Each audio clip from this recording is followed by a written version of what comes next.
Viewer listener discretion is advised. The majority of the content of this program is not factual. It is highly advised that it not be used for teaching your children from said content, other than making an example out of the hosts of what they should not grow up to be. Remember this, it's the beer talking.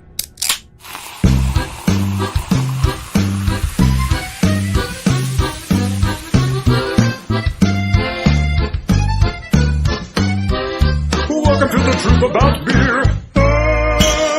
All the crap that we're interested in. Searching for the truth. Exploring the unexplained. Investigating the paranormal. Subscribe now. Hit the alert button so you don't miss an episode. Ow! Welcome to the truth about beer. and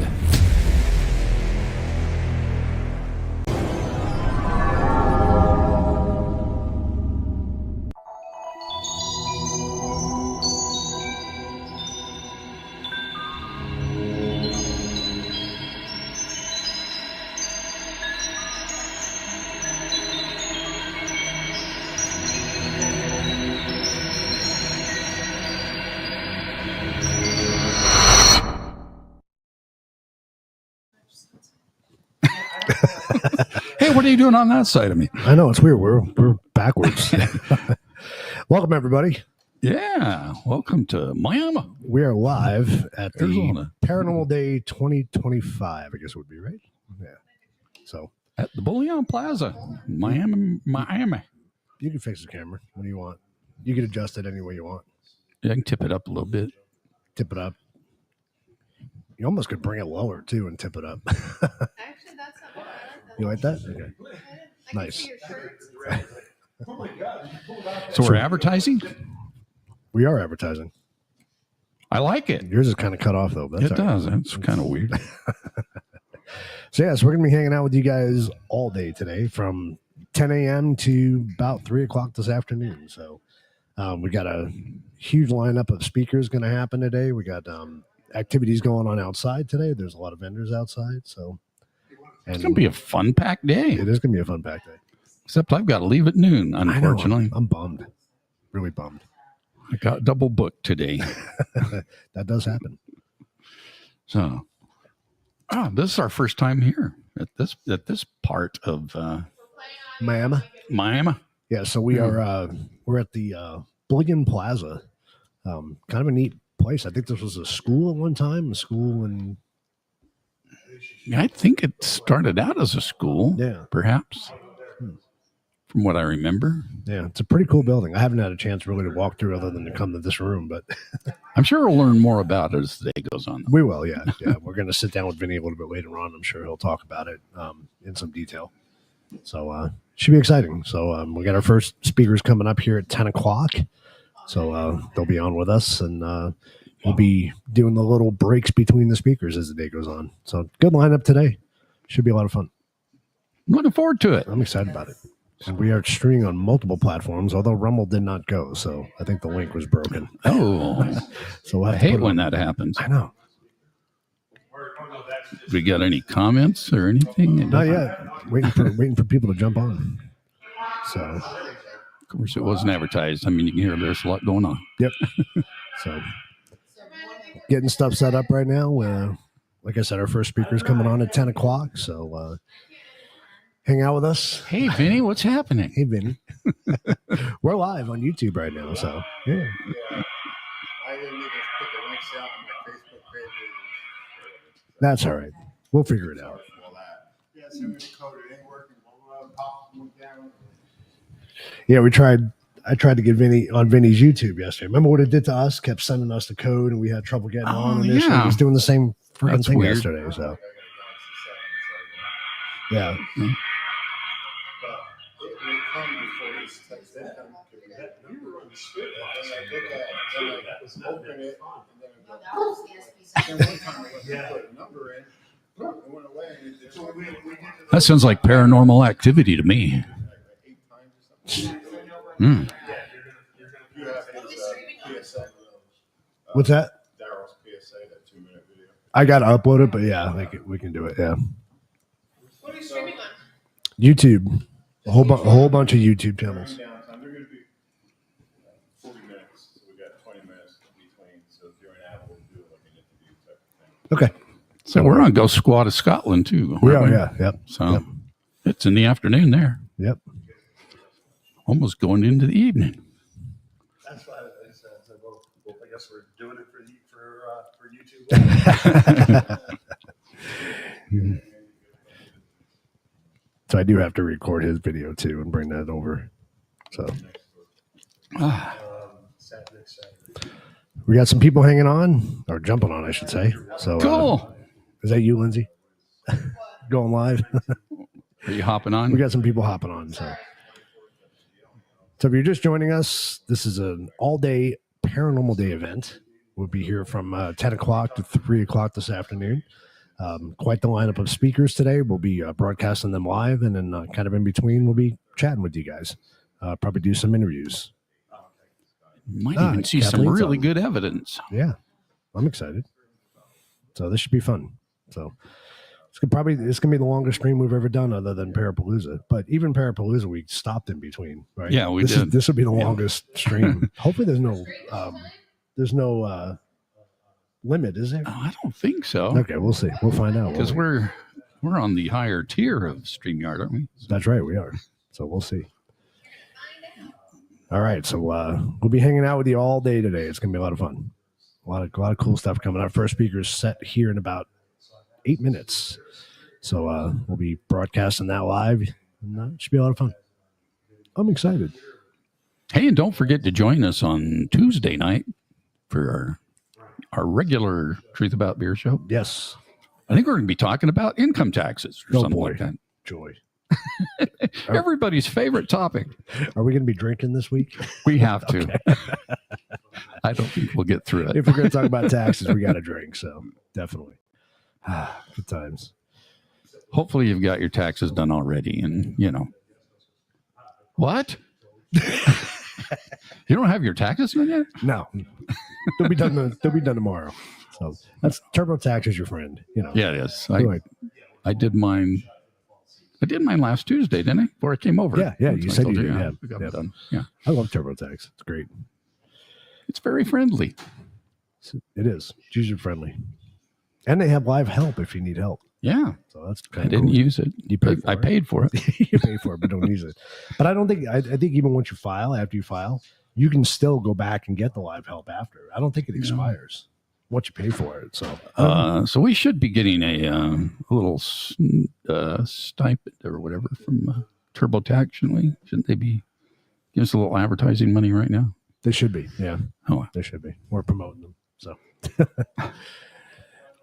so we're just hanging out here. Wanted to get started a little bit early. So thanks for jumping on, folks. And we'll be having our first speaker come on here at 10 o'clock.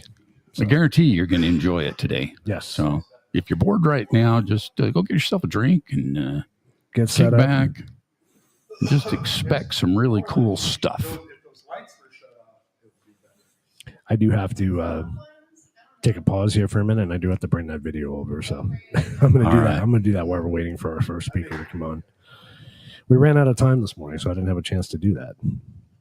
So Yeah, we're getting started a little later than we planned, but it'll be all right.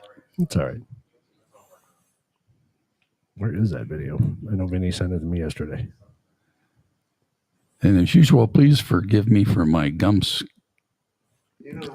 Gum smacking? Yeah. Otherwise, my throat dries up and I'll start coughing. So it's better than me coughing. I have that problem too.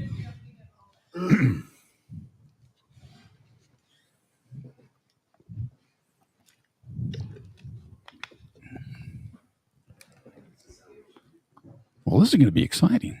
I'm excited. It's going to be fun. We got some Vulture City stuff. So we got all kinds of places around Arizona that are just absolutely fascinating when it comes to paranormal investigating and activity. I can hear it. Yeah, I got to let it record, and then we can dump it on here. All right, cool. So we have Joey's Wi-Fi. Does anybody else need some Wi-Fi? Benny? Anybody else need Wi-Fi? Because I'll share my Wi-Fi if you need. It's called Alice. I think she's already got. She's using her hotspot. Oh, she's Okay. That's Alice. Alice. That's Alice. That's Alice. It's T-Mobile. How much do you pay for that a month? $35. For unlimited everything? Mm-hmm. You had to buy the unit though, right? No. No? Well, and then we're going to get charged another 20 cents for the data coming up in April 23rd. What's I'm saying so far? Unlimited data, or do you get the paper data? No, it's unlimited. Like, it doesn't drop out after you. It is truly unlimited. Get that for your new. I play games and stuff on mine. Mine runs 24/7. It's my TV and everything. What type of Go speed through do it, you get so- out of it? You get good speed? Mhm. You get good speeds out of it? Yeah. Yeah. I don't, since they went 5G, I had the older one. It was Right. 4. Yeah, it did some buffering, but I have not had any buffering on this since they went 5G. I mean, you know it works to stream a show. That's what we're doing right now. So Yeah, we used it at the jail. yeah, it worked good at the jail too, especially with all the interference that would have been in that Yeah. building. For Yeah, sure. we were in a cast iron box.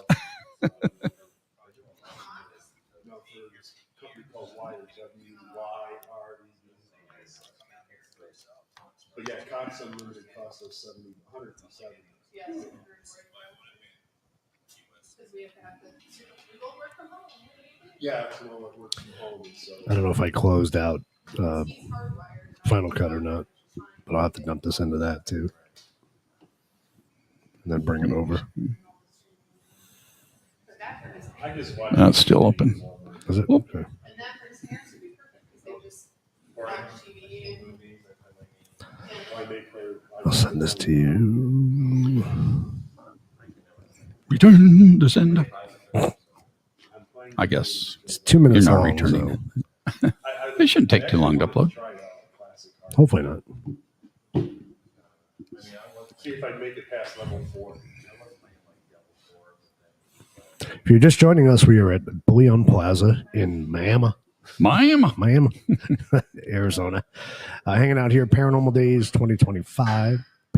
Paranormal Day, I should say, 2025. Got a good lineup of guests today. They're going to be bringing them live here on the show. So we're going to be running from 10 o'clock to about 3 o'clock this afternoon, 3:45 possibly. So you guys can jump in and out as the day goes on. A lot of good stuff going on here. And if you're here local, make sure you stop by because we have some great vendors here today outside. I think there's some music outside. So it's going to be a fun day. So Fun for the whole family. fun for the whole family. So we appreciate you guys hanging in with us here. We're broadcasting, and it's free. Yeah, so can't beat that for Free. for Saturday. We are streaming on multiple platforms today. Our parent platform here, Truth About Beer, and catch our show every Tuesday at 7 o'clock Pacific Standard Time now Yeah. until we change again. But In the PM. in the PM hours. So yeah, appreciate you guys hanging with us. Yeah, we're not that ambitious to do it at 7 in the morning. So. No, I'm definitely not that ambitious. So it's gonna be a lot of fun. It's gonna be a fun day, and it sucks if you have to leave. It really does. Yep. I did get double booked and got a gig out in AJ. He's got a gig. So if you joined Keith and I a few weeks back when we were streaming live from the Brews and Blues, whatever festival? Yeah, it was a festival. Yeah. Yeah. Oh, that's the same place I'll be today. But I'll be on the stage instead of behind the streaming microphone.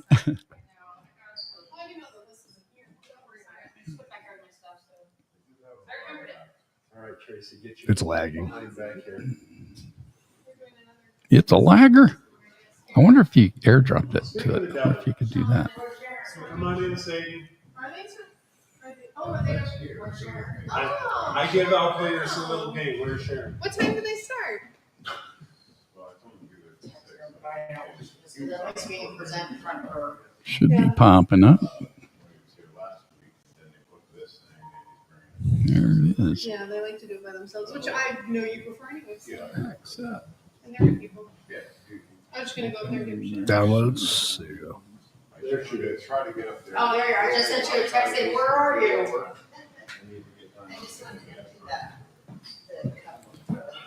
Yeah, because I mean, we don't got anybody here, so we as well. So excuse a little dropout here in the stream. Well, you'll still see us, but we won't see you. Of course, we never see you. Right. We just won't see us on the screen. I should make them come to this first I told them about it. on their way up. I'm up early, check this out. Yeah. Get something to eat. Where am I? In the message on her. Yeah. Is it? I literally just said. In Miami? Have one. So you want to go over to... Yeah, let's bring up our guests. So our first guest getting ready to speak here is Damian Harris with Vulture City. Come here, We mouse. were out there a couple weeks ago. Is his mic on? Good morning. There you go. Can We just everybody need to- hear me? We You gotta in the turn it- back? Not Oh, yet. there we go. Start talking. Start talking. Hello? Hello? Hey. Oh, you in the back. All of you back there. Yeah. You can hear me fine? Yeah. All right. Wow. We got a full house here tonight. This morning. Yeah. Well, start off, I'll introduce myself again. I'm Damian Harris. I run a group called Vulture City Paranormal. And here's my partner right here, Tracy. She helps me out, and I couldn't do it without her. She's a big part of what I do out there. Okay, I just step up real quick. Yeah, tell her. And yeah, she will be running our presentation for us and stepping in when need be. So yeah, first of all, I'd like to, we're going to talk a little bit about the history of Vulture City, because one of the first things I get when I tell people about it is, where the heck is Vulture City? I've never heard of the place. So okay, go ahead, let's... So Vulture City is about 10, 12 miles southwest of Wickenburg. You see here on the map, the two ways to get there is you can either head up the 17 to the Carefree Highway, take that over to the 60 into Wickenburg, and then take Vulture Mine south about 10 miles to Vulture City Ghost Town. Or if you're in the south, you just take I-10 west to 355th Avenue. 339th Avenue. Take that up to Indian School. This is kind of a little jog, and it's out in the middle of the desert. To Indian School, a couple miles, and then you'll pick up 355th, and then you just take that north until you run into Vulture City. This will be the first thing you see when you pull in, our little gates and our welcome sign. Here's a satellite view. Now, what Vulture City is 16 buildings spread out over 15 acres. Most of the buildings are still in their original location. There are a few buildings that have been relocated because of the pit mining that's been done. And the mine has been very gracious and donated those buildings to the town to preserve them for history. So we'll start from the very beginning. Henry Wickenburg, he was a young Prussian prospector. Was in California at the time, and then they heard about a gold strike in the central Arizona territory. He eventually became the first postmaster of the town. At one point, in about 1906, he was, not 1906, I'm sorry, it was in the late 1800s, he was shot in the head, but survived that gunshot wound. And then later in 1905, he was found dead on the porch of his house with a single gunshot wound to the head. Two other people that were in that same party that a lot of people don't realize were Jacob Waltz, better known as the Lost Dutchman, and Chuck Stanton, who's the founder of the town of Stanton, Arizona. So here we have a couple photos. The photo on your right is said to be Henry about 1903, just a couple years before he passed. And then the photo on the left is him standing out in front of, on the left, we believe that's what became the hanging tree. So here we have some information that we've got from the Arizona Miner. It's a magazine that used to be published back in the 1800s. Now, the top section, probably you can't read it probably from out there, but what the top section talks about is in 1866, March of 1866, Henry ended up having to sell an 80% share of his stake to Benjamin Phelps of the family that became the Phelps Dodge Corporation. Now this article says 75,000. That was a misprint. It was actually 85,000. He was paid $25,000 up front. And the rest was supposed to be paid over time from the proceeds of the mine. Well, Phelps came along and said, "We don't think you have clear title," and cheated him out of the rest of the money. He spent the rest of his life trying to retrieve that money. Now this here is Mr. Peter Dabovich. He was the caretaker, you see, around 1913, and he took a lot of the photos that we do have available. Oh, Twitch. Okay. Here's Waldo. Okay. He took a lot of the historic photos that we have on site. If you come out, we have a lot of these historic photos, so you can see what it actually looked like back in the early 1900s. He was the assayer. He was the guy. That's who ran the mine. He ran it from 1912 to 1914, and then he moved on to New Mexico after his term as assayer. This here is Miss Hamill. From, I think it was 1910 to 1913. She was the school marm. She ran the schoolhouse and taught all the children that were out at Vulture City. Now, this here is a very recent photo of what's left of the schoolhouse.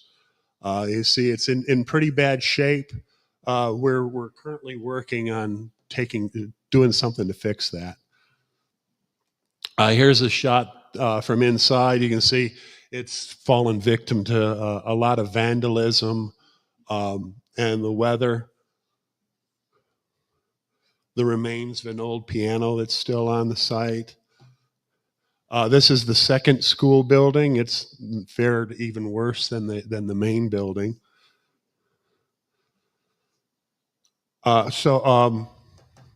These are just a photo of this is what a miner would have looked like back in the 1880s, 1890s. This is just three unknown miners posed in front of one of the mine shafts.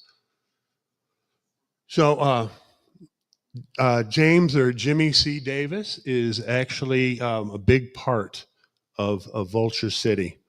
Now we're still trying to nail down exactly what happened with Jimmy because there are conflicting stories.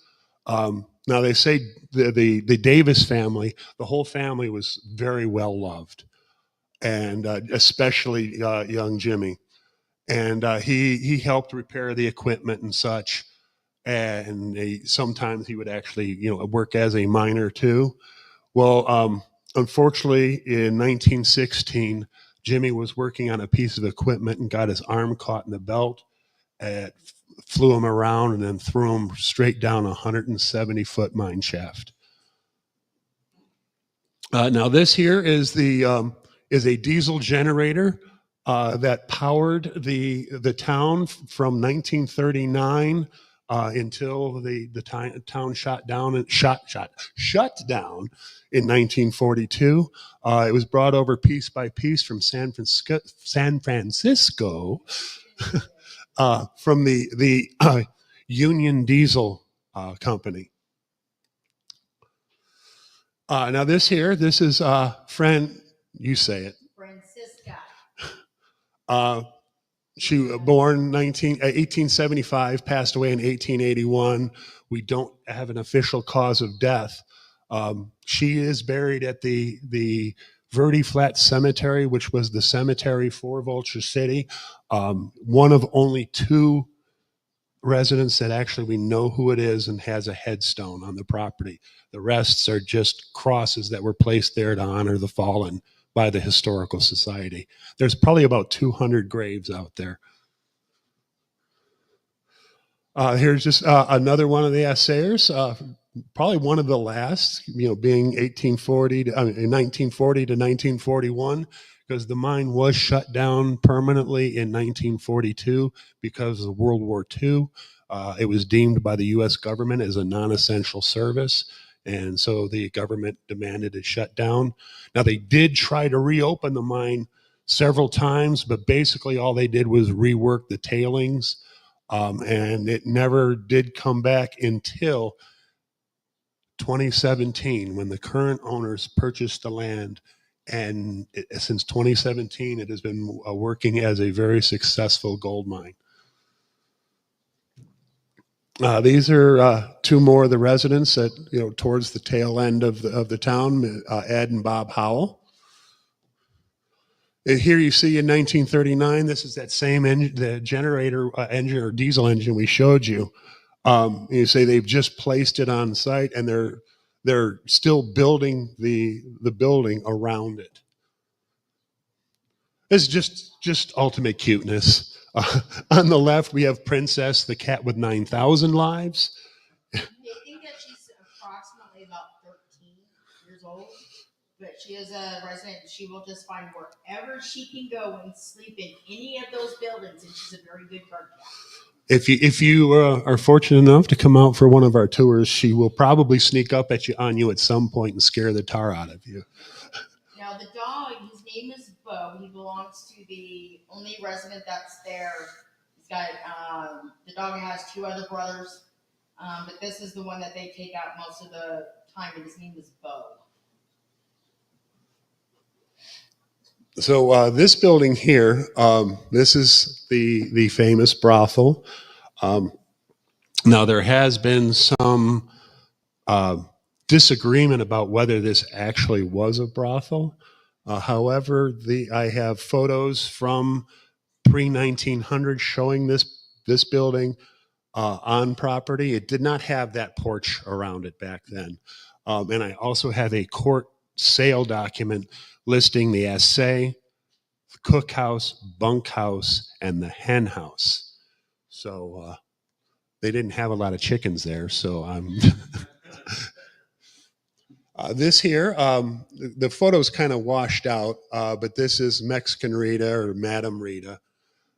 She was said to actually have been the madam there until 1920 when prostitution was finally outlawed. It was part of the agreement of Arizona becoming a state that they had to outlaw that. And from 1920 on, it was just like a boarding house. Here are a couple of shots. On the left, we have the kitchen area. A lot of times the miners would come in and it wasn't about adult activities. A lot of times it was a female to talk to, scrub your back during a bath, make you a nice meal.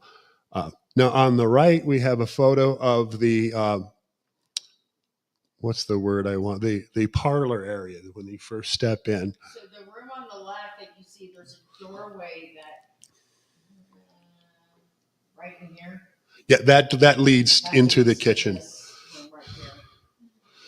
Now, one thing that we had happen, and you'll see the video for it in a little bit, that back door, I was just sitting there with a couple of my friends, and because a lot of times what we'll do as a technique is we'll just sit around, recorder playing, and just talk amongst ourselves. All of a sudden, we heard a very loud bang on that back door. And so we went out to, try to debunk it. Was it an animal, a branch hit, whatever? No, we never found anything cause. And I will stop the story there because we have the evidence of what happened. No, it's not. It's coming. This here is the assay office. It was completed in 1884. This was the nerve center of the mine. This is one of the three most active buildings on the site. There's been shadow giants that have been seen inside on the left half of the building. That right half is where the shotgun guards stayed. We've had to close the top, the upstairs to the shotgun guards off for safety reasons. We've had 3 or 4 people pushed down the stairs by an unseen hand. Yeah, the left here, yeah, that's the stairs. So you can kind of see the gate there that we have blocking it off. Now on the right there, that is the living quarters for the assayer. It's where they cooked their meals. You can't see it there, but in front of those chairs is a fireplace. In the back is an old-fashioned ice box. I have a video on Vulture City Paranormal on TikTok. In that room where you hear on the SB7 a very slight Henry, and I said, Henry Wickenburg, is that you? And I had light sensors placed around the room, and I said, Henry, as soon as that you, the light sensors start going off. Now this is the room where they process the gold. You see there in the back those little cubbies. That's the actual furnace where they would melt the gold down and form the bars. This here is our infamous hanging tree. Now they say 18 men were found their demise on this tree. In reality, it was probably much more. That's all they've documented. We believe we know the name of one of the victims. Long story short, too late. His name was Juan Ramos. And what he did was he took a liking to a teenage girl named Sabrina, and she didn't reciprocate. So he decided he can't have her. Nobody can. He assaulted and murdered her. They grabbed him and strung him up on, they call it a tiptoe hanging. They don't drop you and break your neck. They pull you up so you're just on your tiptoes, and you hang there for sometimes hours until you act. It was a very slow, painful death. Now this here, it looks kind of modern. This is what we call the church house. They rent the property out for weddings, and they've made this very nice. This is where the brides get ready. Now originally, this was actually 3 miners' cabins. These miners' cabins were moved into the town of Wickenburg itself. And while it was in Wickenburg, it was used for several things. At one point, it was a morgue, a Sunday school, and the last thing was a church house. In 2019, they donated it back to us. And over the last 6 years, we took it from an empty shell and made it into this so that the bride has somewhere nice to prepare for her nuptials. I want to talk about some of our current residents. This is Dolly. We believe there's a spirit of a young girl on the property, and through different methods, we believe her name is Izzy. Now Izzy will, especially with men, you'll feel like a small hand grabbing your hand, or you'll feel like a tug on your trousers. We believe that's Izzy. Now, Izzy was brought to us, and I think late 2019 by a psychic medium who picked her up in a secondhand shop in Wickenburg, said she wants to be at Vulture. And one of her first nights there, we were working with a YouTube team that was shooting a video. And all of a sudden we heard, and we didn't even know, because she was sitting in a chair in the corner. We didn't even know she was there. And we heard, "Do you want to hold my dolly?" And we look around and we see the doll and start walking towards it. "Do you mean this doll here?" And as we started walking towards the doll, a music box starts playing in the doll. This here, now she's one of our original residents. That photo on the left is the first photo I took of her my very first time there in March of 2019. We call her Libby. Libby's gotten real good at talking to us through K2 meters and different ITC, instrumental transcommunication applications.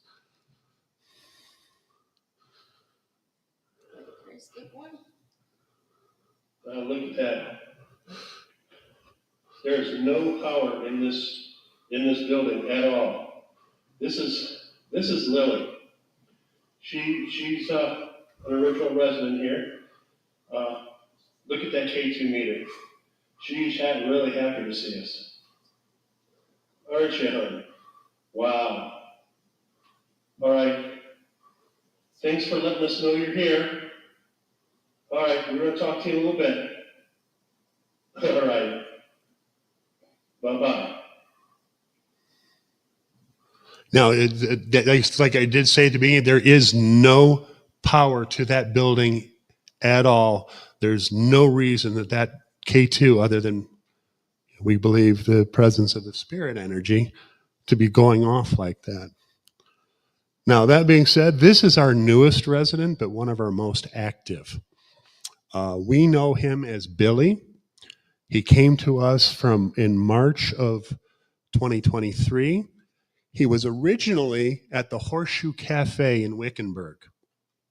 And, going back to his he was manufactured probably in the late 1970s, early 1980s by a company called Unita Bumpkin under the name of Tom. Now, while he was at the Horseshoe Cafe, there was all kind of, you would probably call it poltergeist activity going on. There was dishes flying off the shelves, things being rearranged. They would come in the morning and find whole racks of dishes smashed on the ground. At one point, they would put Billy in one corner, facing one way. They'd come in the next morning and he'd be facing the other way.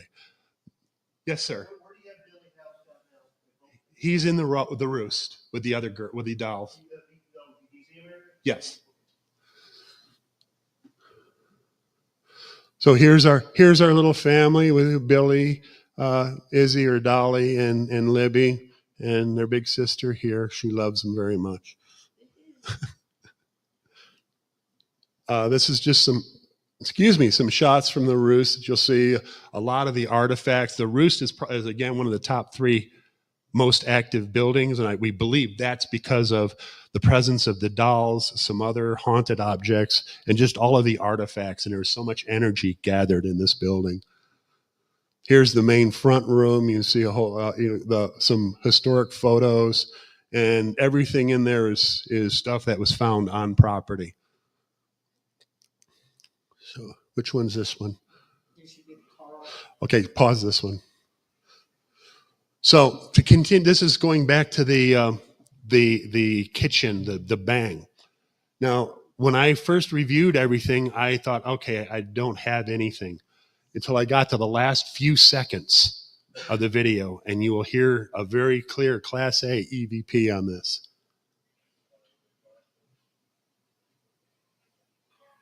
Did you hear that? The name? I don't know if you could hear it because of the...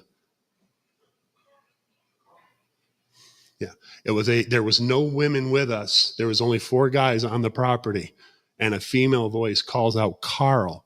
Carl was one of the 4 of us. That was the brothel. Actually, that was actually directly behind the brothel. This one here is also in the brothel, and it was during our very first Paracon, and one of the doors to the brothel, it was a very heavy door. There was no wind. We tried everything to debunk it, but this door closes completely on its own.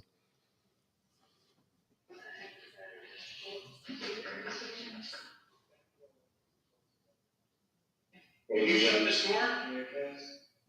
Oh, come on. You wanted me out of here, didn't you? See, it kind of slow, and then it picks up speed. Come on. Sweet, thank you. Oh my God, I got the chills. And that was the center bedroom of the brothel.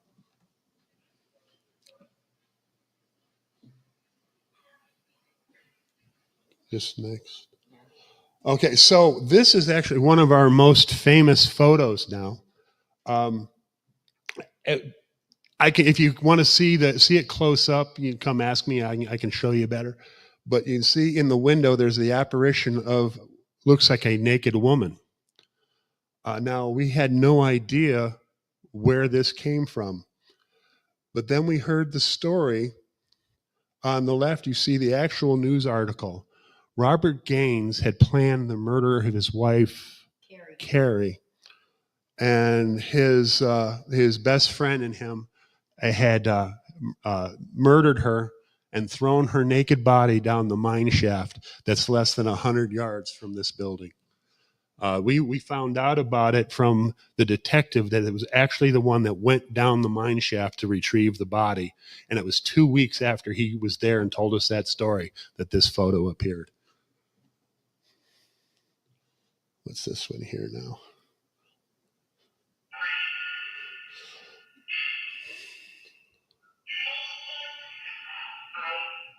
Where was that one? That was inside the roost. Okay. We got a collection of a collection of some EVPs.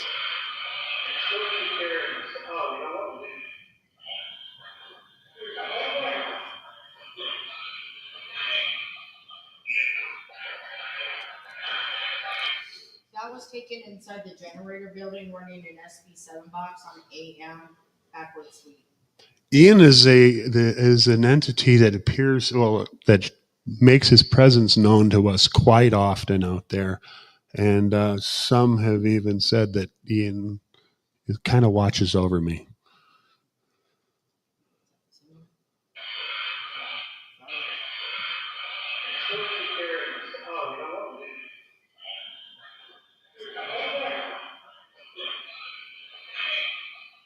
Yep, say one. I'm not sure what one this was. Oh, this was in the gas station.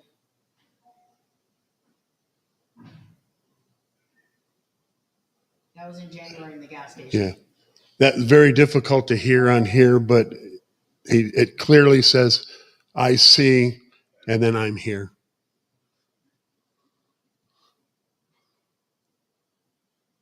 All right. Yeah, and get to go to the next slide. That'd be great. There we go. Okay, so this one's very recent. That is here. His brother was inside the blacksmith shop, which is pretty much uncharted territory still. Playing around with it, seeing what we can get. So he used his phone and was trying to get everything to go. And this is what we got.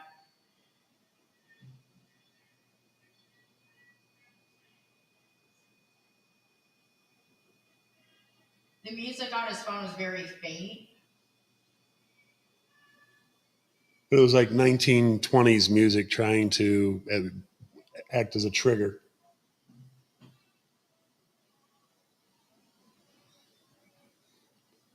And you see the K2 going off.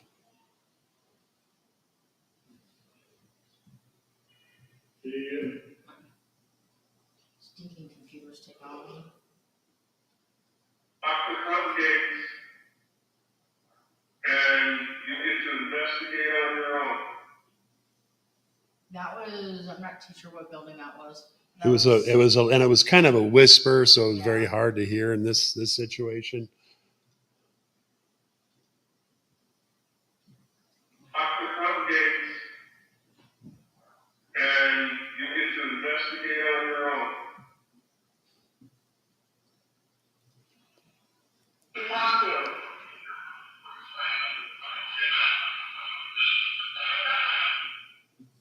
That was also inside the generator building. About a month ago. Plaza.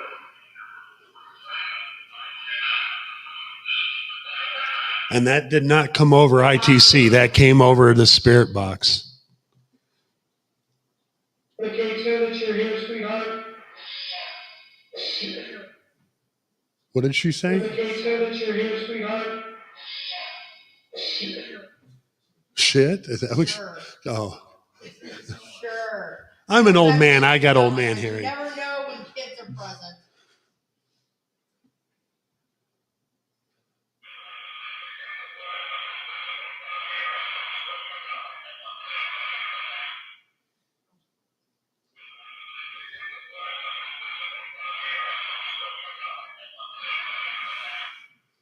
was also inside the generator building. Just very Again on an SB7. So that's basically our presentation, except we do have one little surprise for everybody. We're gonna get that set up here real quick. But please visit us at vulturecityghostown.com. We do usually monthly flashlight ghost tours. Now here's our surprise guest. We brought along Billy, and we're gonna try and talk to him. Now before we start this, we've had different methods of trying to communicate with Billy. We've had different mediums. We've even had very prominent psychics from out of California. And through all of our different techniques and the different mediums, we seem to have identified what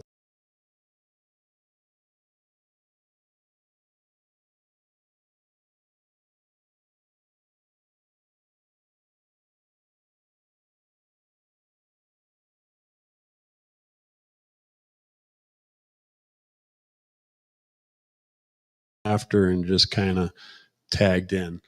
So we're going to go ahead and we're going to fire up a necrophonic and see if we can get Billy to hear with us.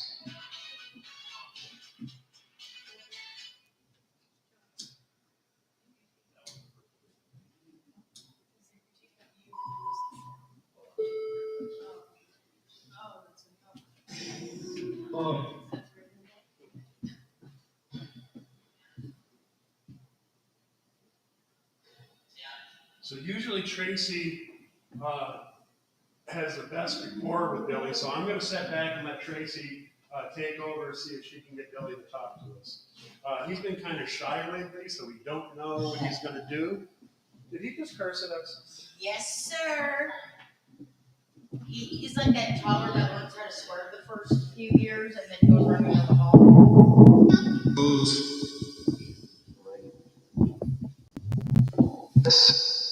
We actually had him say some pretty vile things. Hey, bud. Where you at? I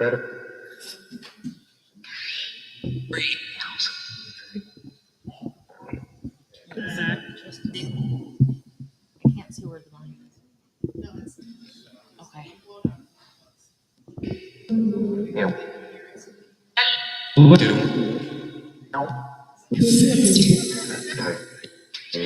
What's that little laugh?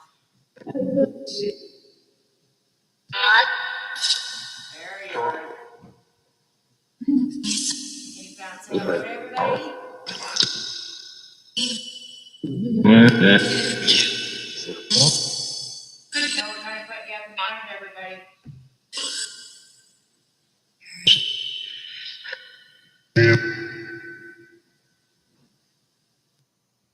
We gonna have Billy or are we gonna have Jude?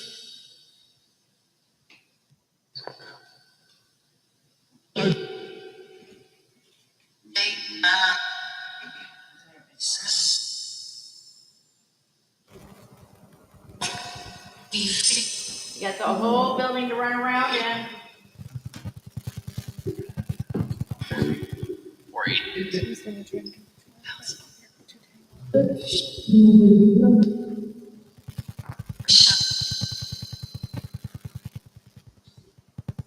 It's being really quiet today.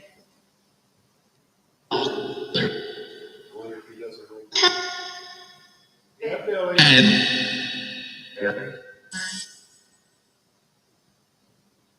Did Ed follow us over here? Good. Billy! There you go.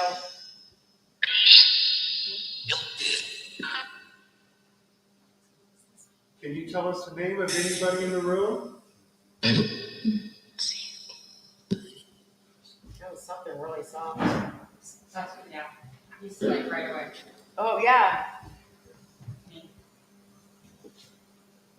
You can tag along with her for the day. You like Samantha? She's cute.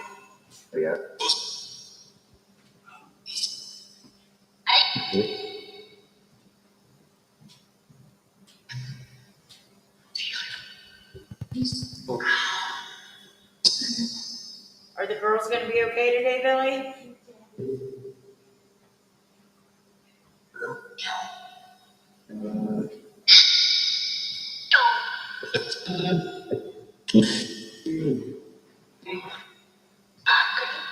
Oh, you know what? I didn't even bother bringing in my cat ball because usually he likes to put out the cat ball in my car. Here, you can light this. Not gonna light up, it's colorful. There you go. Get a bottle opener. And so does the top. Howdy. You got everyone taking care of you today.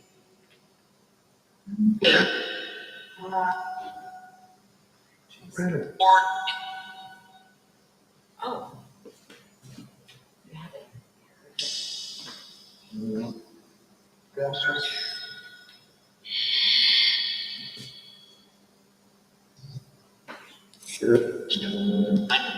It's like,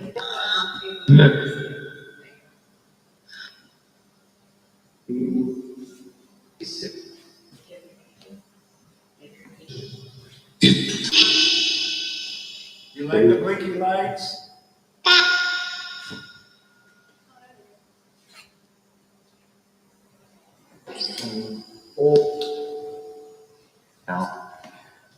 See if electronics. There we go. This may make it easier for you. oh, that might get a lot. Oh, it might be a lot of electronics, yeah. Everything else. Yeah. Yeah. They work great at Vulture because there's no There's electricity. nothing there, yeah. Yeah. Everything There's else. electricity over there at all. But the cat ball will work perfect. See if you can make that one decide to go. He's actually pretty good about making it go off too. Hey, can you guys push the ball? Billy, you're really good at it. Billy likes to be a little bit of a trickster, so he may not do anything just to cheese you up. Yeah. Yes.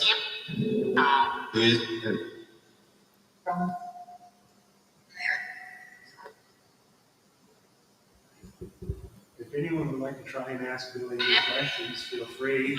If he says nasty things, I have no power over it.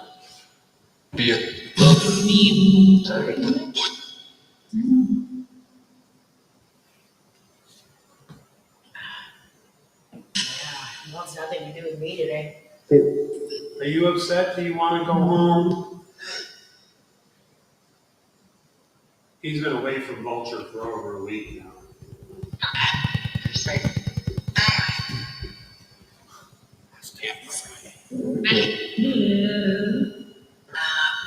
Well, at least you were in the backseat with the seatbelt on today on the way here.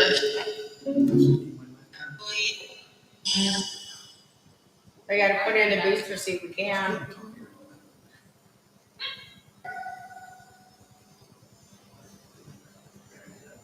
Well, Billy, we only got a couple more minutes left here.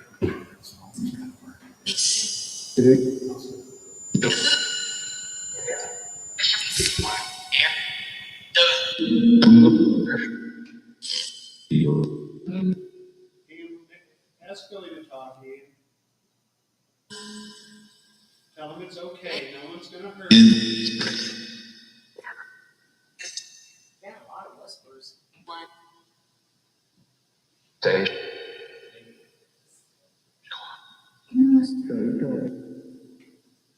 Is someone in danger?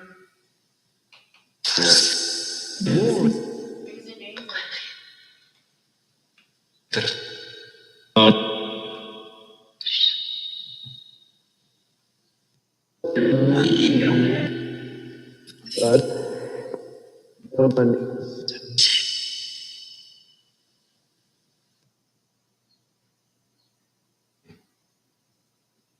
Really quiet. Really quiet. No, not at all. Oh, Billy. Everyone thanks you for coming out and sharing some time with them. Do you wanna go outside?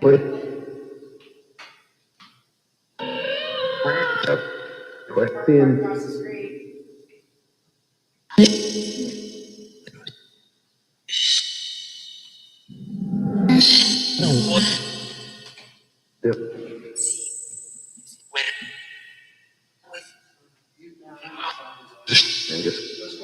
We'll go ahead and wrap it up. Is that okay, Billy? Yeah. Jude, Ken?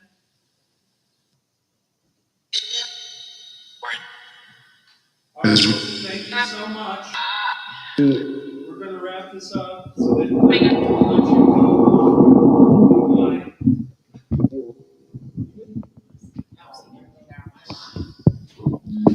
So again, thank you. Thank you for coming out and spending a little bit of time with me. I hope we've been informative and a little bit entertaining at least. Again, the website for Vulture City is vulturecityghostown.com. You can find Tracy and I on YouTube at Vulture City Paranormal. We've just started the channel, so there's only a little bit there. TikTok, for as long as it's still around, Vulture City Paranormal. And on Facebook at Vulture City Paranormal Sightings. Again, thank you so much, everyone, for coming. Let's give a round to Billy. Say thank you, Billy. And thank you. I really appreciate everyone coming and spending a little bit of time with me, and hope to see everyone out at Vulture City sometime. Thank you.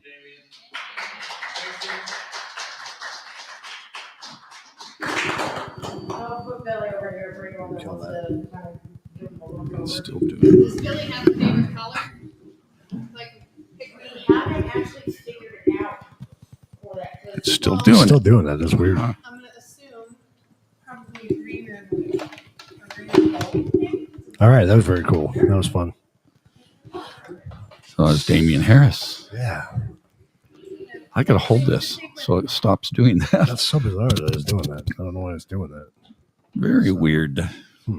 Very strange. So coming up next, we got Lori Hines, who's a psychic medium. She'll be coming up here at 11 o'clock. So if you guys want to take a break and jump back on at 11 o'clock, we'll be here. We're hanging with you guys all day long. So I do have to do that video, so I want to get that done before I forget. So we're going to stay live here, so you can pop in and out as you guys want, and we'll be jumping on back and forth as we go here. So give us a like in the chat if you guys can, or we're on several platforms today. Make sure you check out our platforms and like, share, and subscribe if you get a chance. And we'll be back here shortly. You can always Google Vulture City and find all kinds of stuff on It is a really cool place. it. It is. Yeah, we did Paracon out there. Mm-hmm. Yep, that was a lot of fun.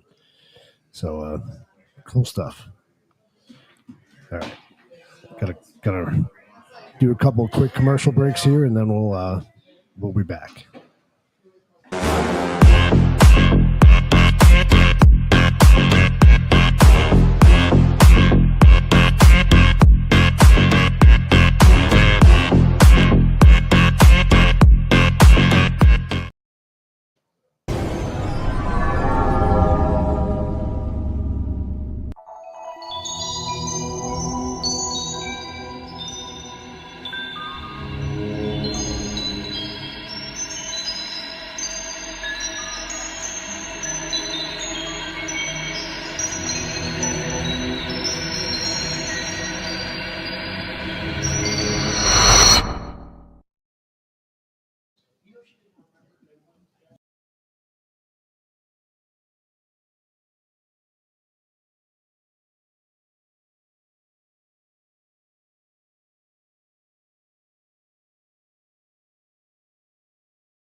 All right.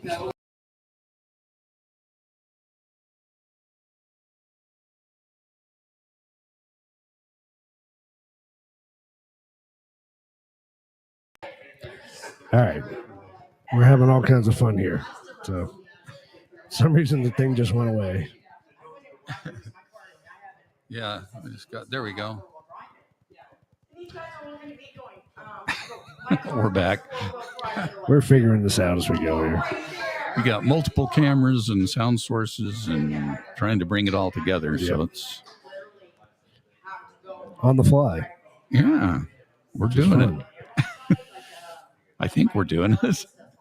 So it did not upload the video clip. Maybe it's too long. Oh, let's see.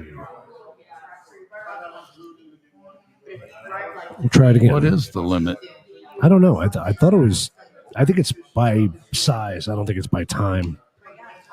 So but you can do it as a presentation if you put it on the desktop. That's true. Huh? Yeah. It might go. It might be because I jumped out of the screen. I don't know. Oh. Yeah, it looks like it's going to go. Yeah. Excellent. Nice. All right, so coming up here in a couple minutes, we have Lori Hines, who's a psychic medium. I should probably get my other microphone set up, huh? Yes. In case we need to use it. I'll do that. So you get to look at my face for just a few minutes. I'm sorry. But we're having fun here today. This is going to be fun. I just regret that I have to leave at noon, which is just a little over an hour. It's a bummer. So the shindig's going until 4 p.m. this afternoon. So this will be one of our, well, this will be our longest feed that we've ever done on the channel. So you can jump in and out, and there's going to be all kinds of different speakers and guests and stuff. So all about the paranormal and spots here around Arizona. So today we're in Miami, Arizona, which is by Globe, and you may have heard us talk about Globe quite a bit because it's where the Healy County Jail is and the train depot. And most recently, we've been at the Elks Lodge. So today we're at Bullion Plaza, which is just in Miami. And it's an old school building 1923. So it's like 102 years old this year. And Vinny's going to jump on here sometime today, I think. Aren't you, Vinny? You going to jump on with us sometime today? Okay. Sure. So yeah, some really cool presentations coming up. So please stand by, and got Lori Hines coming up here in a few minutes. Psychic medium.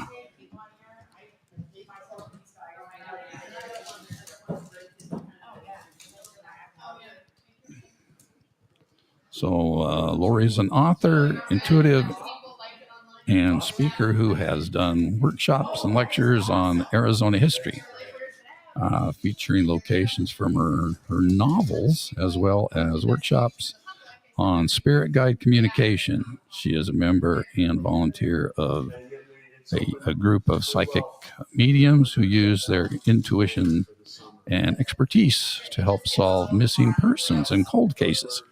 I find that really fascinating.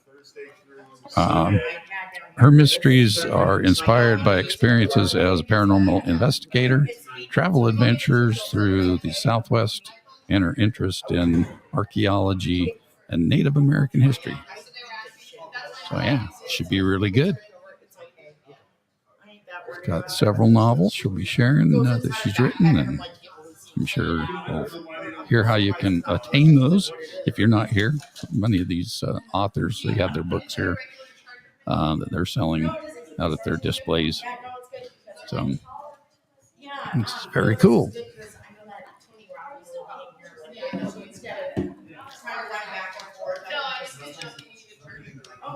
I didn't bring the other mic. Oh, well, So we could extend that other one out. 'Cause this one? once Yeah. once I leave, we'll We need two. we'll just need the two here. So Yeah.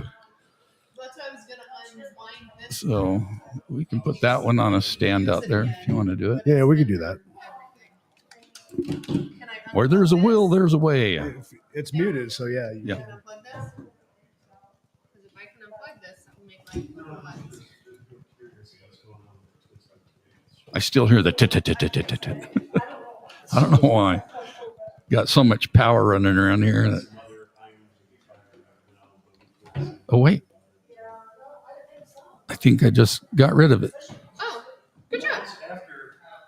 Don't know what I did. All right. Because I don't think 3 people would have. And then it came back. Huh? It did, and then it didn't.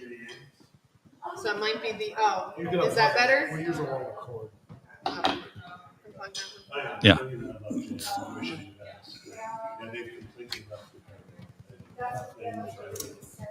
And he's found a church. He's working as a pastor with his church. And he said he's never been happier with his whole life.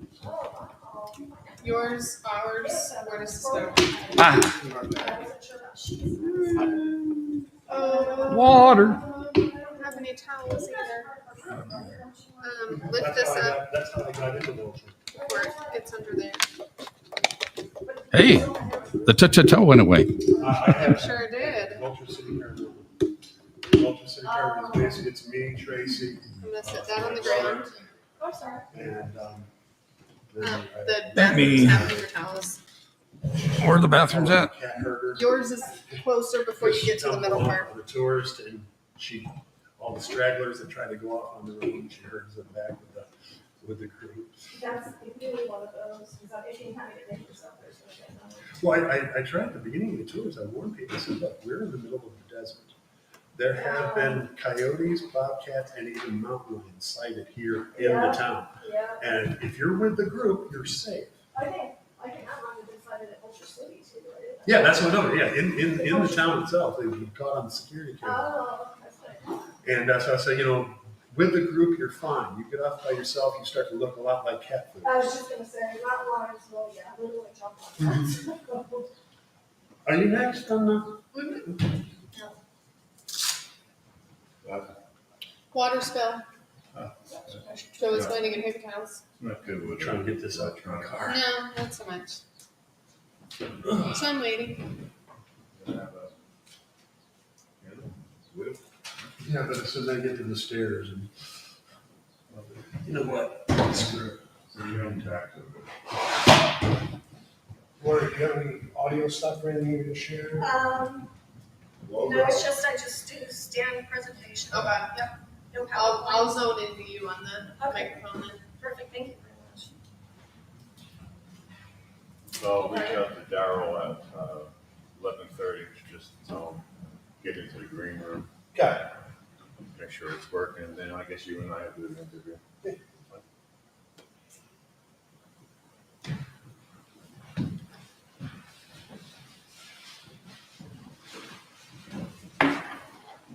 you like to know those commercials? Yeah. One towel at a time. I've been playing it for two. And then like sit. All right.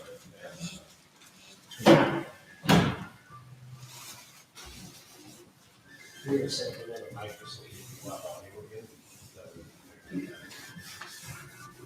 I need to bring it down. I mean, I think it's fine. Appreciate you guys. Just as long as it's not super. Well, you do it on our, Get it Oh, going. yeah, I know. Anything you can do. last one was brutal. Yeah. Too much work for too little. I mean, a lot of people can't please, it's just. So it's too many, ranking endorsements. I think we're good. It's a lot of logistics, people moving around, we have seances, we have all sorts of crap going on. Yeah. Remember this one? Tom was pretty good at helping out with this last year, the first 2 years they didn't do anything, crowd control, nothing. Actually, that we could probably keep down there, huh? What I understand she did this Right. September. Well, probably Go through about it. Is it okay? Oh, that's true because it's getting it from outside. Yeah, yeah. I just got it in front of it. She coming to you? Good job. Or are you gonna price one? What today? Didn't make it any drier. What, check out. You're gonna get me to go drive to her. Yeah, yeah, she's like, no, she's getting ready for this, she has a lot of shit to do for tonight.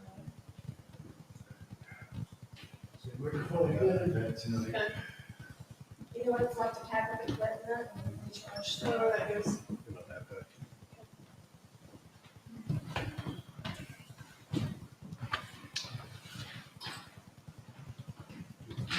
There they are. Probably, because I can put these together. Just had a little water spill incident, so had to take care of it. In an hour, it's gonna be a lot hotter. Yeah, yeah.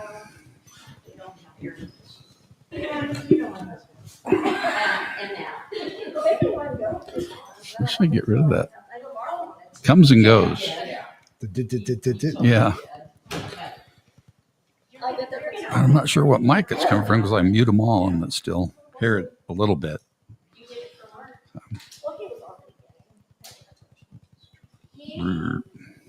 I can have you stand just behind the pedestal. Are you gonna stand? Where are you gonna stand? Well, I might only have people here, so it just kind of. I know, I just have to put a microphone in front of you. So I was gonna put you, if you wanna do the pedestal, you can. Or if you're gonna stay there, I just gotta put the mic over Okay, I'll probably just stand. there. You good there? Thank you. I'm like, I just gotta know where you're gonna end up. Sorry about that. No, you're fine. Can I record it for Mark? He really wanted to. It's streaming live right now. It'll be on YouTube. Oh, It's streaming live right now. You can watch it on YouTube. Go to the Truth About Beer and You go to Truth About Beer. And You can yes. scan that. Take it straight to it. And that's going to show that they're going live. Oh.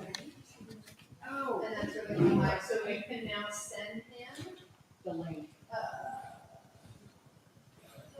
Thank you, I appreciate that. where, and subscribe while you're there. Share. there you go. And then you can text it to wherever, copy link, text, whatever you want to do. And it's live and he can watch it. Is that what we're gonna say? I'm Okay. sorry. No, you're good. I'm like, where are you going? I just need to know where you're I'm gonna test her, see if she can hear it. I'm assuming you're good. It hasn't given out yet. You're good. Go ahead and talk. Yeah, because the speakers. Lori, go ahead and talk into that mic. See. Testing, testing. Is this the right one? Testing. Yeah, that's close. That'll do it. I can move it closer. I don't want you to have. Yeah, turn it, if you're going to do it, put it on this side of her. Because that's facing the mic, or that's facing the speaker. I just do this. Because I can work this one a lot easier. That's number 3. Holy cow, muscles, did you? Yeah, I can't make that spin.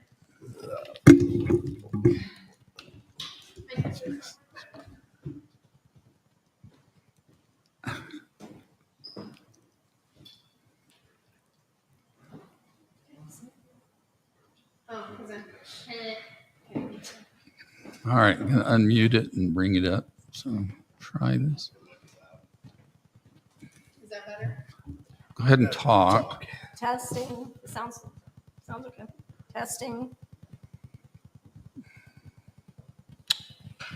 Testing, testing. It's got to be closer. The other mic's not going to feed back as much as that one will. The other one's not going to be better. No. Lord, Jesus. That's what I joke. All I'm saying is, here, I'll adjust it. Put it where? It just can't be facing the speaker. Well, you have that speaker too. Yeah, but it's not facing that speaker though. Gotta love technology. I don't know how to work this stuff. Looks like a big toothpick. I was gonna say, it looks like a big hard Q-tip. Testing. Testing. Is that better now? Well, let's see how. You can mute us so it doesn't feedback. Testing. Okay. Not sure there'll be anybody all the way in the back, but sure. These are the two most important people right here. Yeah.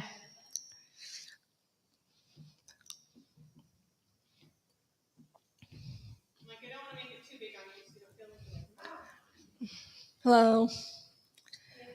You here for the lecture on spirit guide communication? Not sure? You're welcome. Oh, okay. I don't know where he went. He was here a minute ago and then he left. Yep. Okay.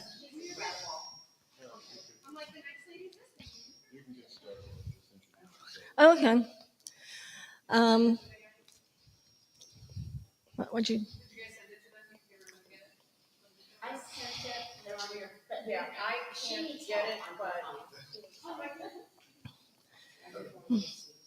Yeah, I think I've seen you. You look familiar. I think I've met you before.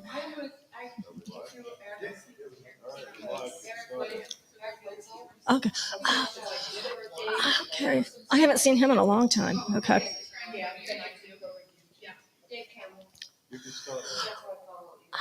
Okay.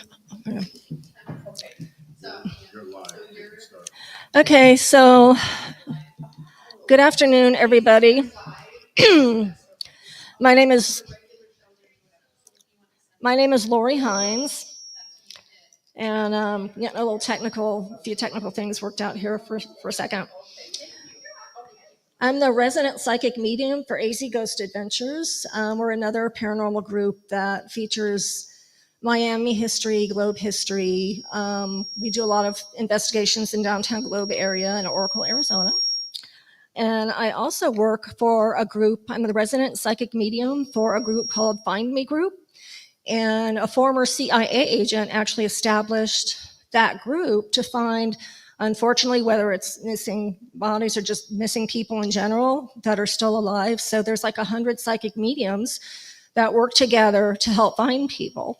And so it's been a pretty interesting 3 years since I've been doing that. It really helps you actually get tested before you can even get into the group. So it really helps you to believe more in your abilities if you can. There's a pretty talented group of mediums that are a part of that. This is going to be a crash course. This 45 minutes is literally a crash course on spirit guide communication. Okay, so this is going to involve the definition between angels, ghosts, earthbound ghosts, spirit guides, spirits, and then what type of spirit guides we have that are around us at all times, and how we can better establish communication with spirit guides. This could be an 8-hour course, a 2-day course, really, with all of the questions I get. But again, for 45 minutes, it gives everybody a really good understanding of how they can start communicating with their guides, which is actually a lot easier than people realize. So for angels, I think a lot of people, and when I give these definitions with angels, earthbound ghosts, spirits, keep in mind, we have spirit guides could be any one of these. We both have angels and spirit guides with us, with all of us around us at any given time. Now, angels, my understanding, are entities who have never lived. I've seen them with certain clients. I've seen Archangel Michael with his sword standing behind certain clients as a power of strength and determination. He's a very powerful angel to have. Now, has everybody heard of Mother Teresa? She passed away a long, long time ago. Don't ask me the year. But she was said to be a true earth angel. I know I should know my history with that. But she's actually what people call a true earth angel. Now, when I do readings for clients, I also pick up my spirit guides, or theirs will tell me this is another earth angel. And what they mean, I literally see like an angelic presence around this person, because what that means, they could be a healer, they could be a caretaker, they could be somebody who has a really strong influence on society and other people and helping to heal other people. And that's generally, it could be, earth angel could represent their establishment with elementals, with the earth itself. And so earth angel can actually have different meanings. Earthbound ghosts, many of us know that by, by being investigators and exploring a lot of these buildings. Earthbound ghosts are those who have crossed away maybe to a car accident, a tragic death, not necessarily always tragic, but earthbound could be, a lot of times they're permanently earthbound, and that could be due to like an attachment to an antique, to a person, to a home, a building, or the land that they're on.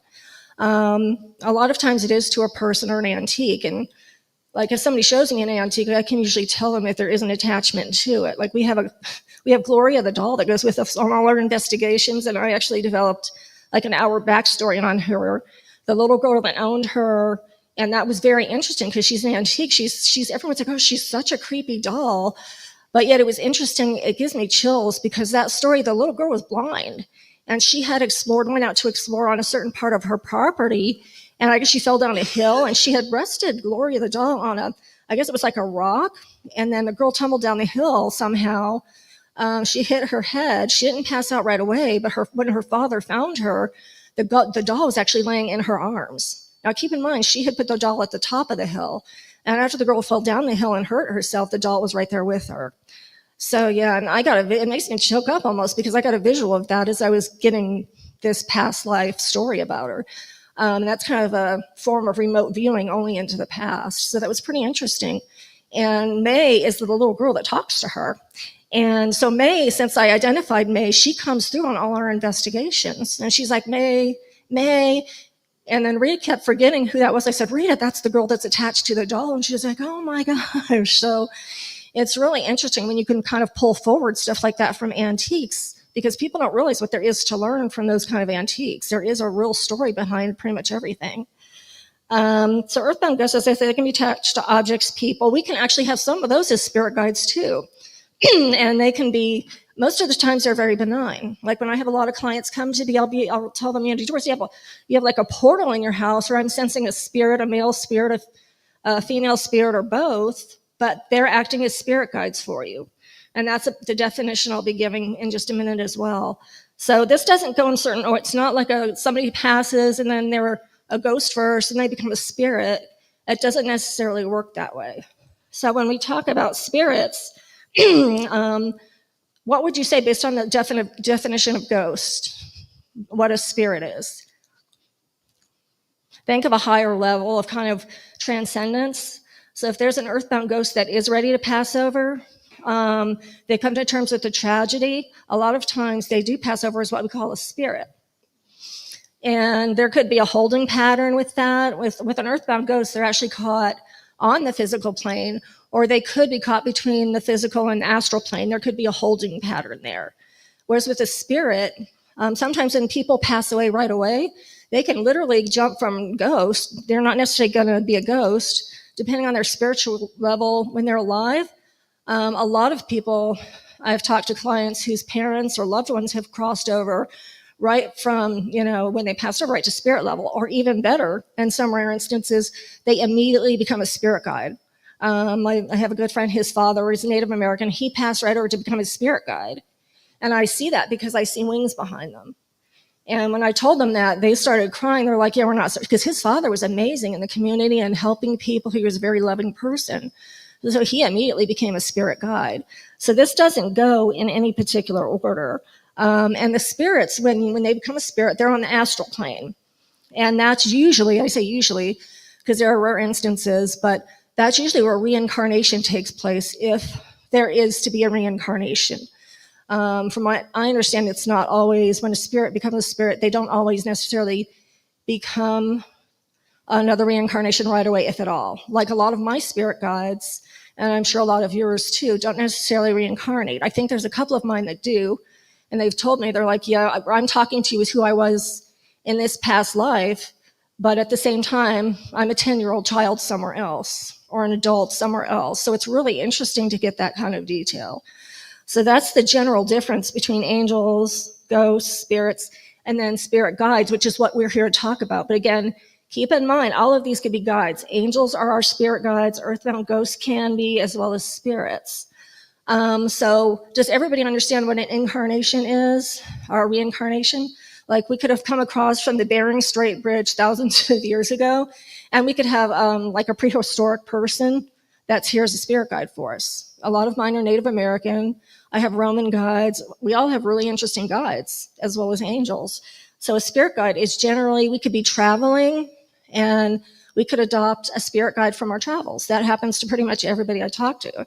My sister went on an Alaskan cruise, and she came back with an Alaskan indigenous spirit guide. I'm like, do you realize you came back with something? And so, but people kind of freak out when I first say that. I'm like, no, this is a really good thing. These are very protective forces. They're powerful people. Spirit guides are here to protect us and guide us on our journey. So I just wanted to finish that. So yes. Yes, no, that actually works better if we do it now. Yeah, you can go ahead. What's your feeling about shadow people when you see dark?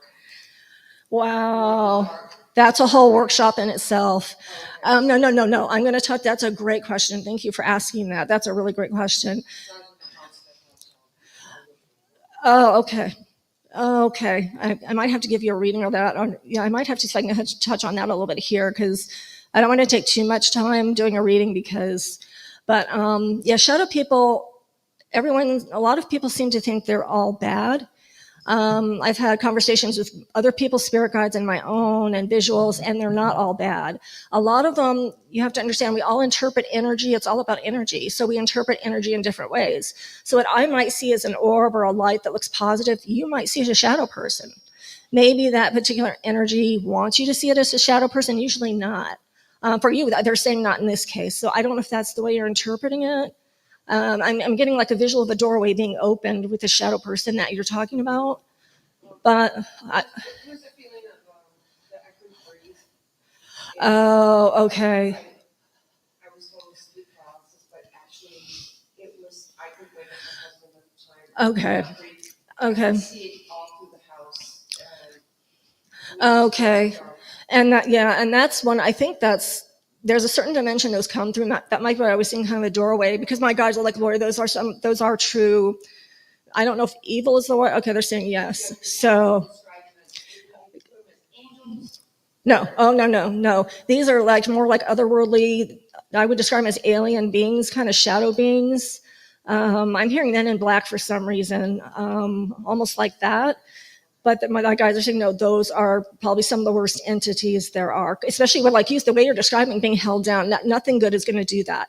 Because sometimes something, like I said, will appear as a shadow form, but it doesn't mean to. That's how you might be interpreting it.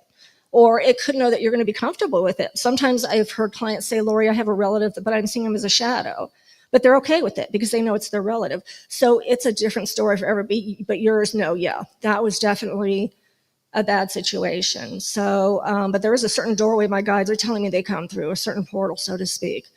And they're very specific beings. I'm seeing something really tall on that one, but maybe afterwards we can touch on it and see. But yeah, no, okay. And that's the worst kind, but there's different variations of it. And it's energy and interpretation. But thank you for that. That was a great question. So spirit guides, again, that's usually the highest level. Sometimes like maybe 20% of spirits, from what my guides tell me, actually ascend to become an actual spirit guide. And sometimes you might have earthbound ghosts that might ascend to that, but that's pretty rare. So it's not like you become an earthbound ghost and then a spirit. It doesn't always work.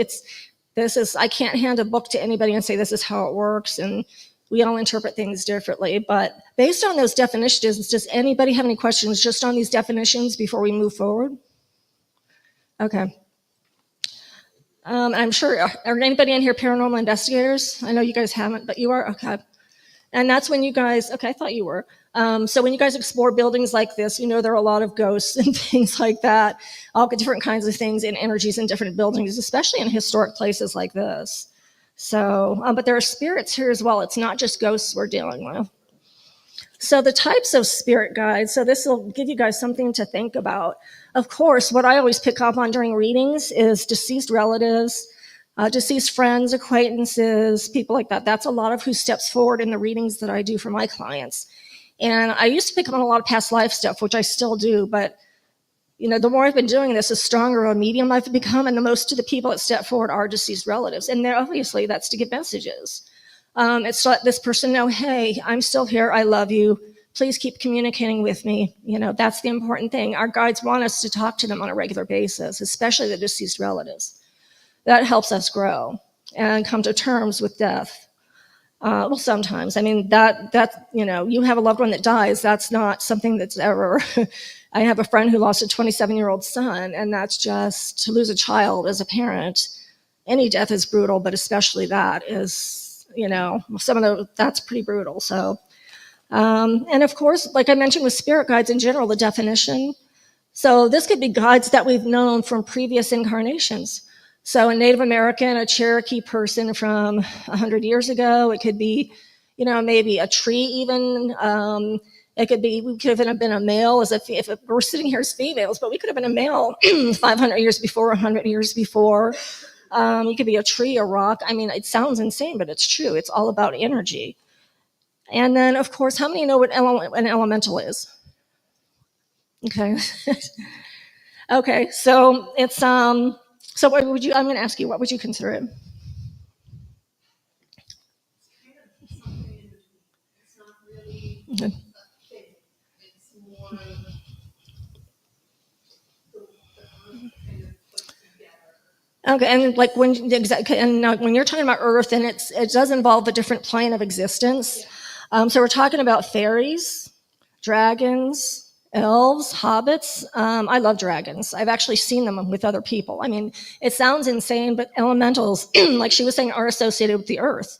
Some are associated with fire, earth, water.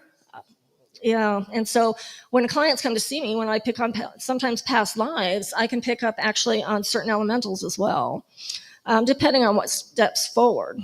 Sometimes it's just a deceased loved one that I see because they have a strong message for somebody. But it's really cool. A lot of people have earth energy, like she was touching on fairy energy, and I can see that around people. I have a children's book coming out, hopefully in the next 4 months or so, that features elementals, describes them, and they're the characters. There's a dragon in there. Everybody loves dragons. Some people actually tell me they can see theirs. So then we have spirit animals.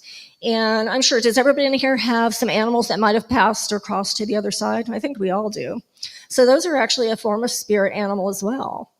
Does anybody in here have experience seeing a particular animal over and over, whether it's an owl or a Harris hawk or something like that? Is there something anybody here has had experience with seeing on a regular basis? And I'm asking this for a reason. And you might not realize it now or think, but when I say that, because that could be a sign of a spirit animal, whether you see it on TV repeatedly, say you turn on a TV show and keep seeing an owl, great horned owl, or you go out in nature and see it, or you walk outside your house and see one sitting on your roof. So that could be a sign of a spirit animal as well, or seeing them in your dreams too.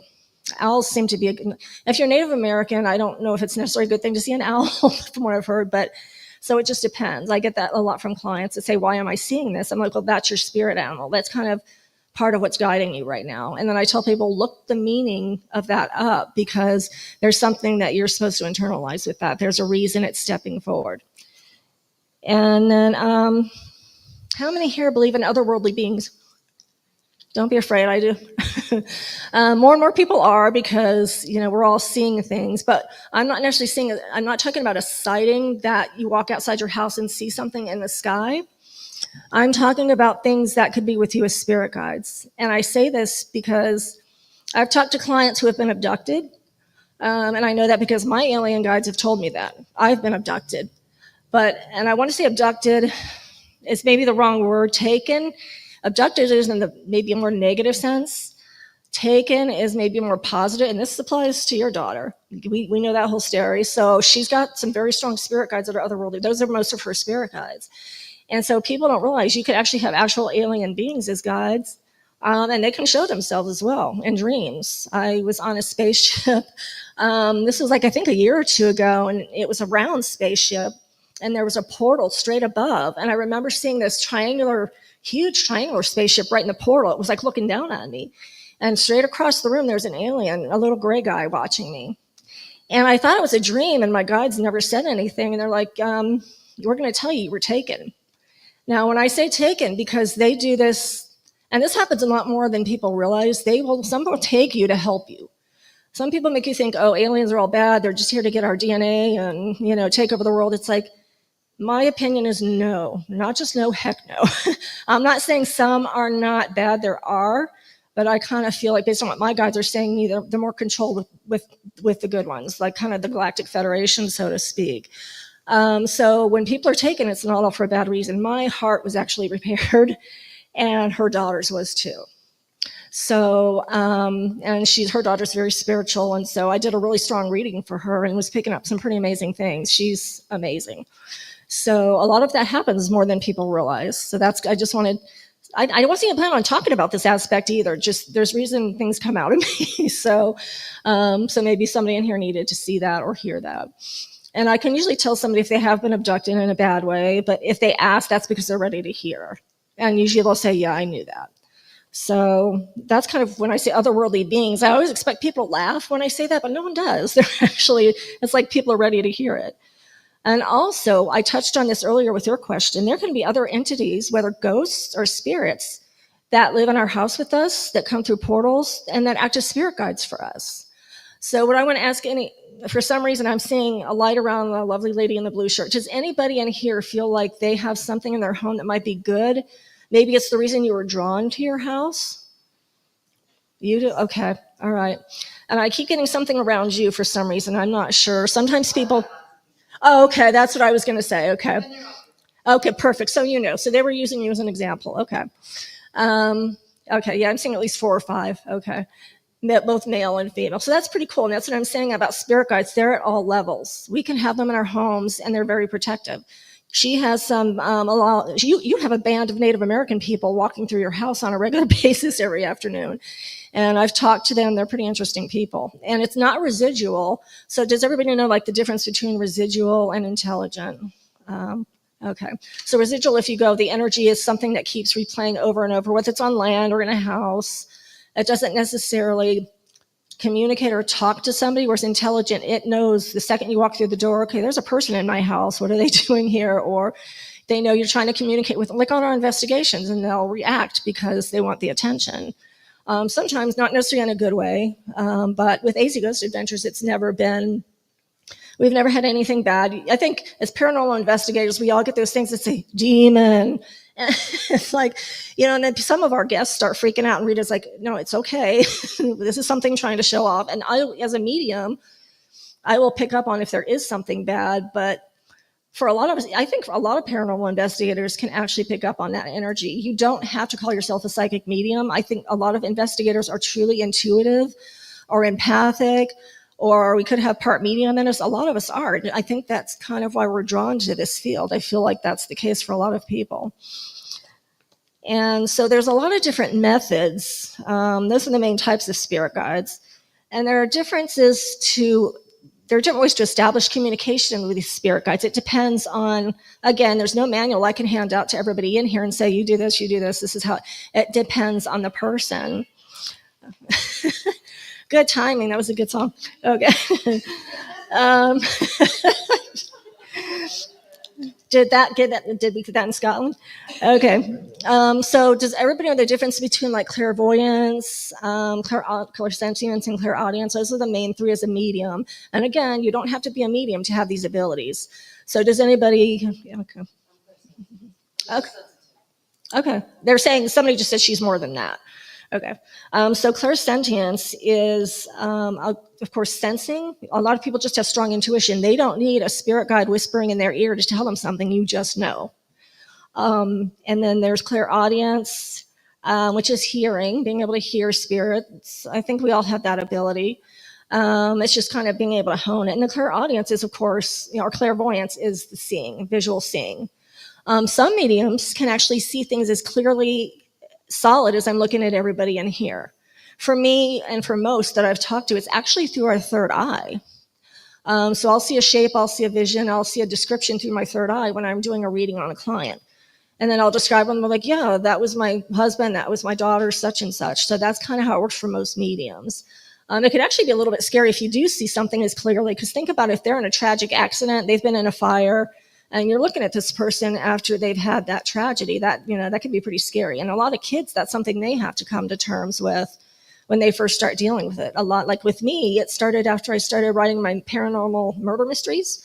That's when my abilities started getting stronger. But for a lot of people, it starts from like, maybe 6 months of age 1, age 5. For a lot of mediums, it starts when they're really young. So taking like what you guys are here doing and, coming to workshops, there's a lot of online classes. There's a lot of in-person classes. I've taken some psychic medium classes from Dave Campbell in Phoenix. That was, I think, 3 or 4 years ago. He's a good teacher. He teaches some all different kinds of classes. So, oh, okay.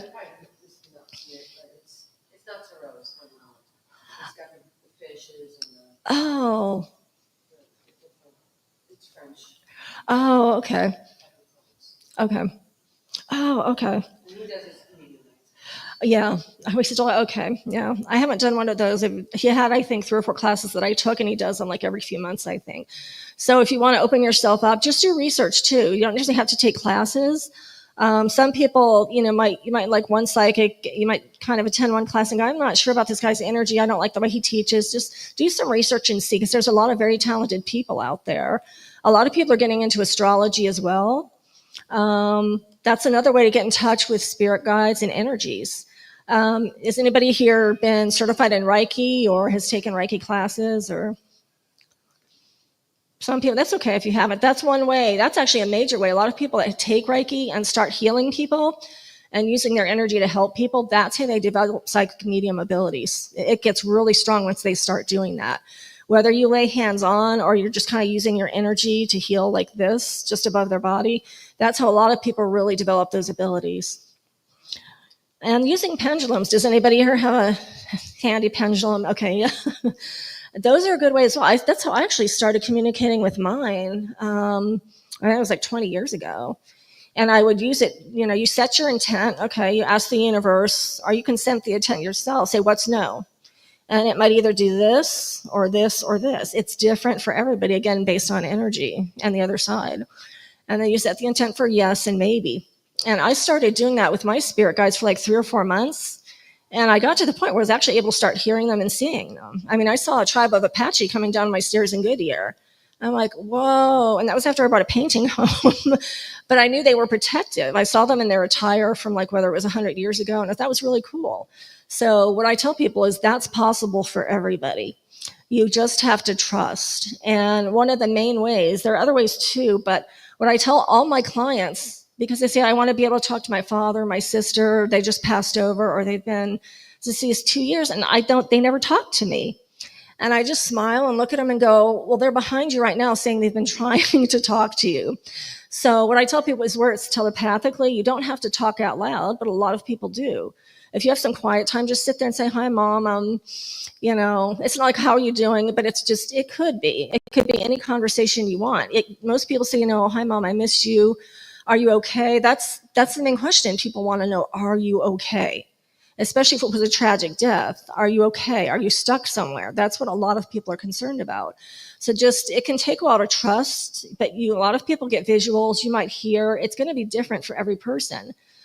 Some people might see lights. I've talked to some clients who can literally see shadows. And then that person will tell me, no, they're seeing me as a shadow.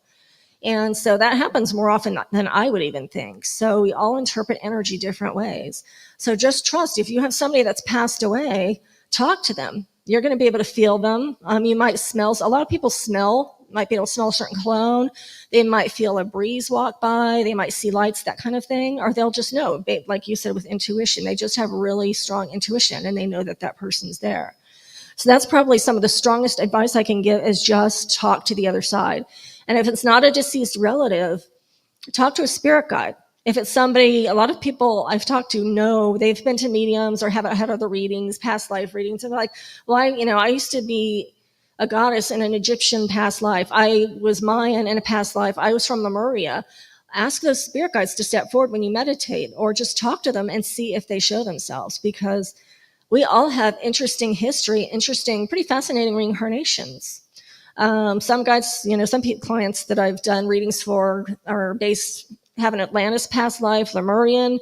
Her daughter had a pretty amazing past life. I think it was with Lemuria. Some people have Lemuria and Atlantis. So by getting in touch with your spirit guides, what I'm trying to say is you're getting in touch with your own past lives. And I'm not talking childhood. I'm talking from 50 years ago, 100 years ago, whatever your age. You are literally getting in touch with your own history by getting in touch with your spirit guides. And so I can't emphasize how much that is the most fascinating aspect of it about me, because I'm to the point where I will talk to my spirit guides in my dreams, and I will look at them and say, "You're a spirit guide, aren't you?" And they'll smile and go, "Yes."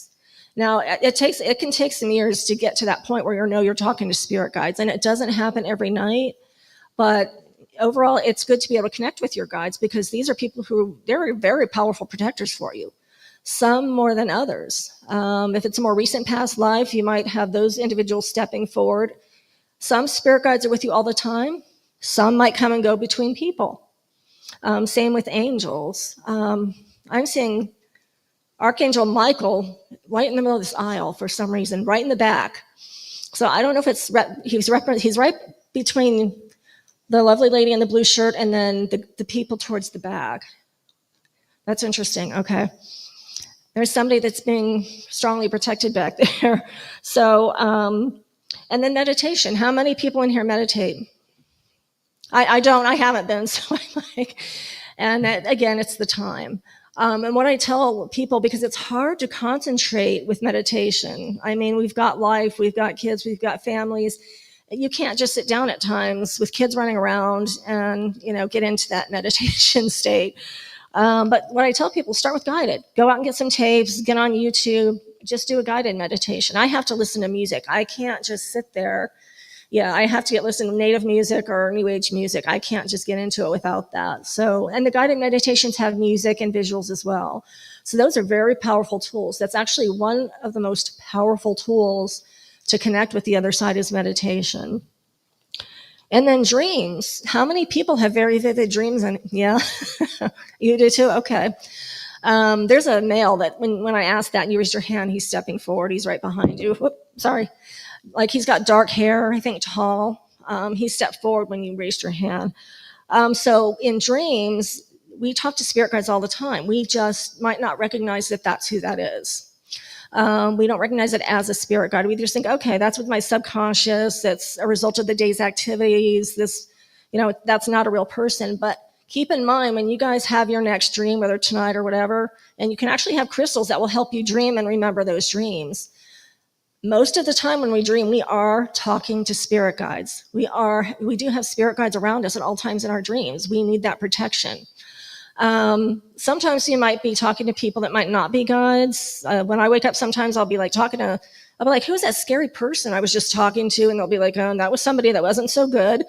And that happens in dreams too. People don't realize that bad people can come through into dreams. And then that's how we're protected as well. And then creative endeavors can help us establish communication with spirit guides. With me, it's been through my 4 murder mysteries I've written.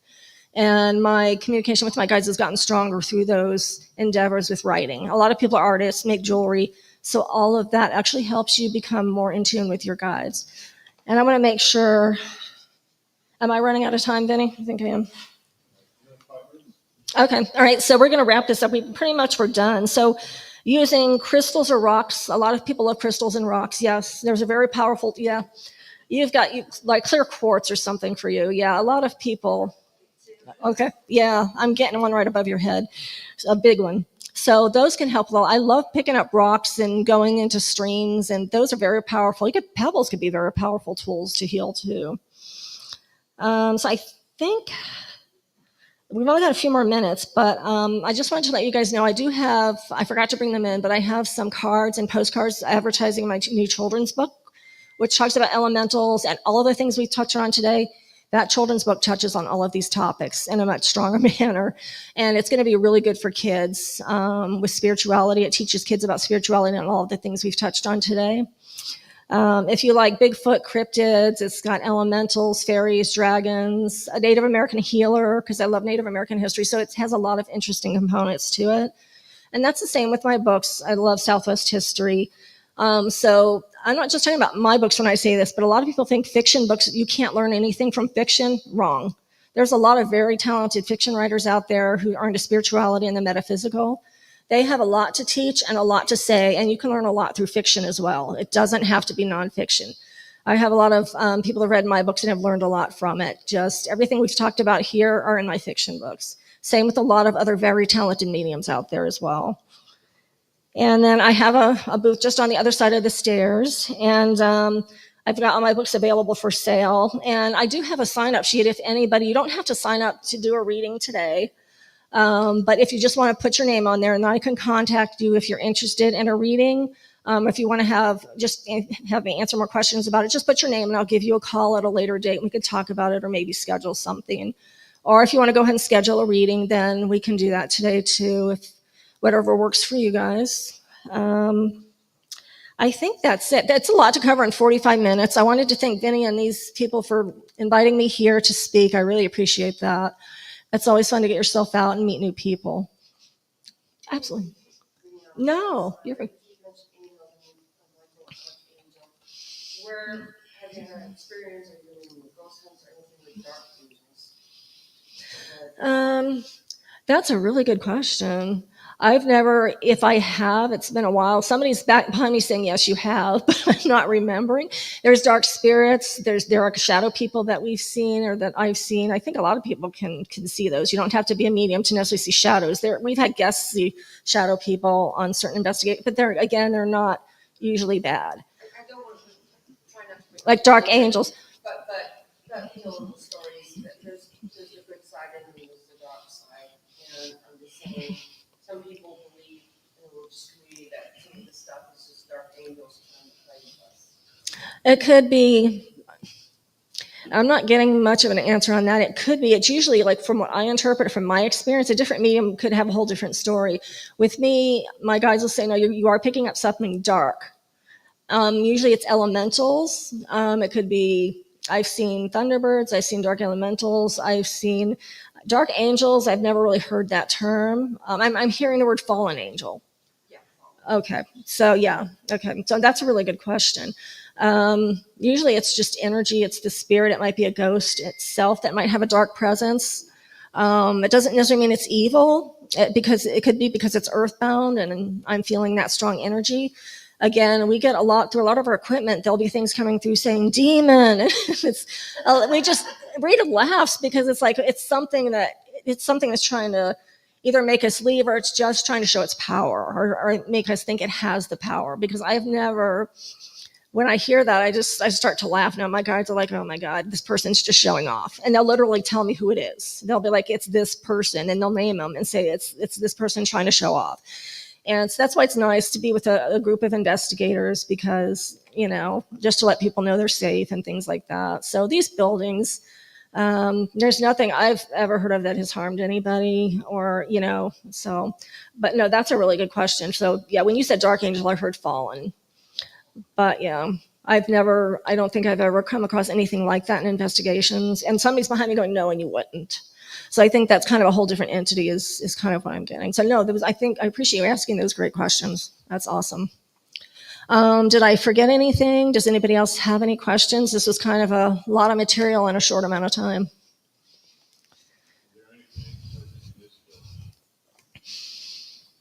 Well, Vinny, you know that. Yes. Yeah, it would be an 8-hour workshop to go over, but yeah. Oh, yeah. There is in every building. You've done a lot of the same buildings AZ Ghost Adventures has, and I'm sure we've picked up on a lot of the same stuff. But yeah, absolutely. And that's why we tour them, because we come, with unique. I'm sure you guys probably come up with some unique evidence each time you go, whether it's the same people you're talking to or.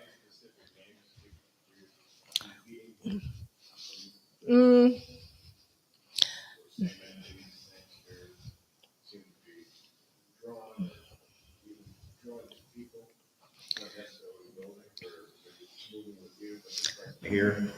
All I can say is yes, but I can put that back on you. I think it's the same ones you guys are picking up on, and probably a lot of the other groups too. So I think that's it. I hope I didn't miss anything. I probably went into more than I needed to. That was on my notes. Okay. Again, thanks, Vinny. I appreciate it. Of course. And if you guys have any questions, I'll just be at my booth on the other side of the court stairs. Thank you, guys. I appreciate it. Yep, we're all outside. Yep. Thank you guys. I appreciate your help.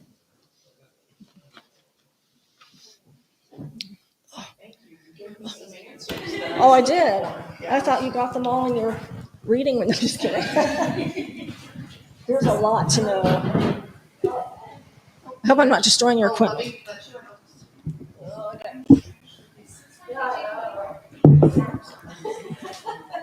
So that was Lori Hines. That was very interesting. It was very interesting. Sorry, I was doing something in the background here.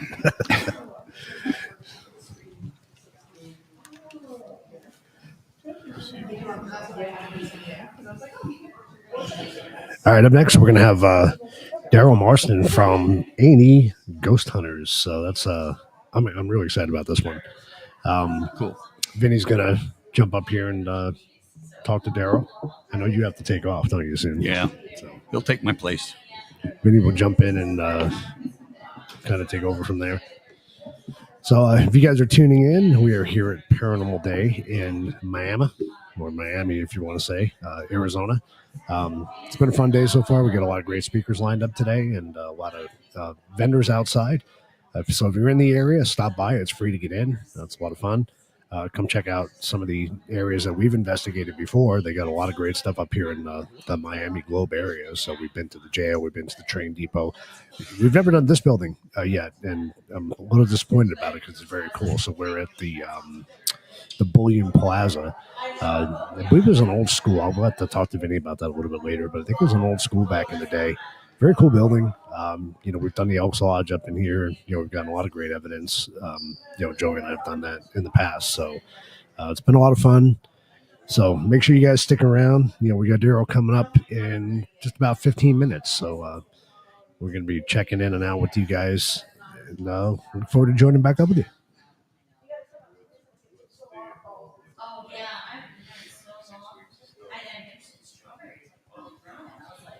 Also, don't forget, we are streaming on multiple platforms today. We have our Truth About Beer and YouTube, Ghost Squad of Scotland. We've got our Suds platform. So if you're streaming in on any one of these channels, please be sure to like, share, and subscribe. And go check out some of the other channels as well. Ghost Squad Scotland is kind of a partner with us. Got a lot of great material on there, a lot of good guests, other people that stream live on this platform. So make sure you go subscribe.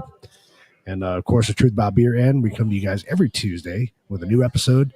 So be sure to like, share, and subscribe there as well.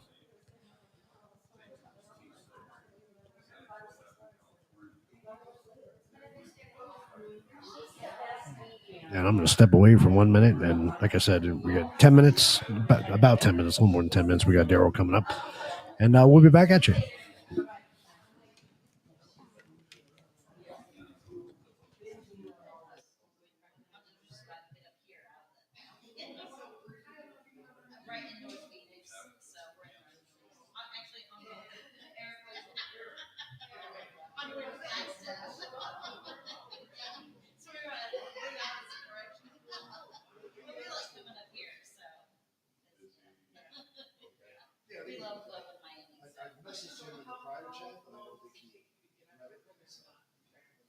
Well, from North Phoenix, because we used to live on the east side, like from Chandler, and it would just take with no problem. And then from Phoenix, so it's an extra hour, so it's about 2 hours. Which, and that's just because of traffic in the city. It's like, I remember when I moved out here in 1990 from Pampas, and I remember being able to drive from one side of the valley to the other, and it would take me an hour to get back.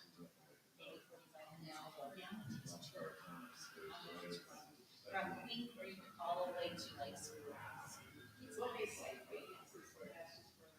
the, I think it's not Murray or something like that. So it's like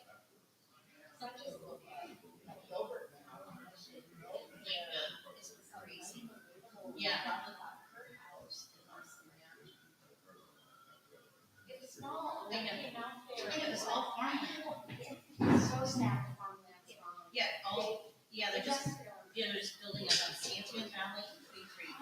Yeah, and then Apache Junction's growing, although they're trying to keep it small, but And then we were driving through Bull Canyon, and I remember it just being nothing. But now it's morning. I was like, wow, this is really becoming quite big. So, I mean, it's still small compared to like some of the other areas around there, but there's so out there to see. And I'm like, okay. All right. My friend and I used to go on horseback riding. They had ranches out there. So, and it was like nothing. It was just like, okay. Yeah, lots of people moving from California. Right, yeah. Want to get out of there. Yeah, right. Yeah, so I'm like, we're ready to get out of here because of the heat. So, Well, Casey's, we I don't know, get yeah, Casey's growing, and so we were looking at building more.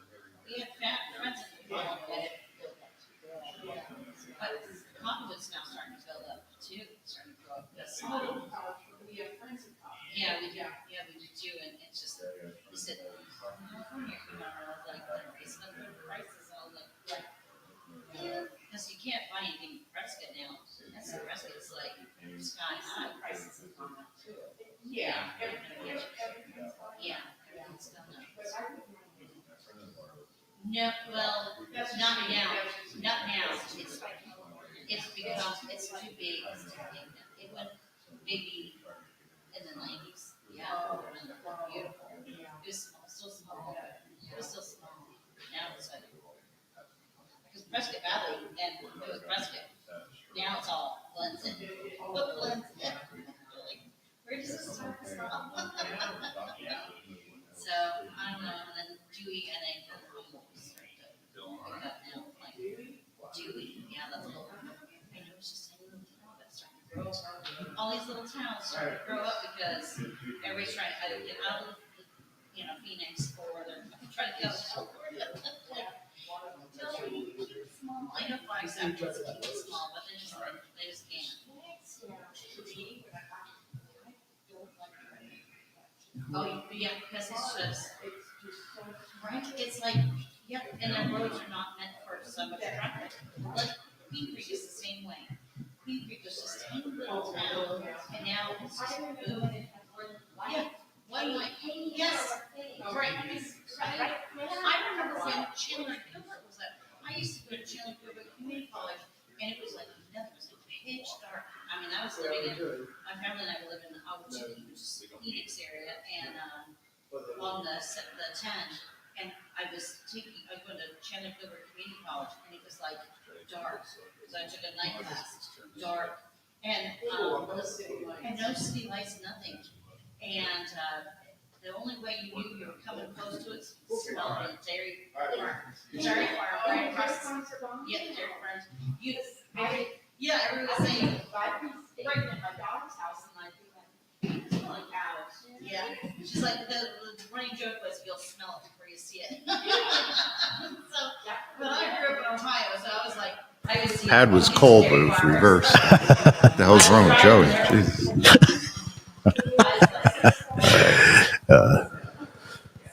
How much the valley has changed. Are we live now? Yeah, it's still live. I just keep it running live. Everybody's kind of jumping in and out. So, Hey, everybody, thanks for joining in with us today. We have our next guest coming up, Daryl Monson. You might know him from A&E's Ghost Hunters when he was with Grant Wilson. He'll be joining us shortly. We're going to talk about some of his new projects that he has going on, which are actually quite interesting. And then we're going to open it up for the last 10 minutes or so for question and answers from you guys. So kind of start thinking about what you want to ask, and we'll get that rolling in a little bit. But again, thanks very much for joining us today. We really appreciate it. and just start your questions in the chat, and then we'll relay them to Daryl so you can answer them. Welcome to My Haunted Manor, USA.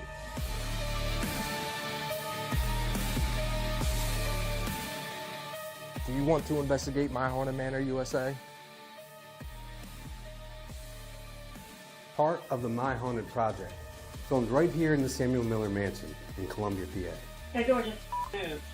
Get opened up. With 24-hour surveillance monitored by professional paranormal investigators. Did you see that?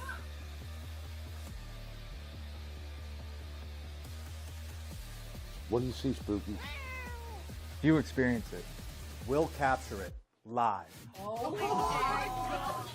There was just a loud bang.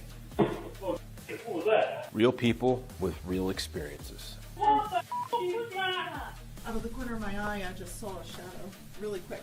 It's been a good experience every single time. I would definitely come back again. 2025 is going to be an epic year for the My Haunted Project. You know, we're just getting started. You know, we weren't able to explain this. We think this is actually something paranormal. You guys? Stop. No, we got it. Watch. Dude, there's shit going on in here. What? Did you hear that? Tell me who you are. I don't have to. Is that you?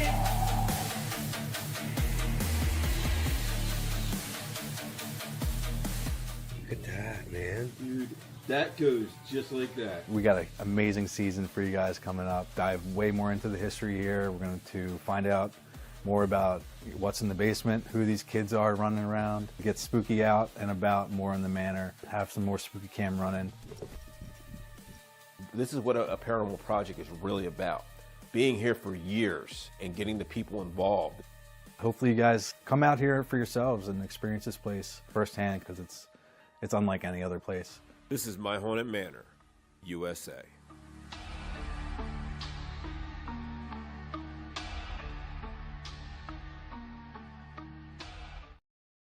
Yeah.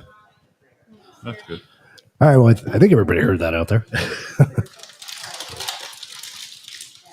I hope we can hear him when he comes in. He should. So.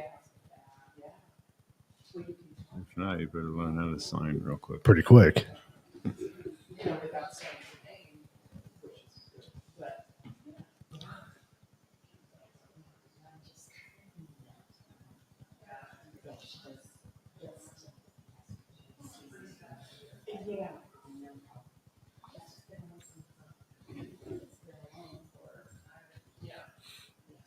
You want to bring him on a minute early just to see, make sure that everything was good? Yeah, good. Okay.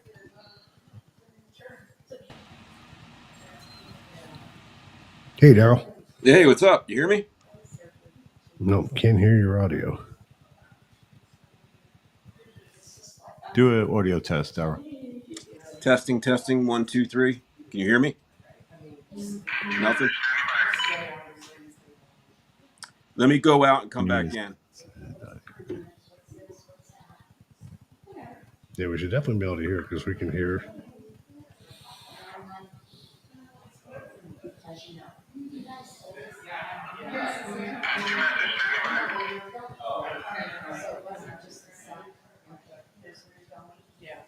He's going to jump back on. Let me do a test real quick.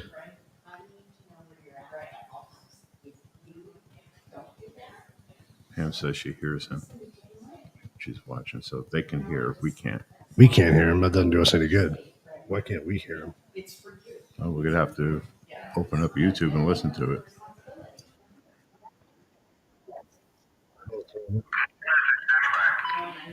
On YouTube.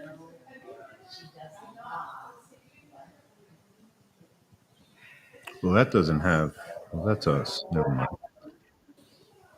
Yeah, we should hear him feeding back through here. And why he's not doesn't make any sense. We heard before.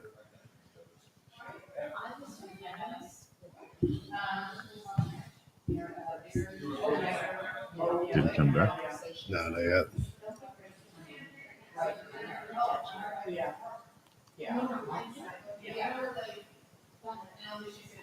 We literally tested this earlier, and it worked fine. Can you hear me? So if you can hear us, Daryl, everybody can hear you, but we can't hear you. It's weird. Oh, okay. It's okay. That's weird. Let me see. I can hear you perfectly. You have your channel up? You want to?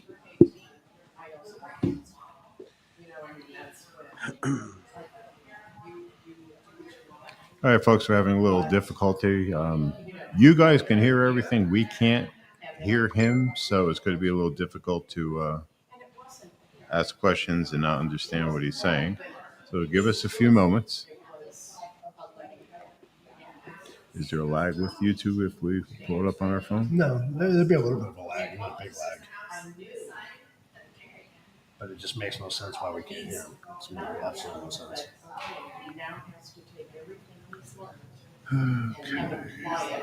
Yes, because I'm going to ask Joey real quick. Still here?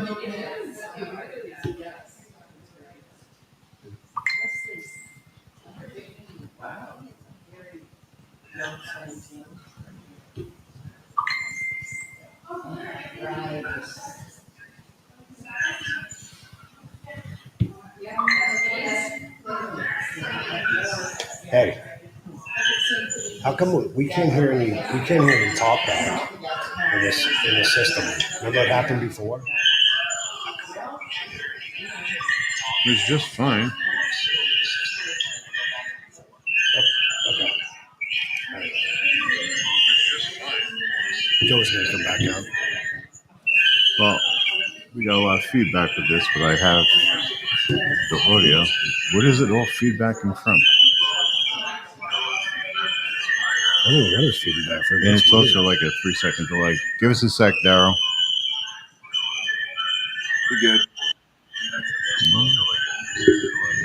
I don't even know where your feedback's coming from. That's weird. You have YouTube up on yours?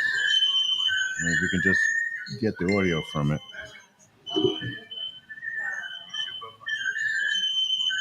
Shut your volume down real quick. I don't have any feedback on mine. Okay, let's do you then. Unless it's super delayed, but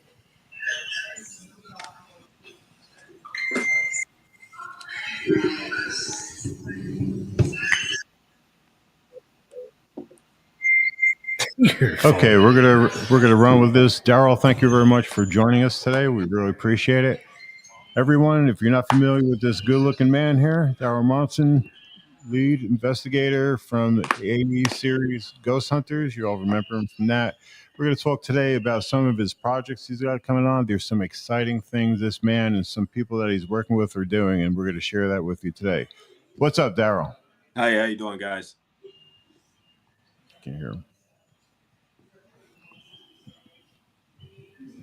it's delayed.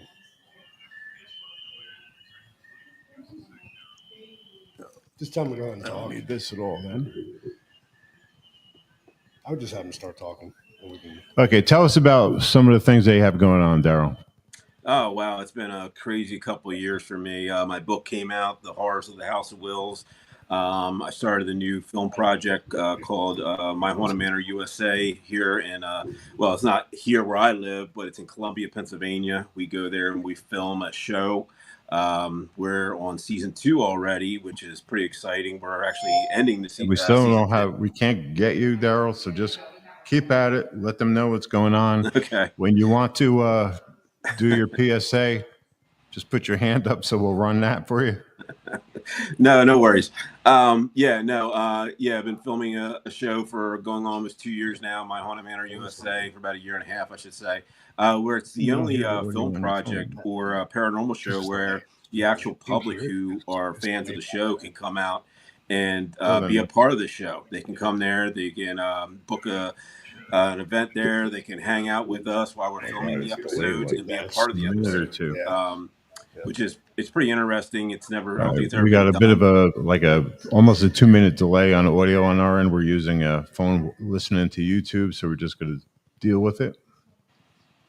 So yeah, it's quite the project. It was something that came about in the UK a few years back, and when I was over there about a year and a half ago on my book tour, I ran into some guys who are doing this project, the My Haunted project, and we brought it back to the States, and we've been filming ever since. And it's really it's gained some momentum, and it's grown legs. It's really taken off. Where it's pretty cool because the actual public can come out and be a part of the actual show, which is I don't think it's ever been done in the paranormal or anything I know of for a TV show. It actually just got picked up by a major network, and should be seeing it here sometime this summer, coming to a TV near you. Also, I mean, I'll keep rolling with this. So yeah, it's a really cool project. So for the people out there watching, if you never check, so you can All actually right, watch we it got our free on. one tech back, so let's see if we can go. Daryl, just keep talking, buddy. Okay, you can watch it free on YouTube for now. You can go to go to My Haunted Manor He's on USA or the My 6, Haunted right? Project, and you can actually watch it on there until it comes out on the actual streaming network here, hopefully this summer. Yeah, besides that, now we got a new location that's going to be added to the project that's opening up in on the West Coast. I'm going to say California. I'm not going to say exactly where in California until we announce it. But we're very excited about that. That's been 7 or 8 months in the making. And it's going to be a really cool project out there to be part of the show. Some great people out there who are going to be added members of the team. And yeah, I can't say enough cool things about that as well. So yeah, that's where we're at right now. That's caught up. All right. So we do have a way to listen to you now, Daryl. Okay. Just ask away then. I think I gave a spiel on My Haunted Manor. From the TV. How is it coming through We're on the going to feed? show a quick video bit of the My Haunted Manor so everybody can see what it's all about. Run that PSA. It's coming through on your phone? Yeah. It's delivered on the phone, by the way. Welcome to My Haunted Manor, USA.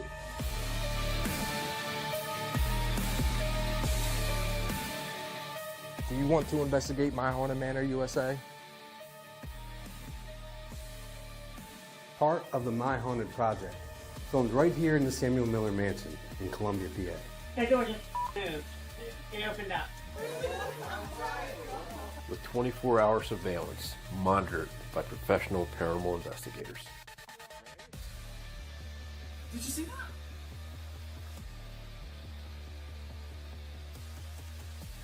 What do you see, Spooky? You experience it. We'll capture it live. There was just a loud bang. What was that? Real people with real experiences. What the was that? Out of the corner of my eye, I just saw a shadow really quick. It's been a good experience every single time. I would definitely come back again. 2025 is going to be an epic year for the My Haunted Project. You know, we're just getting started. You know, we weren't able to explain this. We think this is actually something paranormal. You guys, stop. No, we got it. Dude, there's shit going on in here. What? Did you hear that? Tell me who you are. I don't have to. Is that you?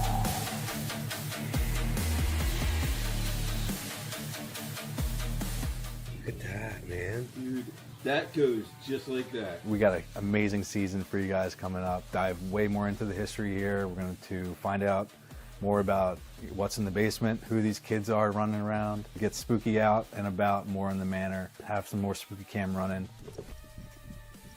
This is what a paranormal project is really about. Being here for years and getting the people involved. Hopefully you guys come out here for yourselves and experience this place firsthand because it's unlike any other place. This is My Haunted Manor, USA.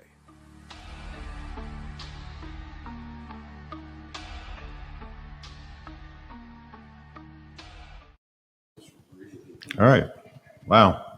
Yeah, that's pretty intense. How long has this project been going on? The whole project that started in the UK started roughly about 4 years ago, and we've moved it from the UK, which there's 2 locations in the UK, Pendle Hill and My Haunted Hotel, and then we have the one location here, My Haunted Manor USA in Columbia, Pennsylvania, and we have a 4th location opening in California here, like in a minute. How do you get connected with them? Well, I was over in the UK on a book tour about 1.5 years ago for my book, The Horrors of the House of Wills, that came out. And they contacted me. I was in Chester, which is about an hour outside of Manchester. It's a city. And they were filming. And they asked me, they heard I was in town. They asked if I would, come and do a filming one night with them. And I said, yeah, why not? I don't have anything else to do. So I came out and filmed with these guys, fell in love with the project, got back to the States, and then about 3 months later, we brought it here and started filming at Samuel Miller Mansion, which is in Columbia, Pennsylvania. It's a location I did when I was on Ghost Hunters. It's a location I did twice where they booked me for events. I came out, fell in love with it, and wanted to bring it there. And it's been a gold mine when it comes to paranormal, for the simple fact that you got to figure we've been investigating the same location for almost 2 years straight. Mhm. So we have cameras that are set up, 16 cameras set up in the building, 24 hours a day, 7 days a week that run. And we capture some of the most amazing. I've been doing this for 20 years, and I can tell you on TV and off TV, the things we've captured in that building blow my mind. Like, I can't even match them to anything. It's insane. Well, it's definitely relating to you. We do a place here called Gila Jail. It's the same thing. The more you go to a location, the more it's trusted. There's a rapport that's built, and you have that there. But you're also bringing a lot of people from the public in. How is that working? Yeah, it's really cool because what we did is we set up where the public can actually be a part of the TV show. So you can come there and film with us.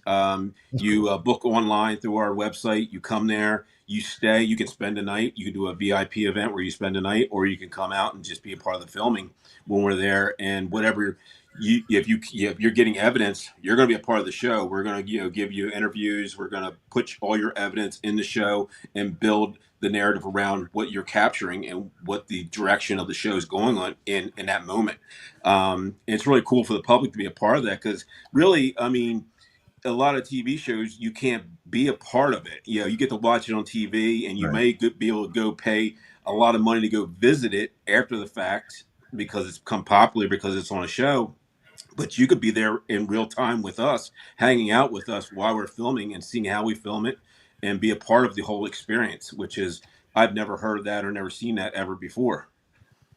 That's pretty. Who's working with you? You have a set team? Yeah. I got my two co-hosts, which is Trey and Jeff Bader, the Bader brothers. I actually kind of picked them up at a place called Fort Delaware. It was on Ghost Hunters. And I fell in love with the way they film. That's what Jeff does. He's a student of film, I should say. He's been doing it for many, many years. He's a great DP. He's probably one of the best DPs I've ever worked with. And his brother Trey, who is right behind him on that. And they're great at what they do. They're part of the show. They're camera operators. They're directors. They're producers on the show, as well as I am. And we have a couple of camera ops that work with us as well, Landon and Josh, and it's just a great experience, man, all around to have the public out there with us, and anybody can do it. We have people come from all over the world. We have a huge following in the UK that come over and visit our location all the time. We have people from Arizona, California, Texas that come out there and stay a weekend, hang out, and be a part of the whole experience. It's not just the building. You have a whole town that's actually well known to be haunted. For a quick little insight on Columbia, Pennsylvania.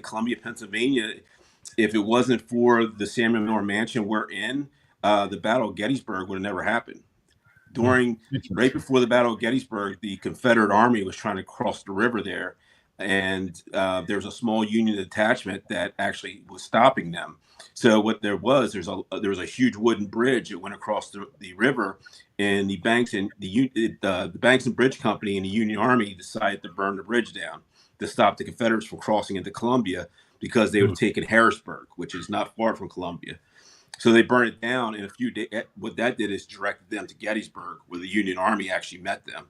And the Battle of Gettysburg happened, and it all was decided right in the building we film at. It was all part of the Underground Railroad. The actual tunnel opening is still there in the basement.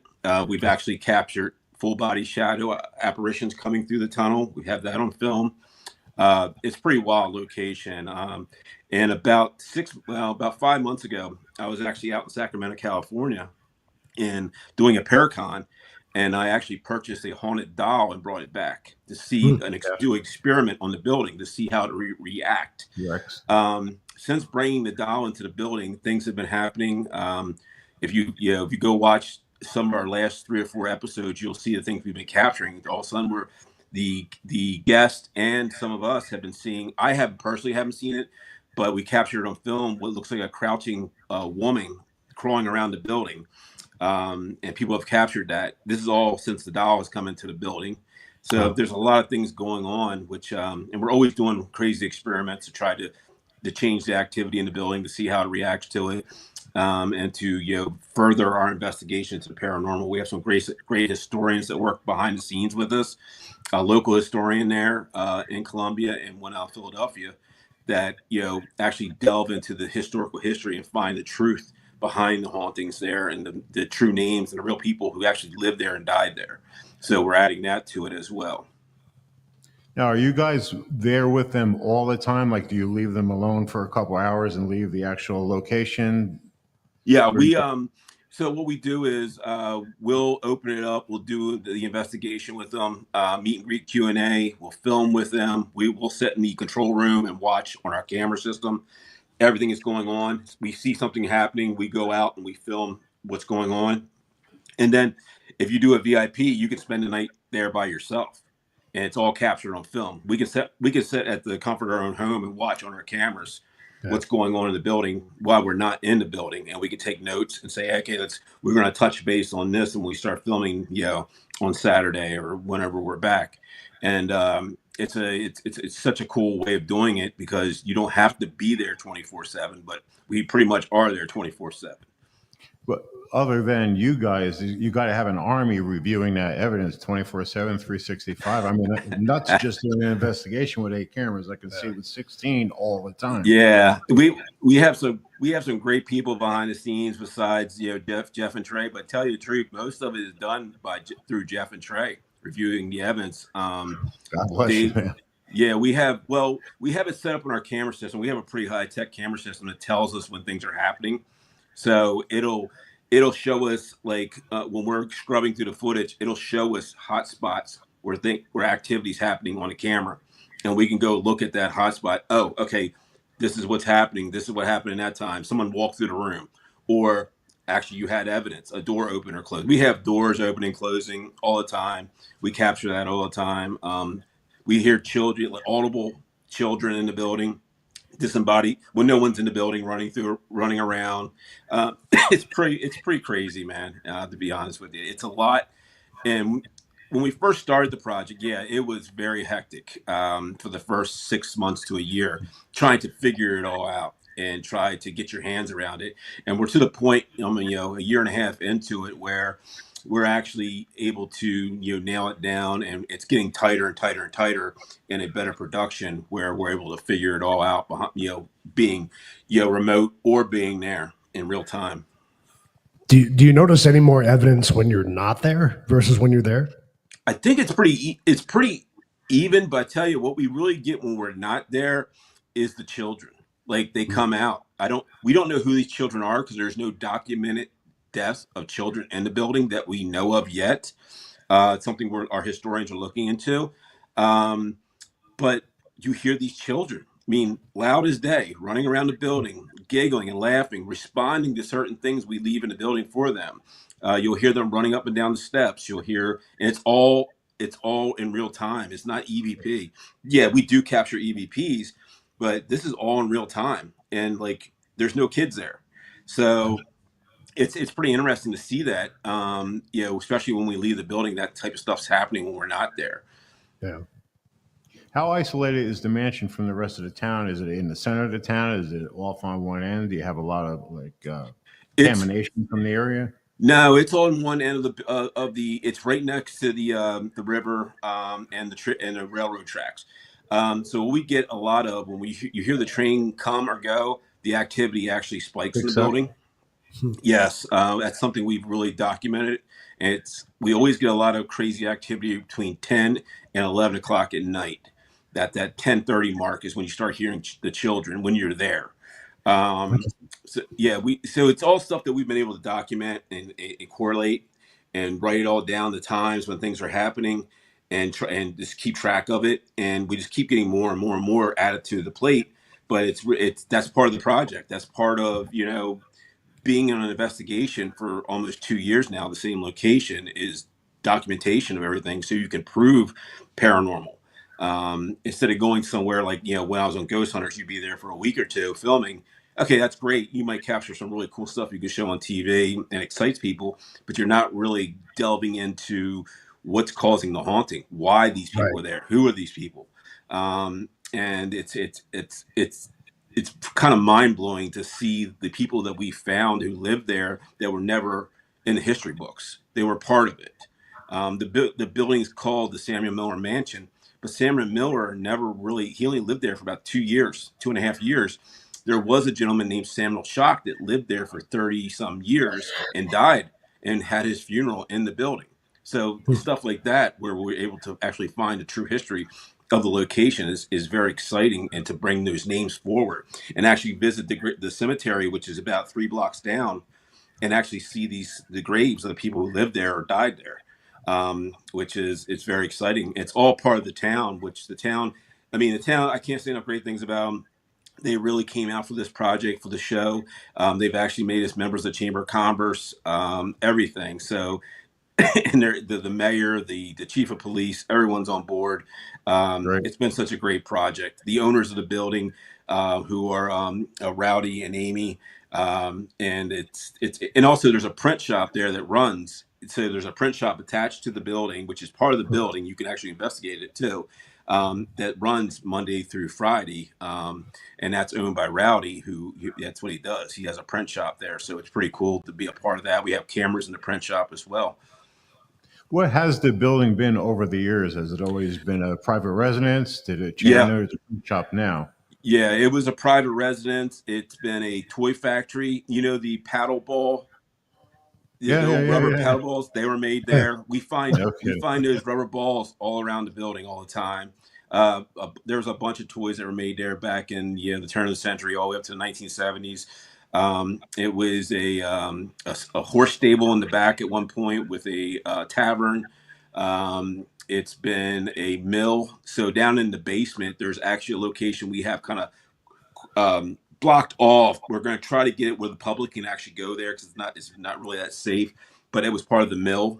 The mill actually came up to the center of the building and actually goes through our control room, where you can actually see the cuts in the floor where the mill used to come through. God, it's been so many things. It was the Bridge and Banks Company. There was they were a huge part of Columbia, Pennsylvania, and here on the East Coast at one point. It was you had the Union Army that was stationed there during the Civil War. It was a lot of things going on in that building. So that toy shop could be your connection to your kids. To the kids, yeah. Yeah, that's true. Yep. Well, we do know kids came through from the Underground Railroad. There was children who came through it as well, and we're kind of leaning in that direction right now with the investigating and with the historical part of it, to see if there's any records of what children came through, if there's any names. We do have a few names that we're adding to the list, and trying to maybe make contact with them and see if that's the children. But it's a work in progress right now. And I understand that there's a 4-legged investigator on site. Yes, Spooky the cat. Spooky is part of the building. She actually wears a camera. We have a camera that was made for her. She's like the 4th investigator behind the 3 of us, and it's pretty interesting to see what she captures, man. We'll strap the camera on her, she takes off and she does her thing, and she'll be wearing it for several hours, and she'll respond to stuff. She lives on site. Yeah, she lives on site all the time. She actually, in the kitchen, she has a bed and everything, and she stays there, and the owners feed her and take care of her. But she's become quite the little celebrity herself. She's got her own Instagram page and everything. Spooky the cat. Yeah, gonna have her own YouTube channel soon. Yeah, probably. Yeah, she's cool. Awesome. Yeah, that's crazy. That really is. Having a place like this is great to access. That's one of the biggest things. Being there, having access to it all the time. There's nothing like that. Now, you mentioned the counterparts that you have in England. Do they have the same type of setup where they're there 24/7? They have access to it, or yeah, it's the same setup. They have cameras set up 24/7. I believe in my haunted hotel, they have 24 or 28 cameras. I actually investigated that a year and a half ago. My haunted hotel, that was quite the experience. Let me tell you, almost a 600-year-old tavern. It's pretty wild. The city that it's in, Chester, was an actual Roman city that has the Roman walls still around the town. It's pretty wild. So yeah, I got to. I haven't did Pendle Hill yet. Pendle Hill's new. It just opened up a couple months ago. They also have the same camera setup there. And our location we have that's getting ready to start in California. It's going to be the same setup as we have here in the States. It's going to be about 20 cameras set up at all times. It's 24,000 square foot. It's a jail. Wow. So nice.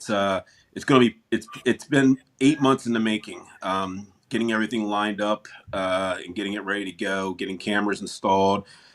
We have the complete blessing of the town and, the mayor of the town there. We'll be mentioning the town here soon. It's right out, it's about an hour outside Sacramento is all I want to really say at this point. A little north, okay. Yeah, it's further north. It's beautiful. I was out there last year. I had a great time, and the location I fell in love with. It's huge. It dates back to the 1850s, and it closed down in the early 2000s. It was a jail that whole time. It wasn't that long, yeah. Yeah, and probably really crappy conditions too, I'm sure. Yeah, from what I understand, I mean it's nice now. They got it all cleaned up, but it's creepy. Let me tell you. Well, speaking of cleaning up your place, I'm sure there was a lot of debris and different things left in the basement, in the attic, etc. Did you find anything of interest that you now still use as, like, say, trigger objects during investigations? Well, yeah, besides for the toys we find everywhere, and we make it a point to tell people to leave the toys there because they are part of the building. We have had people take them and actually post them online and stuff. Like, I get it, but leave them, guys.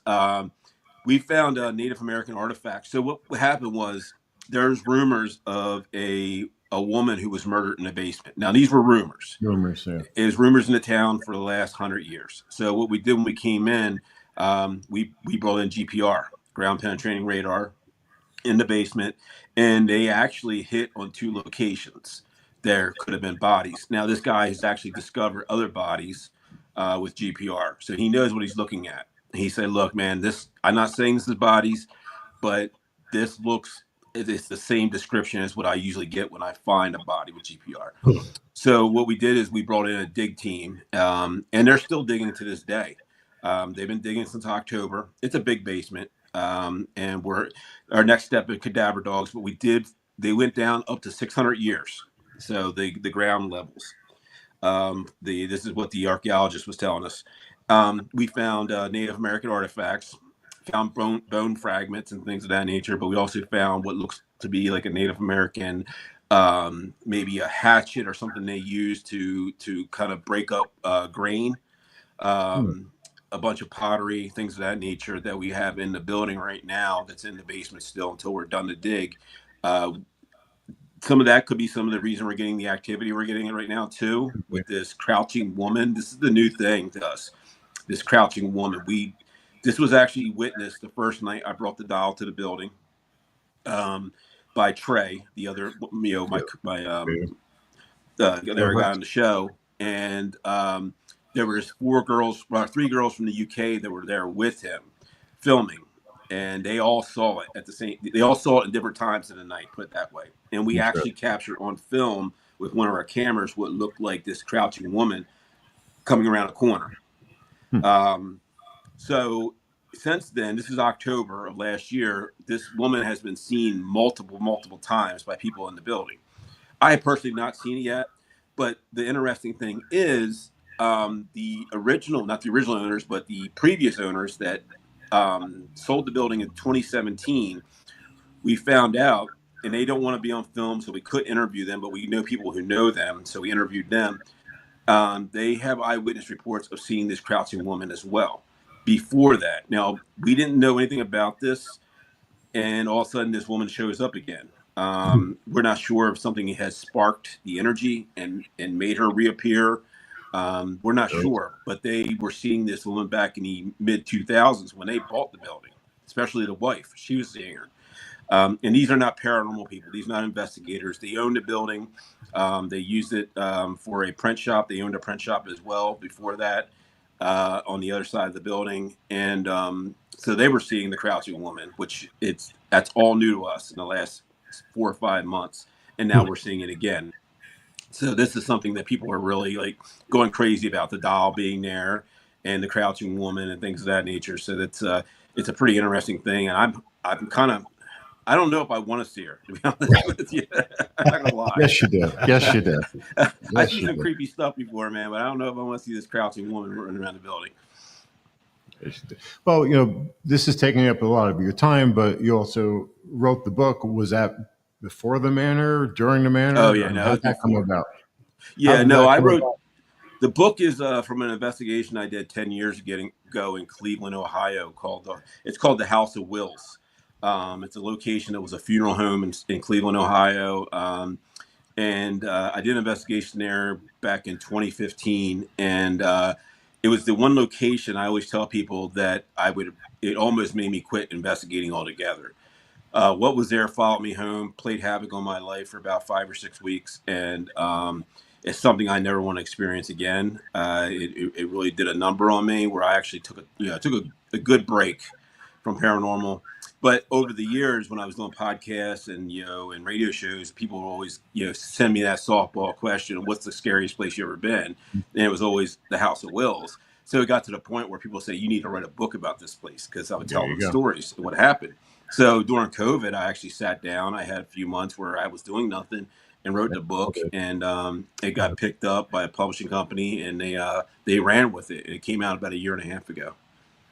Great. What else you have coming up? I mean, we have the manor. You have your book. What else is in the future for you? Well, the big thing right now is the whole the My Haunted Hotel. I mean, My Haunted Manor USA, and the new location in California, and the people over in the UK.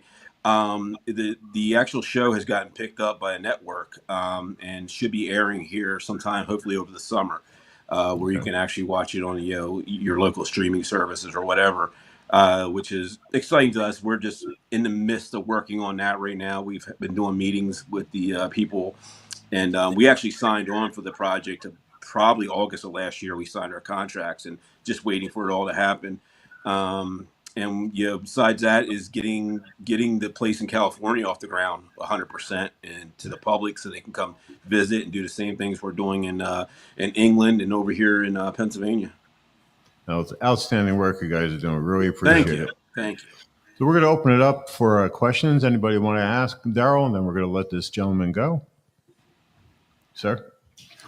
Is there a spot where the general public can watch the streaming of the... You're going to have to repeat. I can't hear. Is there Come up to that go microphone. to the podium mic and I'll put you on camera. No, The other one. The podium. So is there a spot for where the general public can go to watch the camera streams? The live streams, we're working on that. You can watch My Haunted Hotel, which is the UK version of us, on a live stream. They run like once or twice a week. With us right now, we have not started a live stream, but we're working on that. You can go watch the show free right now on YouTube. We do put our new episodes up there for the public to watch. Okay. So nowhere right now that we can just log on and be like, Yeah, watch. no, not unfortunately not right now, but it's something we've been talking about for quite a while and trying to figure out how to run 16 cameras at the same time so the general public can watch it. Yeah. But no, it's something we want to do. I did it with my previous company I worked for, Paranormal Warehouse. I used to own Paranormal Warehouse, and we used to do it with them, but it was only one camera at a time. Trying to figure out 16 is that's Yeah, see my language, going to be a bit. Trying to click Probably through. just 4 for sure. Okay. Yeah. Thank you. You're welcome. All right, who else? A couple more minutes. And folks in the audience, put it in the chat, your questions, and we'll relay them to Daryl. Anybody? Don't be shy. I don't bite. Okay, why do you always wear your hat backwards? That was, oh my God, that's a crazy story. So I used to do podcasting. I had a podcast. It was the American Ghost Hunter Show. And I used to wear my hat backwards when I wore my headphones. So here's a crazy story for you people who want to know about ghost hunters. So when I got hired by Ghost Hunters, it was in my contract where I could not trim my beard or turn my hat around or not wear it. Because it was what the people knew. That was my gimmick or my appearance. That's a true story. It was in my contract. I could wear my hat forward if I wanted to, but they always liked it backwards and they always liked the beard. So yeah, it just stuck.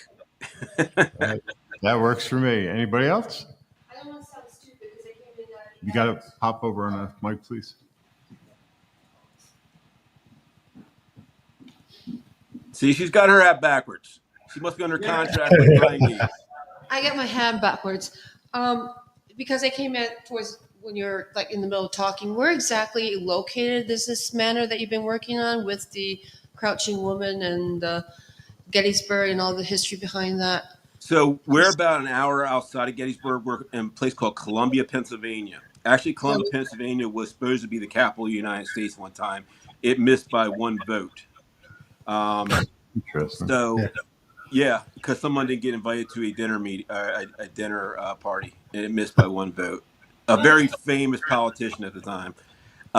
So yeah, we're in Columbia, Pennsylvania, which is it's steeped in Civil War activity. The Underground Railroad, the whole town. I'm going to lie, we're really branching out. The whole town's haunted. I mean, there's so many locations in the town we could do off the show, but we're in the Samuel Miller Mansion. Yep. What's the name again? Samuel Miller Mansion. Samuel Miller. Okay, thank you. Yep.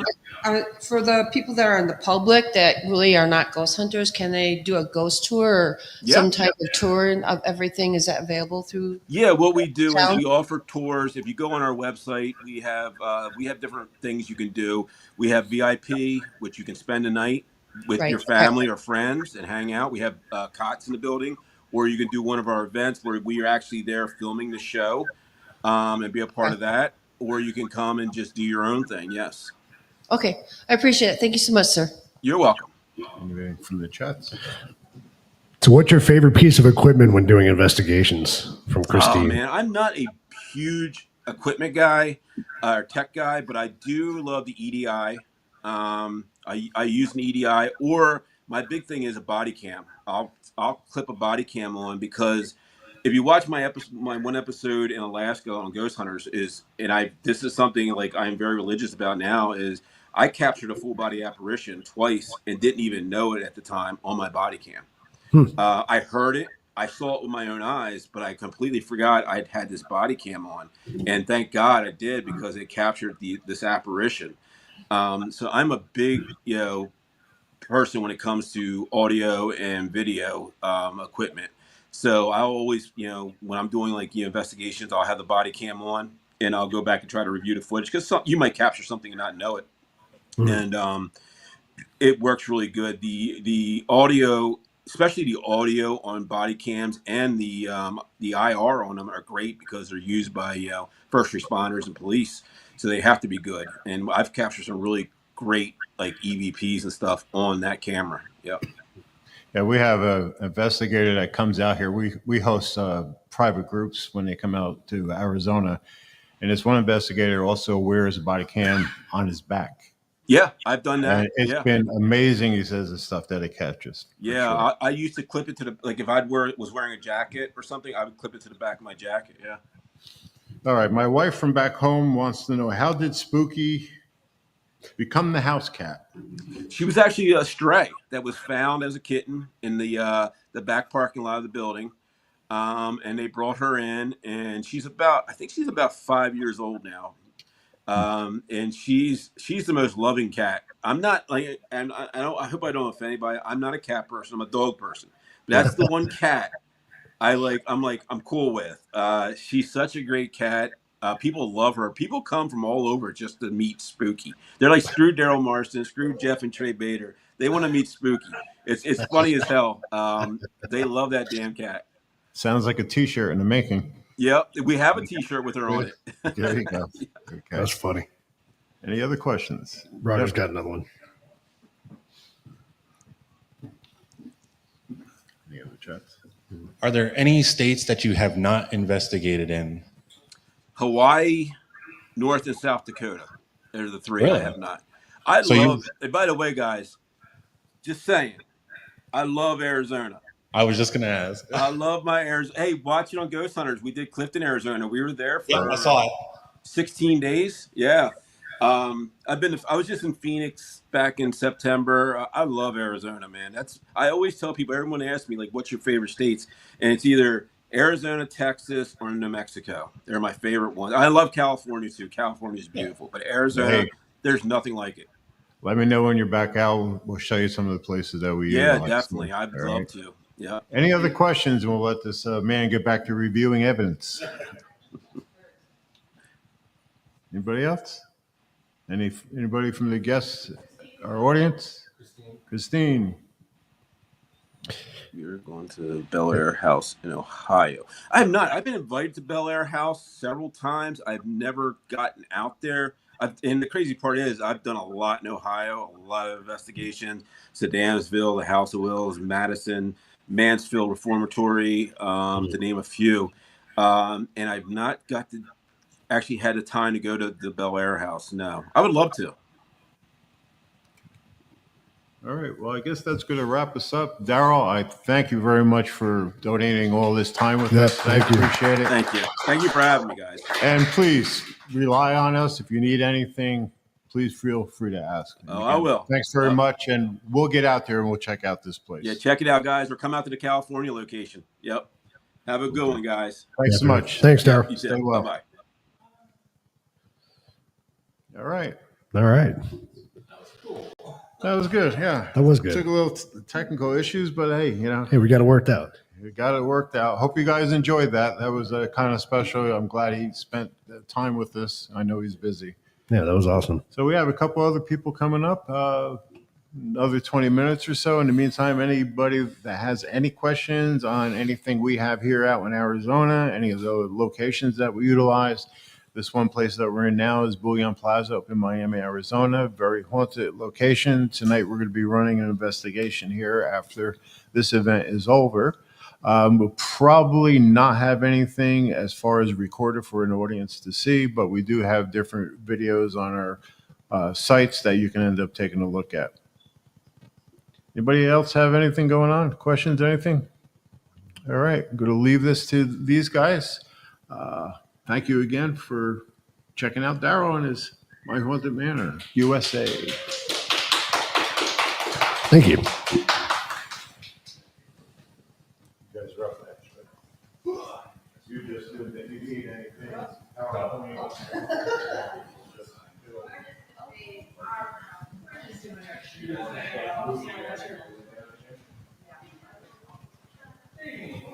There is some space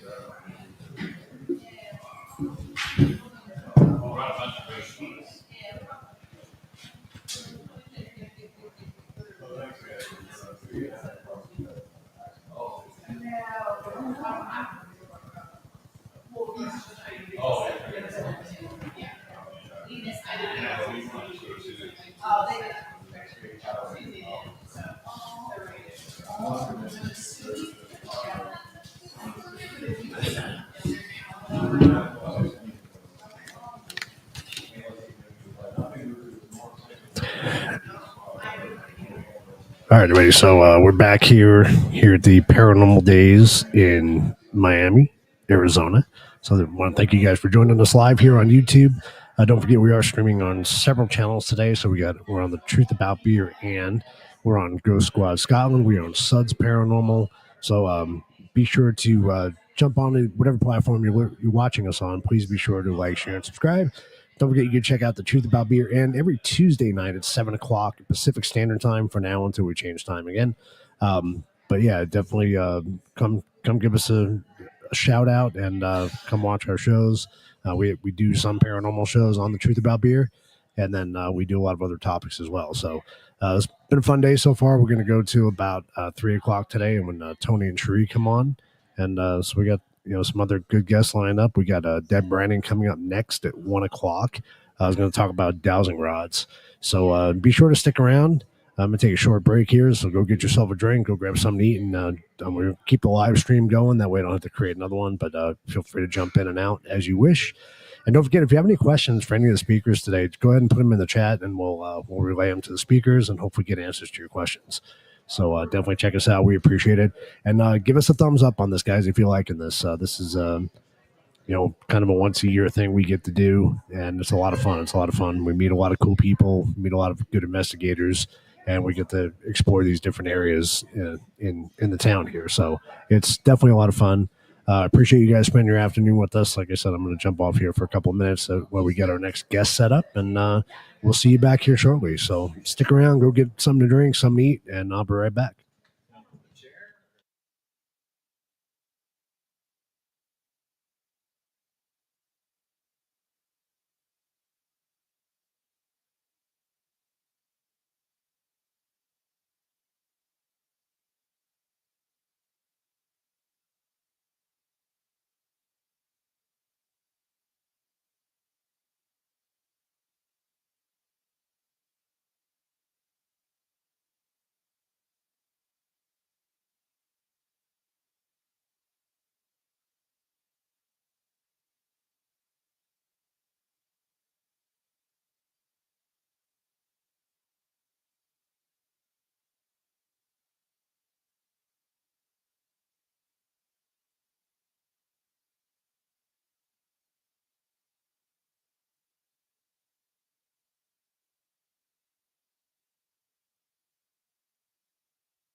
Sure.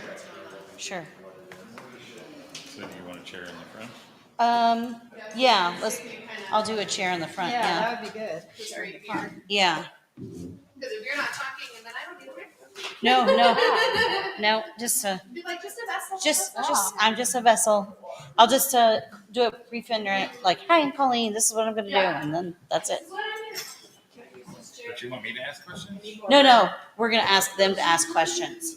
If nobody comes up with one, then yeah. And he's going to read them. And then But if nobody has a question, then you can say, or you can just ask questions, and then if there's one in between.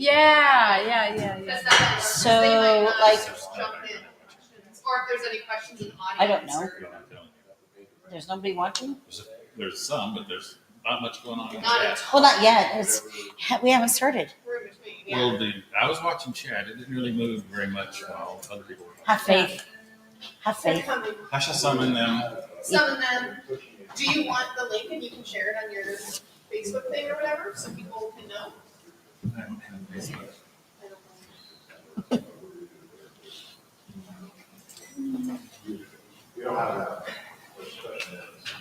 Yeah, because if there's nobody, if you don't get any questions, then yeah, or ask the audience. Yeah, the chance. Yeah. Okay. We'll go with it. All right, we have about 10 minutes. We're setting up our next speaker here. It's going to be Deb Brenning and her group doing some dowsing rod demonstrations and some other demonstrations. So should be a good one. There's going to be some audience participation in this one. If you have any questions, you can ask them, and I'll put them up on the we'll put them up on the screen there for them to see. So about another 10 minutes, we'll be starting our next speaker. So hang out just for a couple more minutes.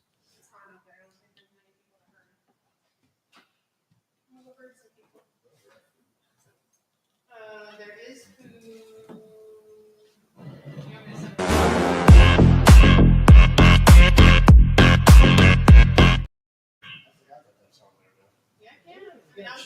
I'm awake now. I know.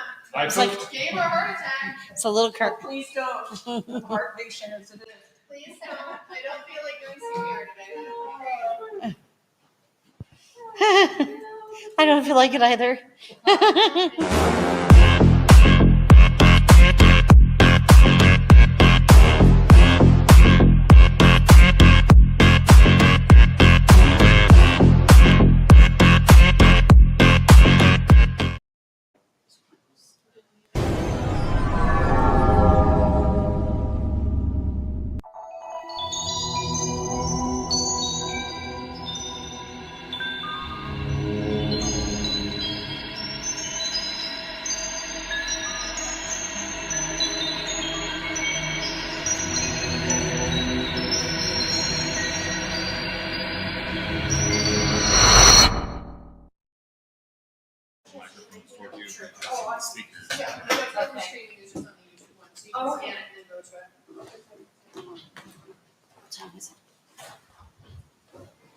It's about 7 to 12.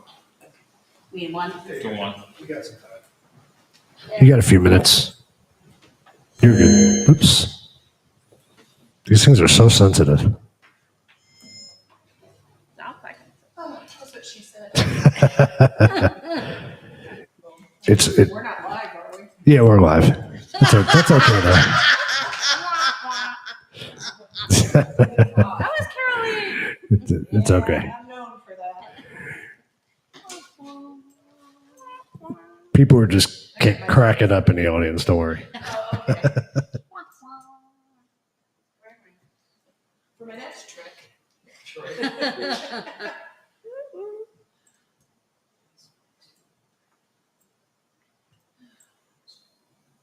I guess nobody wants to learn how to douse for spirits. The more for us. You get questions. Oh, okay. I'll have an answer. Don't worry, I'm not afraid to speak up. Oh, good. Remake the word cards. My wife will get some people in here. She's like the opposite. Flag them down. People in, Oh. Lock 'em in. We got Doritos. Right? Come on. I would have found it if I didn't have Eric. That's how I found it. Yeah. Through Sadie, who met me at the Elks Lodge, did an investigation. And through his side, that's why I found all about this. So I don't know what He advertises. I don't know where he advertises. But the algorithm, it's funny, we advertise our podcast all the time, and the algorithm is so weird, because I'll get people that tell me, I didn't know about your episode till a week after it aired, so it just depends. You guys are too quick. Yeah, we've done this before. Yeah, it's like we've our- been doing this for a couple years, this presentation. It's like our, what, 5th, 6th?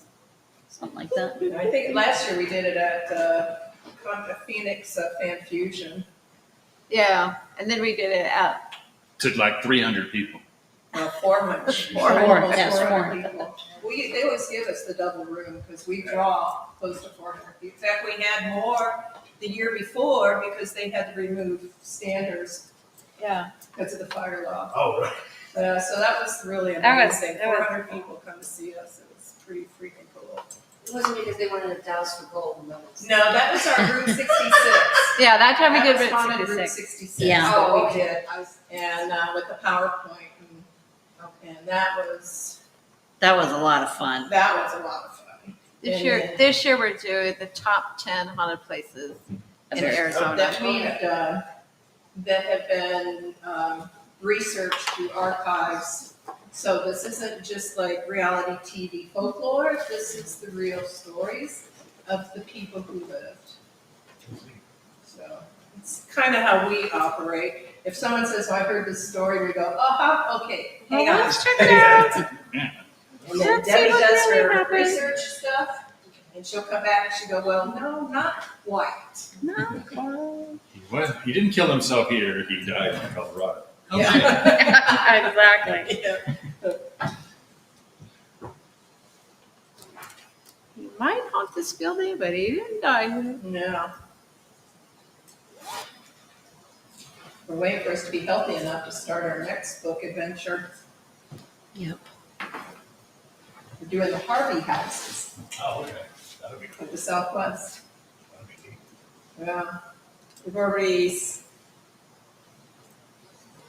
I think we did Needles and we did the one up on Route 66. Williams, we've been there. Williams. We've got a few more to do. Is that a hotel? No, the Harvey House was the Harvey House. Fred Harvey built these hotels, dining rooms for the trains that would head west. Along So the the Santa travelers Fe. would have a place to stop. Oh, yeah, the Harvey, okay. Yeah, and the Harvey girls had Okay, had that's specific right. uniforms on, dress and stuff. Right. And one thing people don't know is when we do investigations is we dress in period costume of the environment that we are in. So we do, since we do so much of the historical, the late 1800s up to 2000, our period costume can get pretty elaborate. But what we've discovered is those that will be familiar with the costuming are more comfortable stepping forward in contact. Yeah. Rather than going in 2025 street clothes, they're like, you're showing too much skin, whatever. But if we come in our full dress, then this is something they know. Now, when we did the Hotel Magma in Superior, we even spoke in the time period. Yeah, we did a tea Newspapers. party. We had a tea party. We did all of that. And the tea party was phenomenal. Oh my gosh. Michael Jackson came. No. Don't listen to him. No, but No, I didn't. Debbie, and we used teacups from my grandmother and great grandmother. And in this tea party, we're in period clothing. Debbie's teacup with her finger just kind of lightly on the lip, and we're talking about the teacup. Teacup started going in circles in the saucer. Really? Yeah. Yeah. Yeah, I got it on video. Yeah. And then it stopped. Yeah. That was an amazing, That was amazing. It drained me. That's how good it was. Yeah. I was So drained. that's kind of how we approach. Yeah, we have matching T-shirts and all that kind of stuff like people do, but we like to dress in the Uh-oh. period. Little I mean, pre-chance. people need to feel comfortable. Oh with yeah, us. yeah, for sure. Did I talk enough? We there? I can hear you. Oh. Yeah, we have people coming in. You got about 2 minutes. And that's where we find the divination works a lot too, is that if they're intimidated by the electronics, they're not intimidated by a glass upside down or a pretty little rock. And they're familiar with dousing only with willow sticks, Mhm. so many of them already know how these operate. So when they see us using them, they're like, oh, I can use that. Makes your job easier, No, you don't have to drag all that equipment like you got. right? I'll get to that. I'm usually the last one to present, and I'll show how that works. So we always finish strong. With a cardiac patient. Yes, so you can imagine what these road trips are like when we go. They're heart stopping. Boom. Too soon.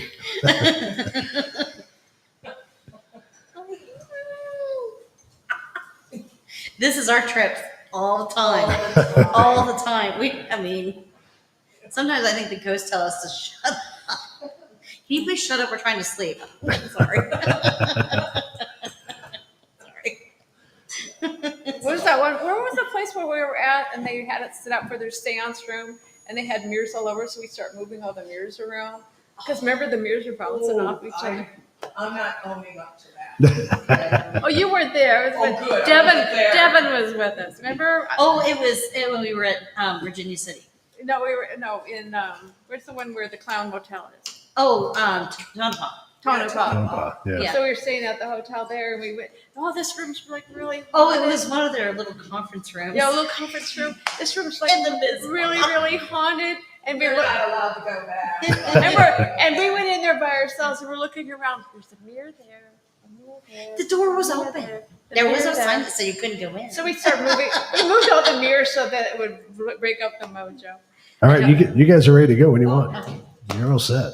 All right, well, let Chance open and give the intro. Are we ready? Yeah. Hello, everyone. We have a presentation called Dowsing for Spirits, and we'll do introductions in a second, but I will take my attempt at telling you what dowsing for spirits means, and then everyone else can correct me. I will. Okay, so we'll start with me. I'm Chance Houston. My first ghost experience was when I was 10 in my grandmother's house, and I have essentially had a relationship with hunting the paranormal ever since, and that was a few years ago. So that's me. Dowsing with spirits, or dowsing for spirits, is not really. It could be simplified down to ghost hunting for spirits, but that's not really the case. To douse, you generally form a relationship with a spirit companion or a set of spirit companions, and so it's almost like we're dowsing with spirits. And so that's a bit about the show. It's not a show; it's a presentation, but whatever. So I'm going to have everybody introduce themselves now. I'm Colleen Solzer, his better half, and I'm going to show you dowsing, but in a different way. But Debbie's going to go first. I'm going to go first. You're going to go first. All right. And I'm Debbie Branning, and I'm a paranormal investigator, author, and I'm going to show you how I work in a graveyard with dowsing rods and pendulums. And I'm breaking the equipment. My name is Carol Lee Jackson. I run Friends of the Other Side Paranormal. I've been doing this for over 50 years. I'm here to show some divination styles, and let's get the party started. Heck yeah. All right, so let me just set you up, and then I'm not one of the psychic presenters, and so I'm just going to set you up and then kind of turn it over to them and help them out. Here's the setup. So dowsing has been around forever. You could say it started with the Druids and their relationships with willow trees. Willow trees are water-loving trees, and they're said to prefer to have their roots in water. That's how come they chose a willow branch as the main water hunting tool. It looked like a Y. They would bend it under tension, and it would allow it to come through the channel and deflect the rod whenever there was something to detect. That was around forever, basically, since the Druids, for sure. Over time, though, dowsing changed. One of the major variations is dowsing rods. Dowsing rods are not under tension like a willow branch is, and it's allowed to move freely. And there's skeptics really enjoy picking apart the dowsing rod because it ultimately, to a skeptic, it comes down to unconscious motor movements of the presenter, right? And we're here to tell you, right, that's what is going on. But there's a spirit, there's a connection. These gals have, if once you get to know them, you'll realize they have a small ego. They're not here to convince you anything, and they're not interested in. They don't get. They don't try and create a change in your beliefs. They're just here to show you.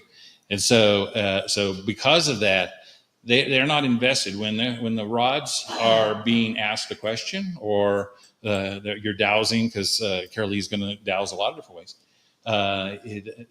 They're not involved, right? It's their job to stay out of the answer and let the answer occur, and they learn the answer just as you do. So that was so dowsing rods was what got really popular, but it changed again. The French had to change it, but they recognized a very key flaw with a dowsing rod, and that is to find something, you had to go stand near it. What if you wanted to find something from afar? And so they started using pendulums as a way to study large areas at once, and then basically would send in dowsing people when they had an area of interest. So so pendulums were a modern invention by the French, reasonably modern invention to contribution to dowsing. Lots of things are dowsing. Basically, if you're presenting your hands to an object with the intention of having answers presented through, you're dowsing. And so a Ouija board, or a planchette, really, not the board, is a form of dowsing. Let's see. So that's kind of the history. Man, I can really go on and on about this. I accidentally did for a long time at one of our presentations. There's a lot to this, but it's more fun to just watch it. And so let's start with Debbie's going to go first, and this is not rehearsed, so she's going to have to tell you what she's going to do. Okay. I'm going to tell you what I'm going to do first, and then we'll get some volunteers down here. I am a volunteer at the Pioneer and Military Memorial Park Cemetery in downtown Phoenix. That's Phoenix's first cemetery. And we do a lot of preservation work there, where we're repairing the stones, repairing the grave markers, and sometimes we have to locate some of the dearly departed to make sure that we're in the right spot, and making sure that the person that's buried there is really there. So this is a form of dowsing where I'm going to show you how to douse a cemetery, and I'm going to need 4 volunteers, a male or a female, maybe a couple females, a couple males, whoever wants to be a volunteer and will feel okay laying here on the floor being dead. We'll help you get up. We'll help you get up. I'm not coming down there.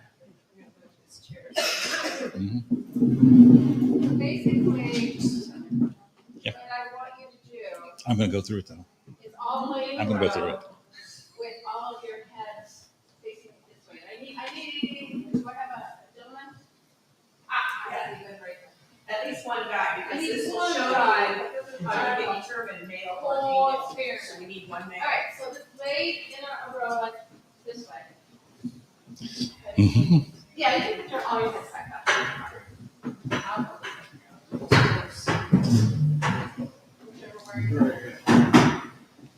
Okay, lay on your backs like you're in your coffin.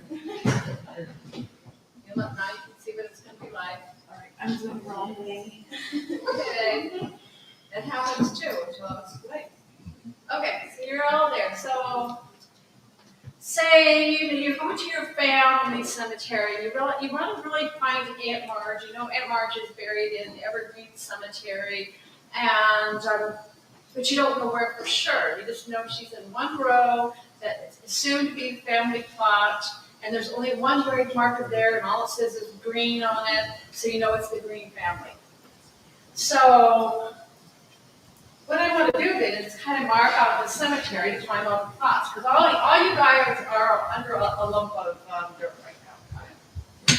So I'm going to start from this end, and I'm going to get kind of near you, and every time that I come to a body, the rods are going to cross, because that'll tell me I'm near a graveyard. But that's how they are in interval cemeteries, about 3 feet away from each other, basically 2 feet sometimes.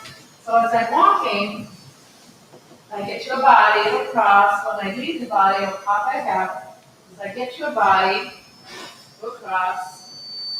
Leave the body, it goes back out. Get to another body, it'll cross. And so forth and so on, every time I get to a body.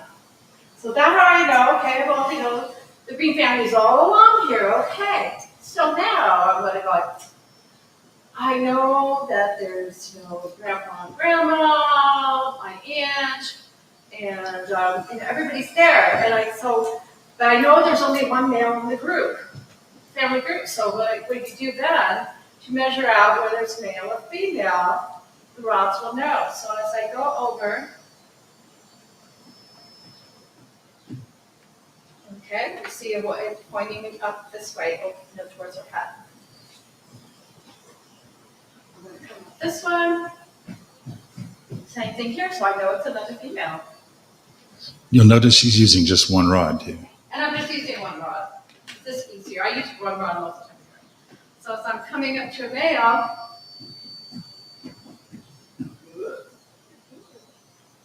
it flips. It's okay, so this must be where Grandpa George is. So the rod is now pointing away from the gentleman's head. That's how we know it's a male. Yeah, so I'm going to come up with this gal. So here, I'm going to actually flip that back like it was for male. As I come back up over her, it immediately flips it in. So that's how you can tell whether you have a male or a female. So you got to remember, women think with their head, and the men think with Something else. So that is how you can determine that. Something facing the other direction. Their toes, yes, their toes.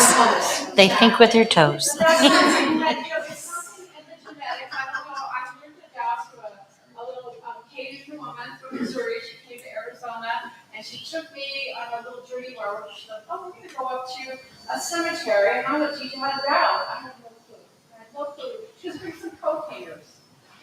All right, so I bring coat painters. We end up here at some crazy cemetery. There's a cemetery here. I know you don't see any markers, but if there's one here, because I grew up in this area and I know there's a cemetery. I said, okay. So she has me 2 rods, and I stand there the very first time, hold them like this, and they all of a sudden they're going like, just bouncing. The interview was so intense.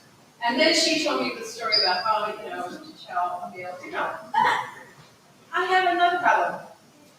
So what if this body here was put in her coffin the wrong way?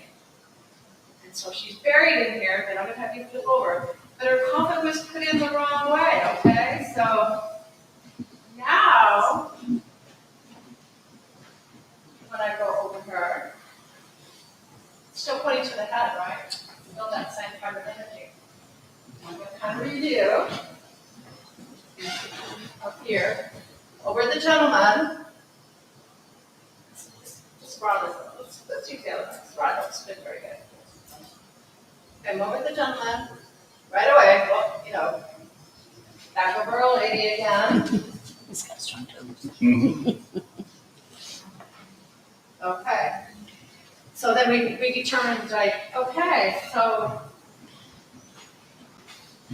we don't know really if that's a male or female here, although, we figured out, right? So what did you use? There's a way to do this.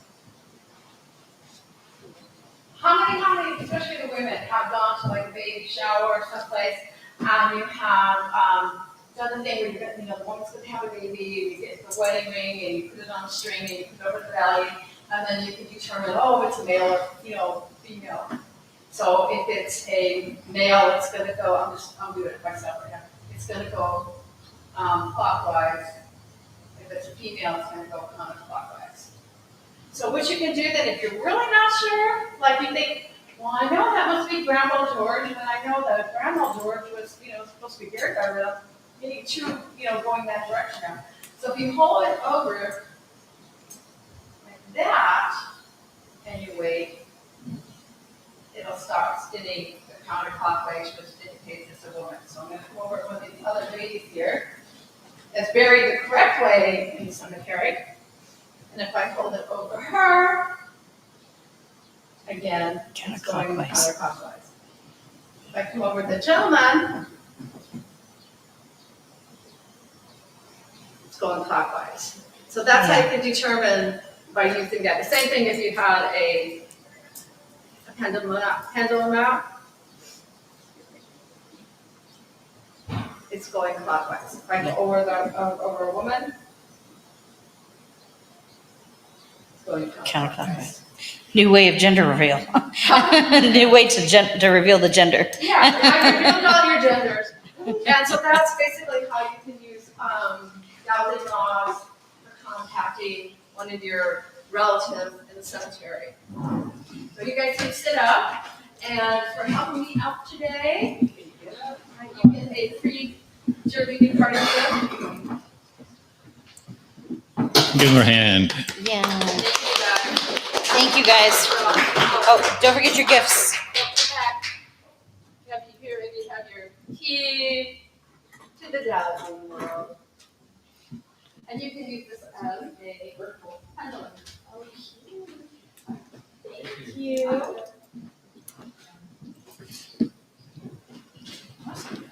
Awesome.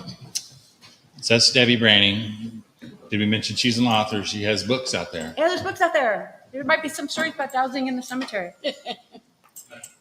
All right. So now we're going to go to Colleen. Yeah. Did you need? I'm going to sit over here. Okay. So I'm going to show you dowsing rods while I am blindfolded and have sensory deprivation. So I'm going to be deprived of my senses, hearing and vision. So those that are watching us from afar, you can ask us questions and we'll see how my rods answer them. I call them my boys. And they're going to cross for yes, and they're going to go to like in a Y for no. And so you can ask questions, and then we'll see if we can get an answer. And then if anybody here has any questions here in the audience, you can also ask a question. And then if we don't have any questions, then my husband here will ask a question and see what the rods say. So I'm going to set up now. We want to ask questions. Who knows what he's going to ask? No, I don't even know what I'm going to ask. Yeah, we've learned that too. We never know. Never know what he's going to ask. It's tricky. She's going to have. Yeah, I wanted to interject real quick with the dowsing rod and cemetery. Back in the 1800s, early 1900s, women of the night were not buried with their head towards the headstone. Quite often, they were buried with their head where the feet are. So when you go in some of these historical cemeteries, it's nice to be able to douse the gender.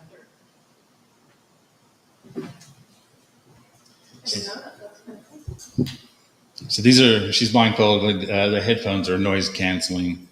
In a small room like this, we'll probably just try and speak softly because, no system's super perfect here. Can you hear us, Colleen? Very little. All right. So yeah, we'll speak soft. All right. Well, we'll also ask questions where being blindfolded and earmuffed will be irrelevant. There will be no way to know the answer. So we're going to start. First of all, let me tell you, as she's kind of balancing out and getting into the zone, and she can probably start getting answers right away. But let me tell you real quick about the boys. So the boys are her dowsing rods. They have a special connection to someone who's passed. It was his wire hangers from his closet. So that's where they came from. There's a deeper story there, but we'll just leave it at that for now. And ask the boys if they're ready to talk. Can they point to me? That's okay. We've had this presentation where they didn't move at all. You're being ignored. Yeah, I am. Can you point toward our hosts and where they're sitting?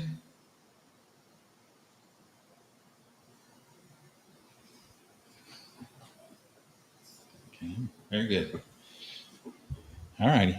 You don't have to keep pointing. You know the drill. So the boys have heard all of us three talk to them a lot. So sometimes you don't have to be specific, but go ahead and straighten out.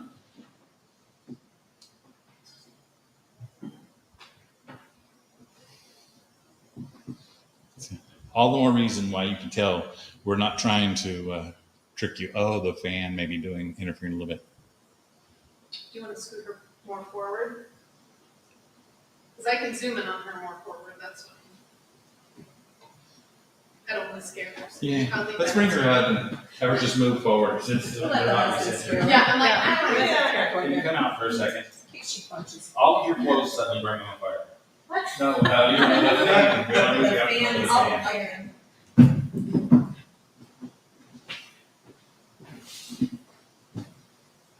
That's a bad name anyway. There. All righty, boys. You go ahead and straighten up and let's get ready to go. Are you there? Are you ready to go? So generally we're looking for a cross for a yes.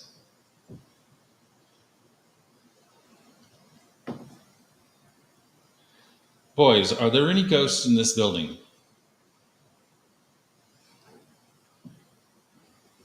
That's a pretty clear yes. That's a great cross, yeah. Go ahead and straighten out if you can.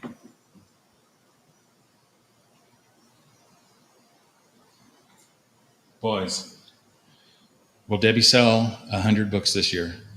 I mean today. This year? Yes, definitely. They want to say yes. I hope they say yes. Let's see. Does anybody have any questions? Because we really didn't. Mine will just get weirder.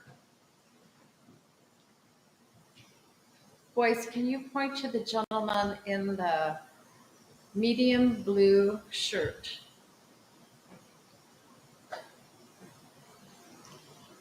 He's in the audience. Can you point him out? Well, that's great. That's pretty good. It is pretty good considering we moved her.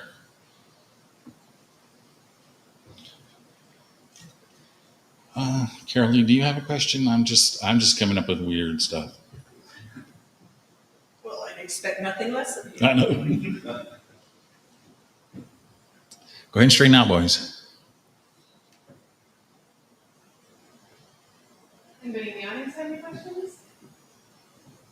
It'd be better if it was somebody that the rods didn't know. They know me. Boys, go ahead and straighten up. Are there any bad spirits here today?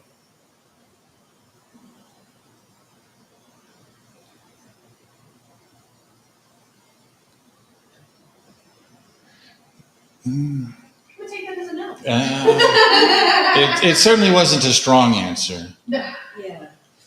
They don't know. Boys, can you point to a person in our gallery audience that lost a loved one in the last year?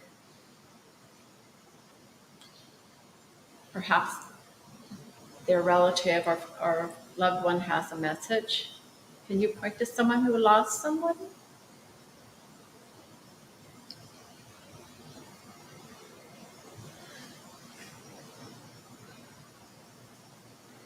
Well, if you're being pointed at, I'm sorry. But it's not a strong point. Let's see. Since she can't see her rods, I'm gonna tap her and have her reset. Reset. I'm gonna do a reset. The airflow is Can you interfering. reset? They seem Do you they want seem to have gotten stuck. No, in and out. that's all. Yeah, usually when we work, we turn everything off. Yeah. You don't want that in here, we'll die. It's fine. Yeah, you would die for sure.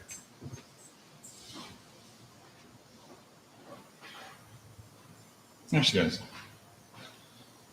Okay, boys, you're in a building with a bunch of minerals. Are there any miners here? Miners meaning people who pull rocks from the ground.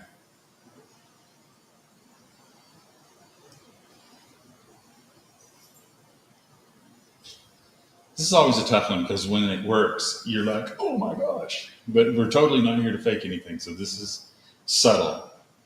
I like this question.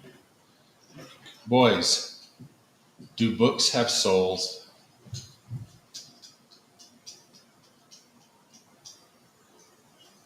I swear I've had some books that were like people. What do you got, Debbie? Do you have a question? I do. Okay. Carly has a question. Okay, boys, you know who parties with me? Is my brother here?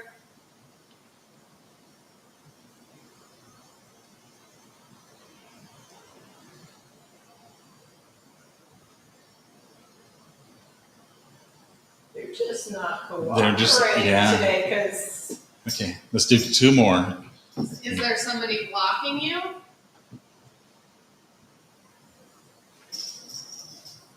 At least with that one, we got some sway. Mm-hmm. Are there any haunted items in this museum? That sucker should be helicoptering right now. Mhm. Yeah. One thing you'll notice is the rods are angled down. And over the years, we learned if you hold them elevated, your body motion will move them. If you angle them down, now they've got to work against gravity. So that's why you'll see us pointing down. Takes a little more work. Yeah, it does. So when they start moving. you That was know. amazing. They went crazy. Nobody wanted to talk today. I have a lot of crystals on me. Did that cause interference? No, I think the airflow in here, and also there's so many haunted objects in here that will also put out their own energy and A little bit. They tried to answer. A little bit more than last time. Oh. Although you got the guy in the blue shirt. That's a Oh. very good possibility. Yeah, you got the guy in the I mean, blue because shirt. Billy's here. What- And When we asked the question if there was anyone had lost anybody recently in the past year, was there anybody here that had that? a manager. Not a one. Yeah. Well, we're sorry about your manager. I'm not. Okay, me neither.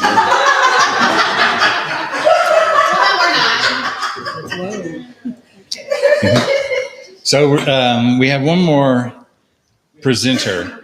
And this is Carol Lee. Carol Lee is, to me, I knew her first more so as a pendulum person.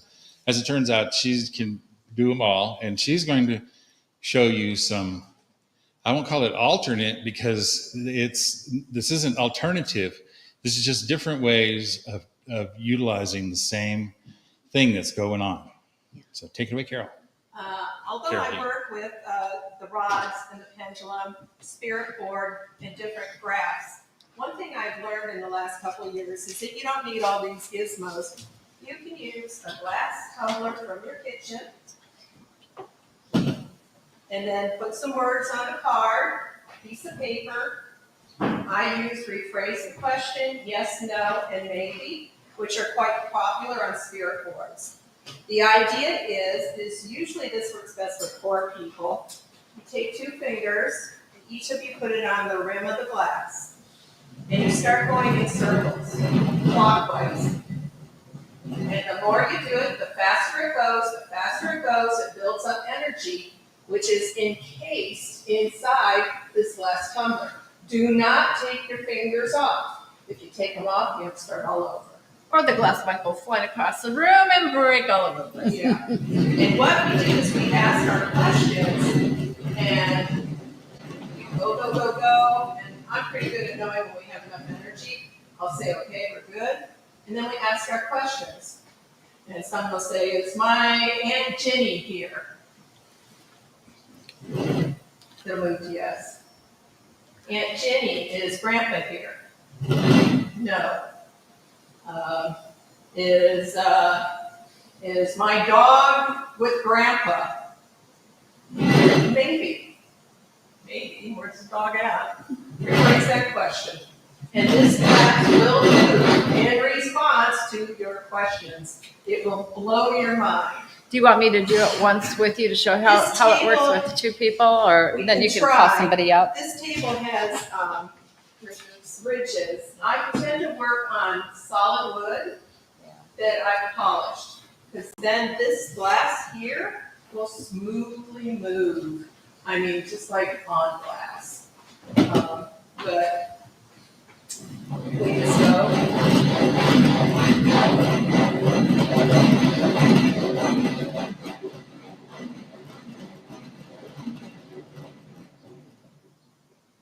Okay. Taking our fingers off. Yeah. Is there? Yeah, go ahead and ask the question. All right, let's turn up. I'll ask one question. Go. All right. Are there 150 people in this room right now? Live people.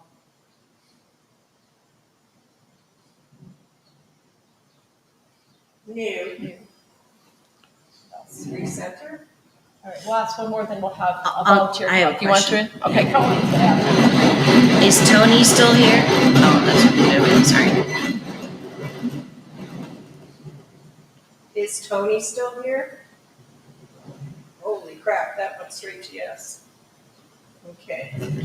These cards I wanted to share with you with your words on them. You don't have to just use a glass. You can use a single rod, put them out, just like on a chart, and it will answer. And you can use your pendulum too. So these little words come in handy. They'll also work with your husband. You can like pick. Yes. That's when you only give 2 options. Yes. Yeah. Right. And you put the one you want farther to them. That's right. And I also work with spirit boards and different charts. And what I like about the charts is they'll have the month, they'll have numbers on them. You can get ages, you can get dates, you can spell out names. And they also come my little traveler. So there's a variety of things you can do, but if you really don't have the budget to invest, get a piece of paper and a marker and make your own. And you saw how Debbie made her pendulum with some twine and a key. You can use a key, you can use a washer from the man shed, use whatever you want as long as it dingle dangles. And it'll work the very same way, guaranteed. Now, does anyone else out there have a question you would like to ask and come up and do the glass with her so you can show that we're not moving the glass around? Come on. On the glass. I'm sorry. No, go ahead. On the glass, do you have to open and close that like you would a spirit board? I do. Before I ever start, I always open with personal prayer. My guides are with me before I even walk in the door. And then I close and I thank them. When I have a private client, I actually take all 3 of these because spirit may not be able to move one or the other. What I have found is they can always move the glass. So this is my winner chicken dinner. I like the glass too. This is one they use in Europe a lot. I was on tour, I think it was Scotland at the time with, remember Richard Felix, the Most Haunted, and they always had the screaming woman on there. You know, she always got possessed every single time they went out. And so he says, I'm going to teach you guys some new tricks on dowsing. And he brought out the glass, and I sat there and we dowsed with him on the table. And we actually became, we got in a circle and we all became like pendulums, and it was really weird. He could really douse good. But if there's somebody she wanted to try. Yes, I want to ask. You come on up. If my parents are present. Come on up here, and then I'm gonna let you put your finger on the glass with Carolee so you can see that we're not moving it. Here, let me stand And there, just and leave, when she spins around, just leave your fingers there. And when she stops, keep your finger there. Yeah, just don't remove your fingers. Some people can feel the energy build in the glass. Yeah, she's got a lot of energy. Okay, do you have a question? Hold it. And your question? Are my parents present? Ooh, that's very slow, but yes. I got it. See? Boom. It works. I also, Amazing. Thank I you. also got a Yes. I got confirmation. I got a yes too. Yeah, I got the answer too. And you can, there's a variant on this that I don't know if it's valid, but if you make your words single-sided and you turn them down, that way there's less of a inspiration for unconsciously nudging the glass. Yeah. There's always value in asking questions that you don't know the answer to. Anybody else have a question? I don't know how much time we have left. 10 minutes? Oh, okay. Yes, On ma'am. the pendulum part, does some substances and metals work better than others, like iron or a certain? Well, everyone says copper is the best conduit out there, and I have found that true with rods. But with the pendulum between my copper and my other, we have quite a collection of them. Yeah, I've It has stone. nothing to do with the material. Yeah. It has to do with Intent. how your intent and also how you hold it. I hold mine in my non-dominant hand. It's just the way I've always been. And I hold my dominant hand underneath. And then I had caffeine this morning, so I'm not penduluming. But, okay, somebody's being a smarty. I'm not doing that. Who is that? It's my brother. Now you show up. Thanks a lot, bud. Okay, my brother's been gone over 2 decades. Sorry, comes through. Anyone else want to So do? you can use any material as a Yeah. pendulum. Exactly. I'm gonna ask if there's any more questions. So I have a question. Yes. If, let's say, if you are using pendulum or when you are using dancing and they seem, let's say, not to work or just be static, does it mean that maybe perhaps you should not know the answers right now? That's very possible. And also, people need to realize that spirit pops in and out. They don't, for a good many of them, they don't just like hang out and wait for somebody to come talk to them. A lot of times they'll recognize, hey, there's something going on in that building. I got nothing to do. Let's go hang. And then they'll start showing up. But they also don't respond on command. No. No. And if you're a spiritual medium like I am, they often know that I'm coming. And they have their own language of communication in that realm, and they will chatter it out. Oh, look who's coming. And that happened to me when the docents had me do the Orpheum in Phoenix.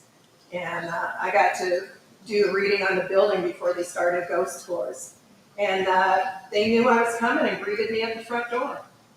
And it was like a welcome party. It was actually pretty cool. But it is when Spirit knows you have the abilities and gifts, or you want to make contact, many times they will come forward. But you really have to do it in a peaceful, loving, pure intent. Don't egg them on, don't antagonize. Do not be rude at any point. Yeah, don't treat it like a clown show. Like you're there to be entertained. And if somebody comes forward and you're not comfortable with them and they are starting to be an ASS, then you just tell them, I don't roll that way.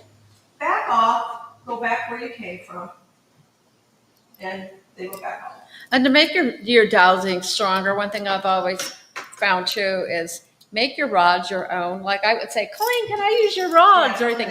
It's like your toothbrush. You're not going to say, here, go use my toothbrush. You're going to put your energy into your rods, and the more energy you put into it, the stronger they're going to work for you. Yeah. You'll see before I do my rods, we do this. I am building my energy in the copper of my rods. Yep.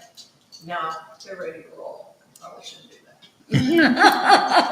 Yeah, a naive question, but can spirits, I mean, it doesn't just have to be a haunted location, it can be just a location where nothing has happened, and it's just you're playing in the house. And Yeah, you can sit in your living room and. So they still work even though. Yeah, it's because there's different planes in the spiritual realm. We're not all ghosts all in one room. There's different realms depending on your human soul's ascension. So some spirits are here and some are up here. So it kind of depends on the environment. And every now and then one will pop in to see what's going on and then pop out. Other worldly entities work the very same way. So I try to warn people when you start rocking with this stuff, be sure to protect yourself. I cocoon and God's white light. So Right. that nothing comes through. We don't want to hear about you being possessed every single time you go out to do a ghost investigation. You Just know. remember that you're in control. So an example of the multi-dimension, Debbie and Chance and I and a friend of ours went down to Rocky Point, or at least where the locals live, and we investigated a house there. And we found that the father was there and the son was there. And the son was like, what, 11, 7? Yeah, he was young. He was very 7, young. I thought 7. And they were both there, but they did not know that No, each they of were them both were there. were Yeah, they had present. no clue that they were both. The father was looking for the son, but did not know the son was still at the house as well. And so it was quite interesting to see that. Sad in a way. It was very sad. So, but we got them together at the end.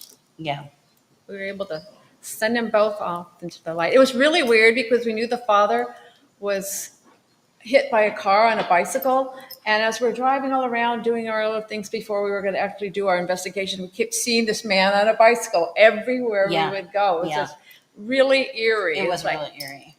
Who is this man? Why do we keep seeing him every place? And then we figured out, no, he was watching us and ready to do the thing. Yeah.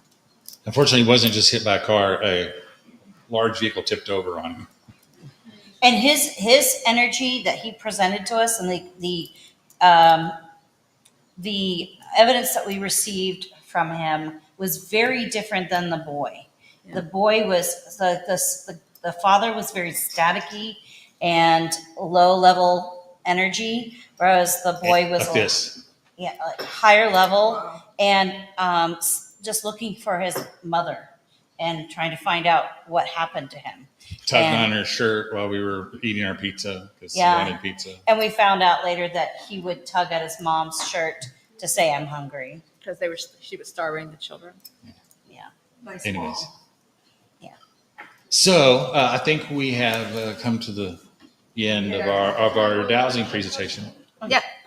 Because mirrors, the windows of the soul, and I've heard that you put 2 mirrors together, you can create a portal.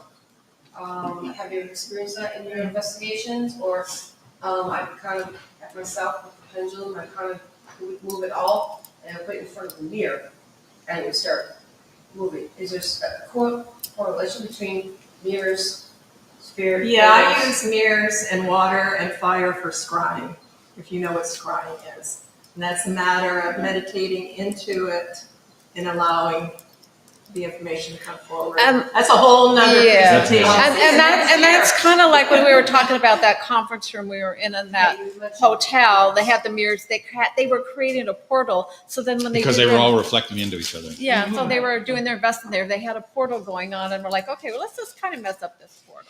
I had lived in an apartment. We both lived in an apartment in Chandler where they put mirrors, a full-length mirror on the closet door that was reflecting into the bathroom window or bathroom mirror, and it was like Grand Central Station in there. And I was like, okay, so I was constantly having to cover one of the mirrors. It was more like the scene from Poltergeist where there's a portal in the ceiling and the ropes hanging through. That's what our bathroom was like. No, it wasn't that extreme. It was. It was. I used that bathroom. One question? Yeah. No problem. Sure. I watched too many horror movies. All the kids usually do is play Bloody Mary, Bloody Mary. Oh, yeah. Is that really wise, or is I that wouldn't really- taunt anything that you don't have the wisdom to handle and send back. Because it's just all, again, intent and what you want to pull forward. You just have to be careful about what you pull forward. Yeah, but children do that. Okay, I admit it, whatever. But nothing happened to me. I thought I saw it, somebody mentioned it to me, and I thought, well, I'll go home and do it. And nothing happened. Same thing with the spirit board. I've been playing with them since a kid, and nothing has. Yeah, I know people say no the different Ouija than. board, oh my God, the demons are coming through. Okay. We don't know who's talking through the spirit boxes either. So. No. Again, open and close. Be responsible. Okay. Wow, this is fun. All right. I bet we ran through our time. Right on. Right on. All right. Right on. Yeah. Thanks, everybody. Thank you very much. We really appreciate it.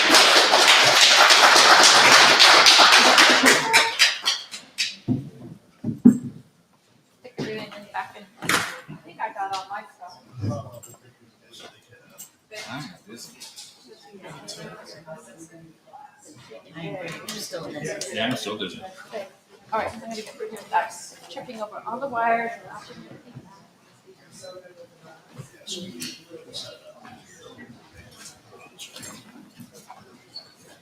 Yes, sir. No, that's why you want it.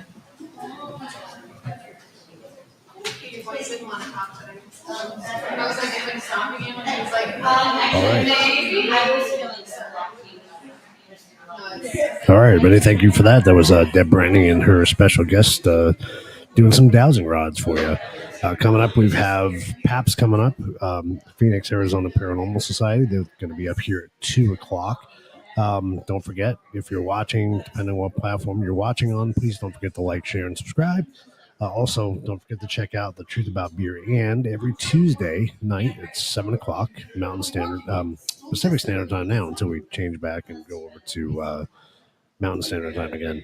So be sure to like, share, and subscribe whether you're watching on Ghost Squad Scotland, Suds, Truth About Beer, or your favorite platform. We're going to be back in a couple minutes. We're going to help the next speakers get set up, and it's going to be PAPS, and we'll come back and hang out with you guys for a little bit. So thanks for joining us. Go grab something to eat, go grab something to drink, and we'll be back shortly.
He's gigging, probably. I can hear that perfectly. Yeah, that sounds good.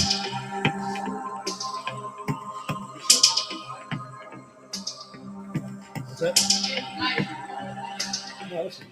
Yeah, that's good. There you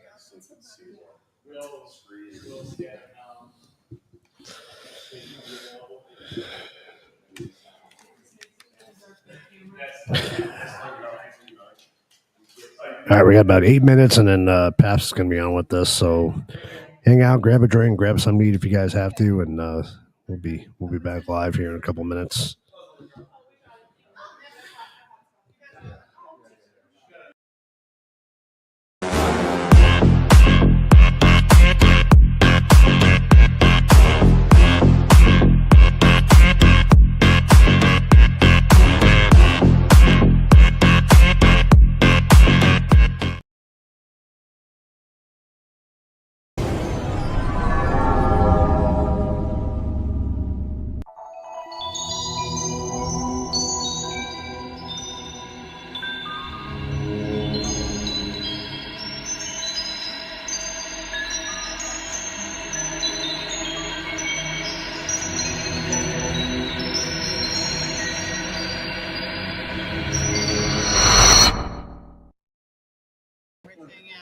There's a subway up there too, babe, if you want me to go to the subway. That may or may not be open. We were doing a thing and we went on the subway and when it was closed, we go I don't know if it was because they closed it and people. No idea. So it's this area. Yeah. No, because the frequency varies from hertz to. Right. You've got the Burger House, Dick Roasted Chicken, Los Gilibertos, Gaius El Rey, the Soda Fountain, which he said has. That's the password. I was able to get in and see it. That's fine. She was able to get it, so we're good. Okay. The Lyric Soda Fountain, which apparently has Sammy's, and then Miami Flats Lounge. I'm good with anything, to be honest with you. I'm just getting hungry. Fine with Circle K and getting sandwiches too. Yeah, do that.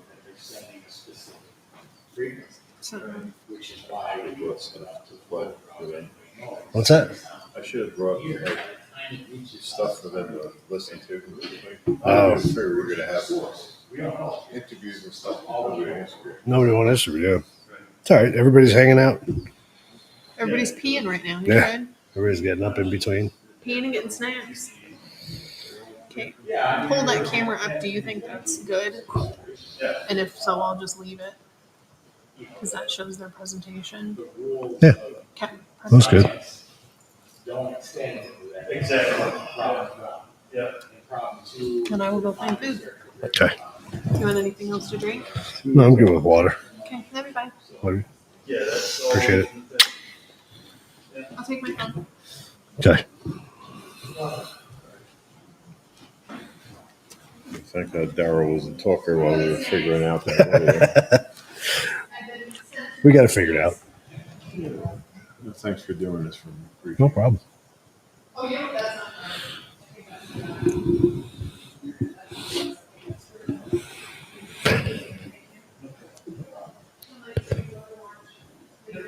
And don't forget, if you guys are watching, if you have any questions, pop them up in the chat and we'll put them up for our presenters. So, feel free to jump in with some questions. Got about 5 minutes and we'll be starting.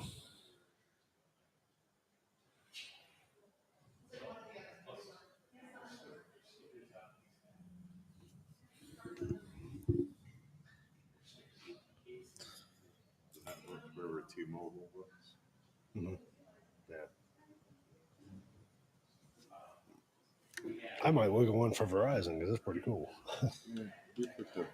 We're having issues with streaming. I don't know if it's our TV or whatever. And I was going to buy a new TV. And I said, let's get the video thing. Mm-hmm. I've heard of the video. It's like it increased the picture content, so it's brighter. The audio, we used to have to listen to shit on like volume 20, 21. Yeah. Now it's like 16. Really? It increased the audio. It was just amazing what it does. Hmm. And there's something in it from Jack, whatever it is that you can actually access all your stuff on the roof, so I can watch my streaming stuff That's wherever cool. I am. That's pretty cool. It's pretty neat. So I want to look more into that. I don't want to pay $35 a month. I don't know how much more I'm going to be doing and stuff. Yeah. What are you doing, Coach?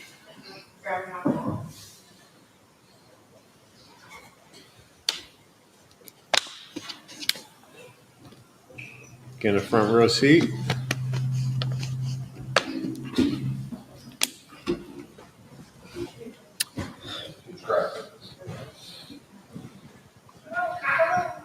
Yeah.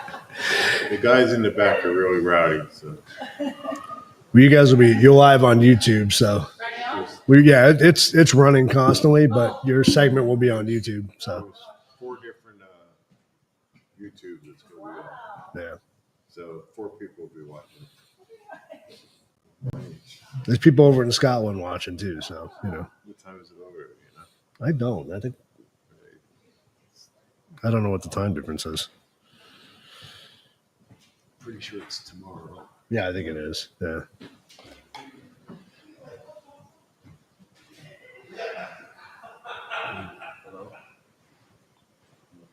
Now we got it down here. W. People in. Tell them not to push. They set up thank God I didn't, but they set up all these chairs. Yeah. It works.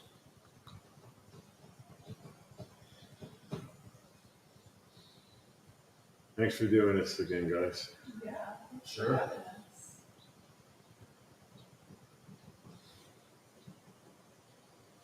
I mean, I charge for lectures and we have more people. This is free. We have a handful. Makes no sense. You never know how it's gonna roll.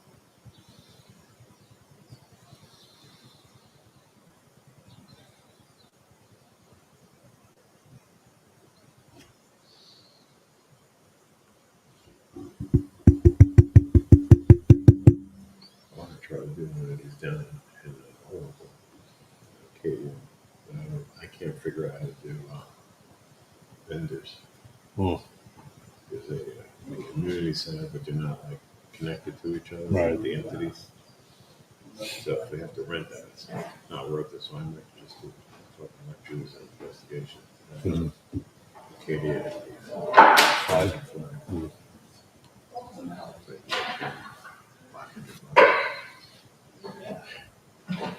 You got yourself a gavel there. Yeah. I like it.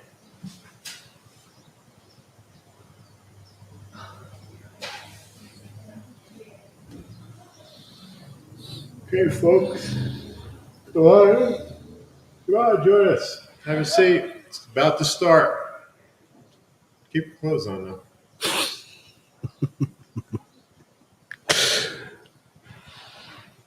Actually, a friend of mine came, Kevin, RV, so he got a place by us. Yeah.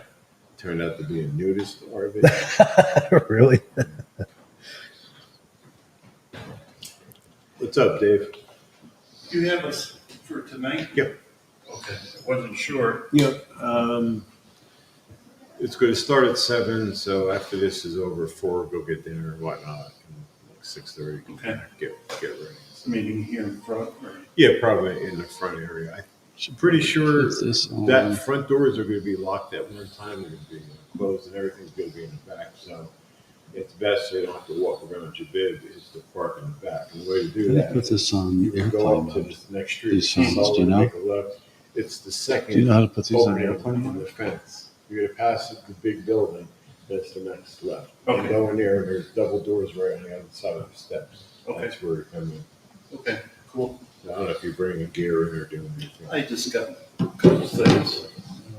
Suitcase, that's it. Yeah. I did pretty everything because. That works. You've never been here, right? You've never been to this place? No, I was here before. You were. Yeah. It was a ghost tour. It was an investigation. Went downstairs. And Yeah, Tony's that good. way. These guys are going to run one set, Roger and I don't know. Sam going to run a second group. I'm not sure what's happening. So, two different types of investigators doing Yeah. stuff. And then downstairs, Tony's going to be set up. So we're going to have you guys work with whatever team you want to get assigned to investigate. And one team goes in the basement with Tony for a half hour or so, get to experience that, then flip-flop. And Yeah. it's done at 11. So it'll be a good time. Good experience. Well, that was one of the main reasons too, because Was Statica? with Tony and that, because we did it last year. I think it was last year. And we had like amazing results. Yeah, It was doing crazy. We'll test your mic. Testing. doing the Elks on the. It is working. So I might see if they're available to do that. Okay. Never been to the Elks yet, have you? I don't think so. That's a freaking interesting place. I think we Big did time. everything else except that. Big time interesting place. Okay. May 10th? May 10th, yeah. The newsletter should have went out. Hey, newsletter should have went out. Oh, hey, what's up? That's a Saturday. There are your books to read. No.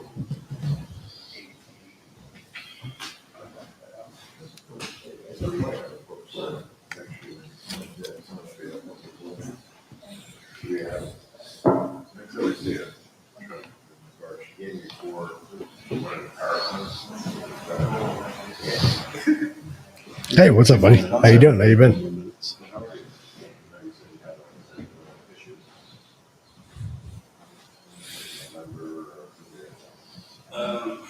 DKA, that started getting toxic in my body. Almost went into seconds.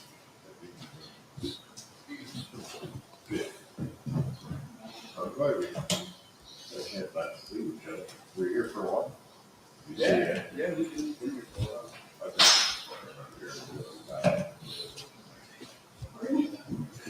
Yeah, we're doing that. Are you still wanting to do private investigations? We can. Essentially, we had the issue that somebody got us in the word hell was. It's a museum, it's like 1,100 square feet. We have stuff going on, it's like 5 hours from it's north. And they want to go to the power more. This is great. This is great. Just too far. I'll try to find something. I'll send it as a town. Okay. Where are you? Still Sequel. After I left Payson, I went back to see if we. Yeah, it's still about 2 hours from there. I guess update. James and Sandra aren't on the team anymore. Yeah, well, I got my stuff up on the site. I should really change from time to time. I don't do it.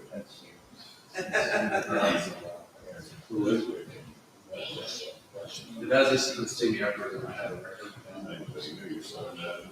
I don't see him in it, but he's been busy with you guys.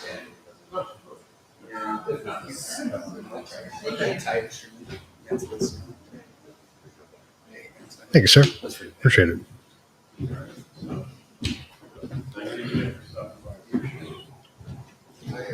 See ya.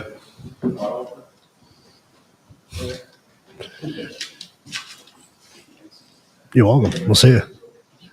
You guys are good to go. If you want to wait for somebody or. We got somebody here. Then we got some goodies.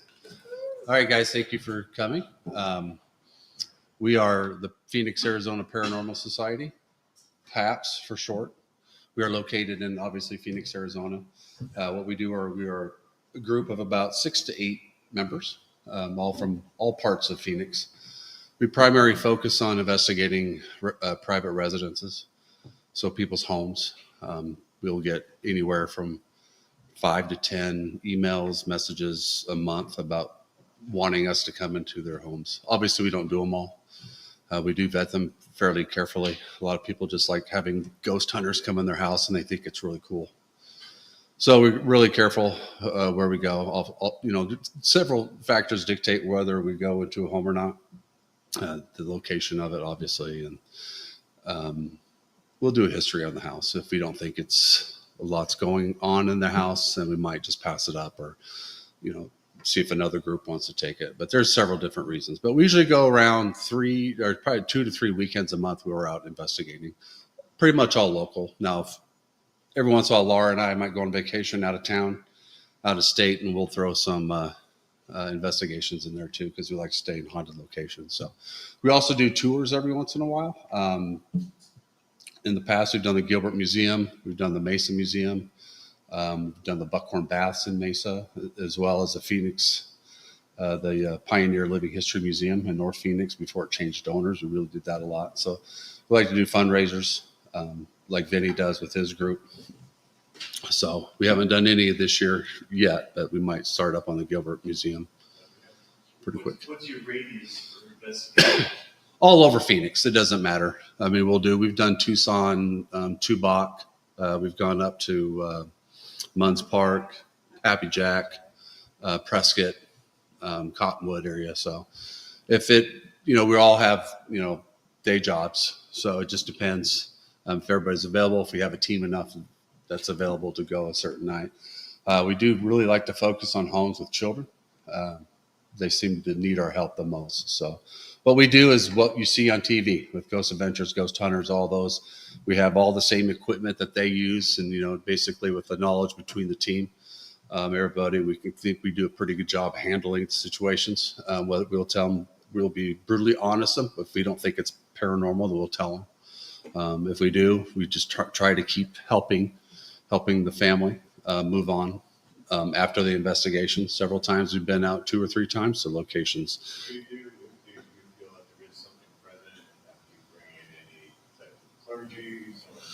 We will, if the homeowners want us, we will do a cleanse. We have holy water. Rod and Laura will go around cleansing the home. We have brought in non-denominational priests, ministers in the past. And you'll see, I'm going to show a video for you guys. And there's going to be a couple clips in there with them during cleanse, and you'll hear some EVPs and stuff like that. So if there's been times where we can't really help the homeowners. I mean, it's really hard. We can't control what happens on the other side. There's an earthbound spirit that does not want to leave. Who are we to make it go away? So we could try our best, but spirits, yeah, they come and go. Ghosts, earthbound ghosts, no, that's a whole different story. So nobody's an expert in this field, so don't let them tell you. We just try the best we can and provide peace to the homes, the homeowners. PAPS has been around since about 2000, 1999, 2000. We're an LLC. It's a nonprofit. Obviously, we don't make money. We don't charge anybody anything, and like most groups. So that's about it. My name's Jamie. I don't know if I introduced you. This is Laura. Thank you, Vinny, for having us out again, as always. What we're going to do today is show 3 short videos. The first one's going to be about 20 minutes. It's going to be basically EVPs. And every video is basically stuff that we've captured over the years. So an EVP, does anybody not know what an EVP is? Roger does, I know that. So on the first video, it's going to be basically mostly EVPs. The first half of the video is going to be just what we've captured on recorders. Second half will be with our video night vision cameras. Second video will be probably, I think, the spirit box stuff. So we've captured on the spirit box, and I think there might be physical manipulation videos too, where things have moved, for no apparent reason. And the last one's going to be, I think, FLIR images with the thermal camera. So I think we're ready with that. If you guys have any questions, we've got an hour, right, Vinny? Probably about 50 minutes. So we probably got 30, 40 minutes. So we'll kind of rush through the videos. If you have any questions on anything, just if you can hold them for afterwards, we'll be more than happy to answer any questions for you. And if there's something really cool I need to tell you, I'll have Laura stop the video and we'll just kind of comment on where it was at or something like that. Some cool stuff, but we'll try not to just talk over everything. So we'll start with the first video. Ready? All right, let's go.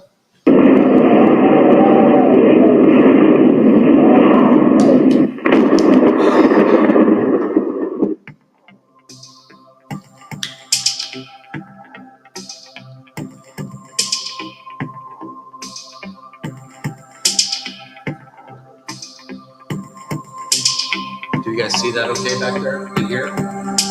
Some of these EVPs might be a little soft, but most of them I think you should be able to hear.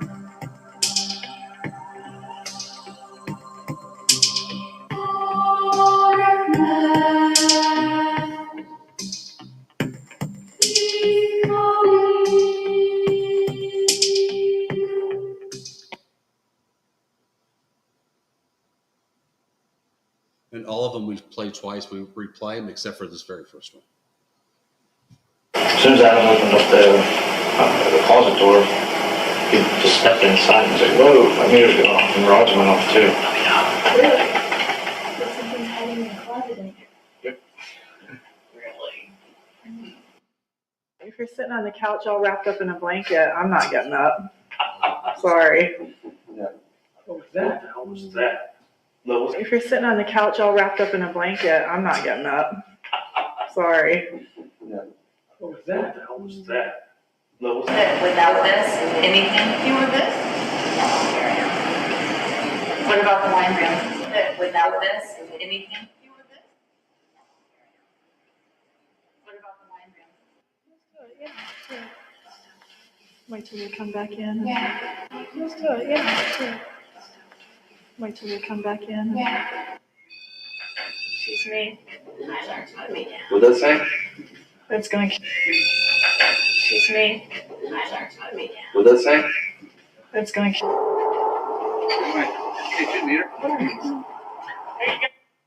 that one here was at the Phoenix Pioneer History Museum. We were outside, coming outside of the Opera House, and you can hear in the background of those like semis on I-17. And then you just hear a voice saying, "Come here, watch me," or whatever.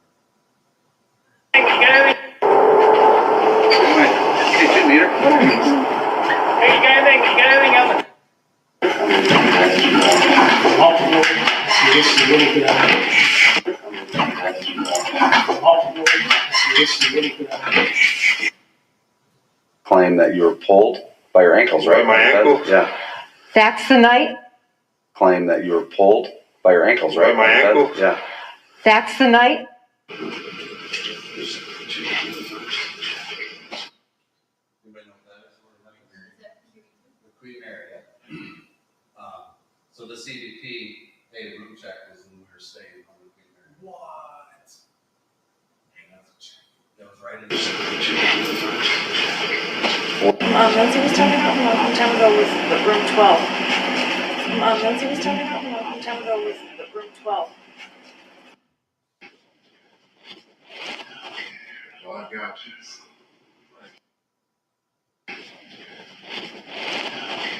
Oh, I got you.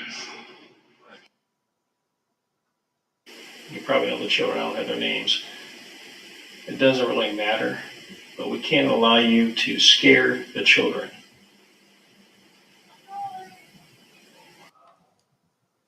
You probably know the children, I don't have their names.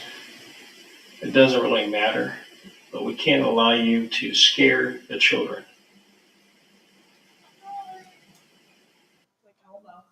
I'm gonna turn the light on and wake up everybody.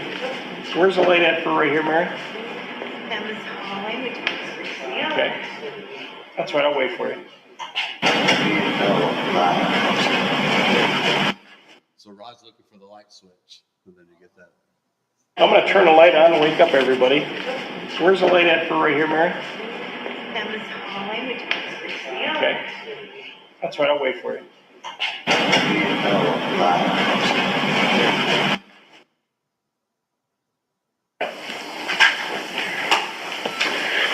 I'm gonna grab the hot hand through there.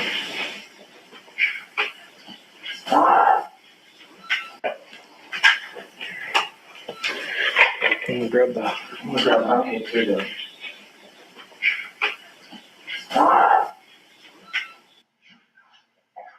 Is anybody here?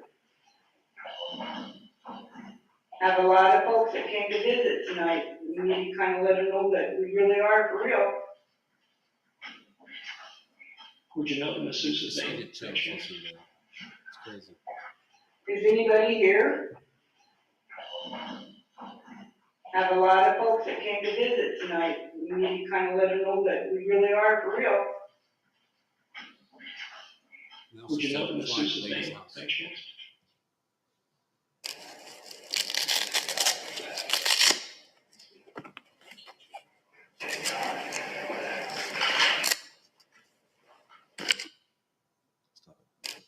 So that you hear it first. When we carry our recorders with us, we carry them on our arms in those little Velcro old like iPod things, you know, we used to carry. So they were great for carrying your recorders in. So we're just outside. Everybody's recorders are always on.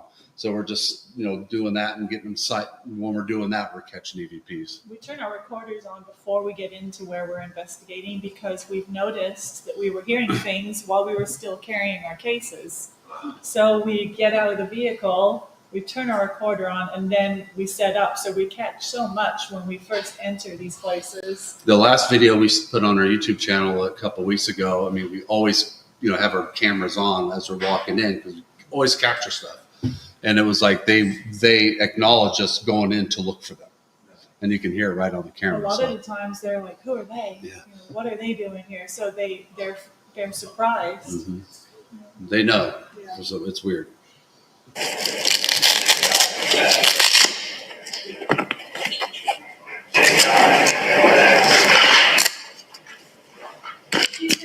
That's not very nice of you to do that.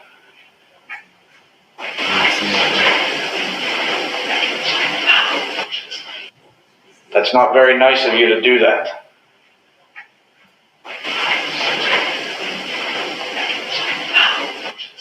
Okay, just taking some IR shots right now. A lot of dogs. Okay, just taking some IR shots right now.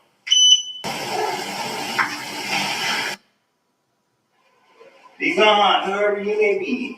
We'll find you, cast you into the pit. Sorry, do you want to do this subject? I should.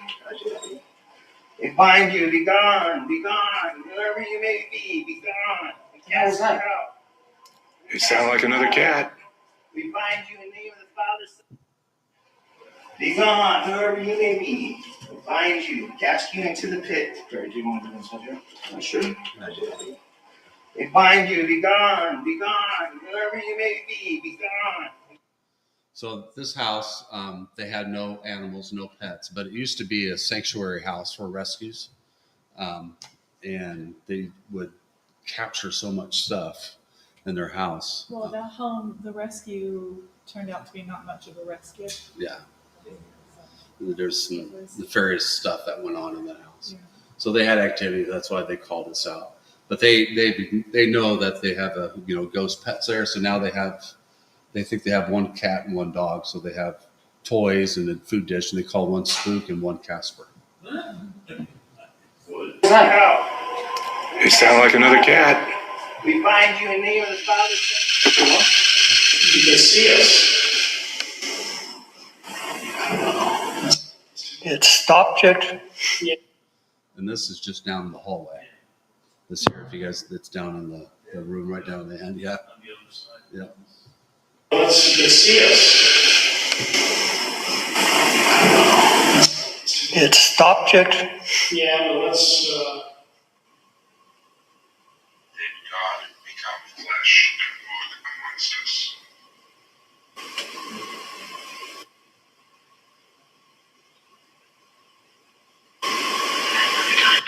No, got nothing. But one of the pictures. Amongst us.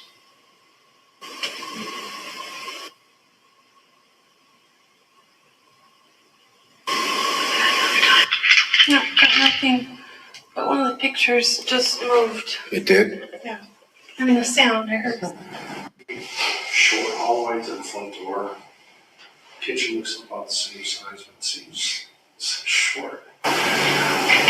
Less people. Mark, I just heard a man say get out clear as day. No way. I did, From which direction? over by you guys, between Mike and Jamie, between you two. So much smaller than this time. Like it's a very short hallway to the front door. Kitchen looks about the same size, but it seems short. So that was Laura. She can hear things way more. She's more clairaudient than the rest of the team. So Laura hears things quite a bit. And so they're not all EVPs. We could all hear stuff, but Laura's like eagle ears. It's crazy. So. Okay. Hey, little boy, can you look through the window? Knock, knock. Show yourself. Laura, you can see real clear in there? I would see if somebody was inside, yeah. Come look out the window. Come look at us. So the previous one where Laura heard the get out, and then this one are both at that's you can see the sign, if you can read it, says Victorian House. That's at the Pioneer Living History Museum in North Phoenix. This place is crazy. There's so much. There's going to be several more clips that you'll see. This stuff has so much activity. The one in Anthem. Oh, Anthony, yeah. Yeah, the one in Anthem. So So the neat thing about this EVP that we got was it was actually 110 that night when we were there. It was hot. So then you hear this voice saying, "Believe me, it's freezing." Well, not when we were there. It wasn't. So it's probably a good indication of a residual EVP haunting. There might not have been anybody there, but the conditions are just right for that. Somebody spoke those words so many years ago, so they just came out. So. Somebody was inside, yeah. Come look out the window. Come look at us.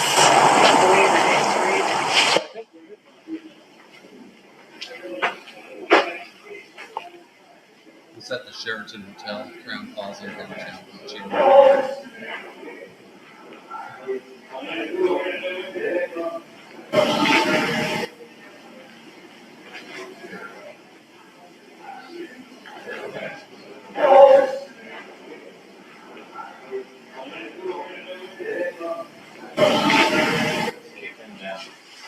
Get down here. Get down there.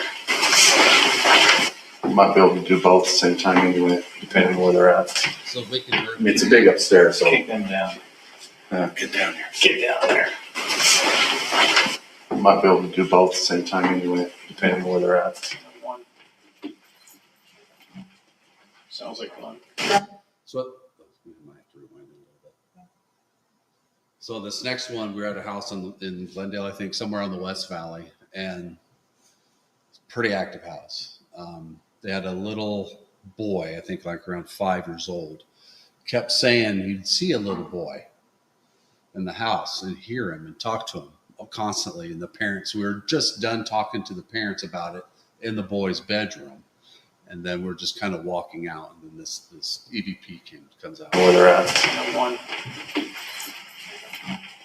Sounds like fun. And then you were saying Chase comes here with the cloth. Sounds like fun. And then you were saying Wood, true. This right here? No, that piece of wood right there. I think you should look behind it. Oh. It's just a wall. But why is that piece of wood there? Piece of wood, true. This right here? No, that piece of wood right there. I think you should look behind it. Oh. It's just a wall. But why is that piece of wood there? Go at the high point because this is really good on the knees.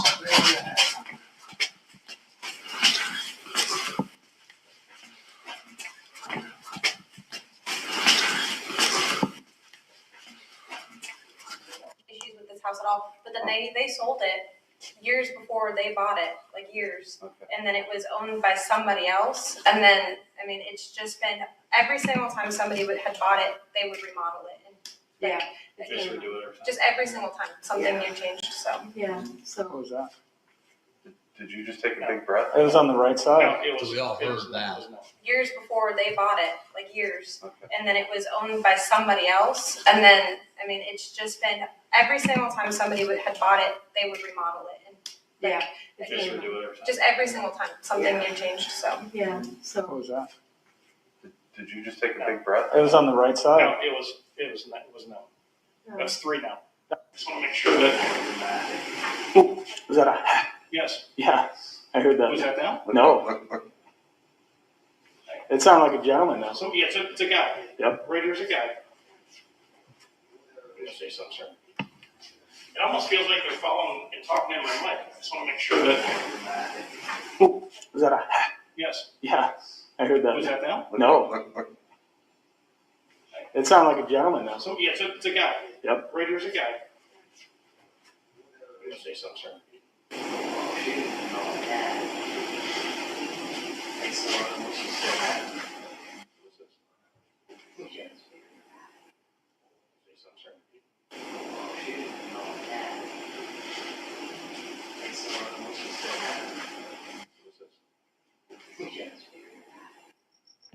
Crazy. Good stuff. Even outdoors, we get quite a bit.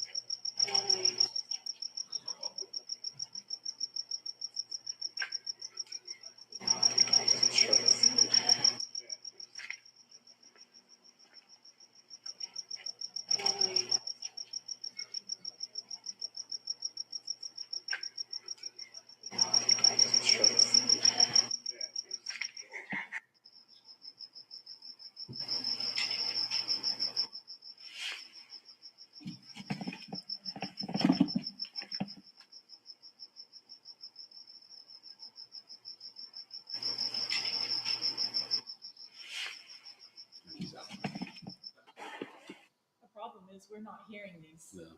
So we're not interacting because we're not hearing them until we get home, review the evidence, and then we're like, oh, geez, we could have had a whole conversation. session. Yeah. This is a Gilbert Museum. So I'm going to turn this on to the little girl.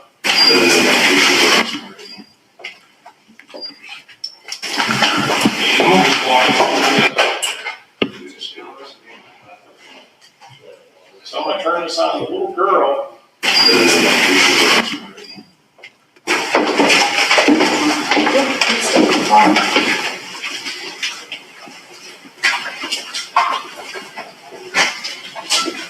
I'm going to turn this little mini cam onto the stairway, Jamie, real quick, and I'll be right over.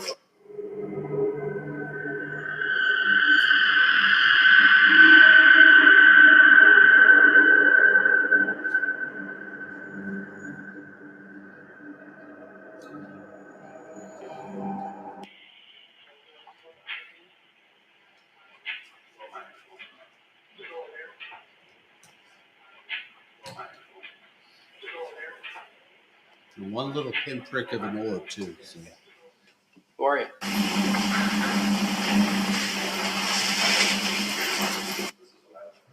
Yeah. How are you? And that was the house that the little boy was actually, or vice versa. Okay, I don't know what to do. Should I just sit down? Why don't you guys want to give us a quick tour? Walk around. Okay, I don't know what to do. Should I just sit down? Why don't you guys want to give us a quick tour? Yeah, Just let us know where the hot spots are. You're coming and open that door.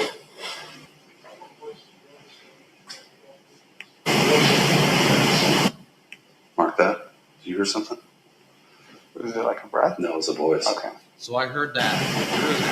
Was that you? Mm-mm. What? You just didn't say that? Mark that. Did you hear something?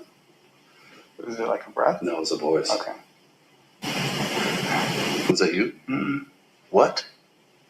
You just didn't say that? Say what? Oh my God. I might get chills I just right said, now. mm-mm. No, before that. There was a really loud voice. No. Oh, I swear to God, I thought it was you. I don't think I said Because that's anything. why I said it. I said, did you guys say no? Great video. I don't know if you still have it. I have it on my old phone, but she sends me this video. This guy here, his name is Todd Spitzer. His house was on Ghost Adventures several years ago. And we investigated his house probably 50 times, all after Ghost Adventures. I think first time was a week after it aired for the first time. There is stuff going up on there. And then probably 2 years after his on Ghost Adventures, he remodeled it, and even more stuff happened. So there's always crazy stuff. I'm going to tell him the story. He has an outdoor outside balcony, and I was underneath that balcony on his front driveway going to the car to get equipment, and spit came down from above onto my face. We were all downstairs. We were all down. There was nobody up on the balcony It or was inside. nighttime, there was nobody up there, and something spit. There was like spit on my face. And then later on that evening, we saw something looking over the balcony like a shadow figure. And Laura gets spit on like twice, 2 different times she's been spit on. I was spit on in Virginia City. Virginia City as well, yeah. So this is Todd's house. And the video has what sounds like, I still have it, I have it on my old phone, but she sends me this video, and the video has what sounds like. Who just said that? I heard that. Excuse me, I didn't mean to interrupt you. Who just said that? Wasn't one of you guys? No. To the left, right? Over there? It was very clear on this thing, it was loud. Very loud. What Yeah. they said, I don't know, I couldn't understand it. It was multiple. No, I looked at Ryan. It was multiple words. Yeah. But I don't know if this to my left, I picked up on this really I quick. heard my left. You guys all heard? I heard the Oh, left. That's why I looked Did you at say you. anything? That was very loud. That'll be on that then. Both sides of the window seals, as we go out, we'll seal it. We do the insides of the closets because that's where they stand and they look out. So by marking on both sides of the inside of the closet, they see that symbol and they understand. We can't see it, but they can.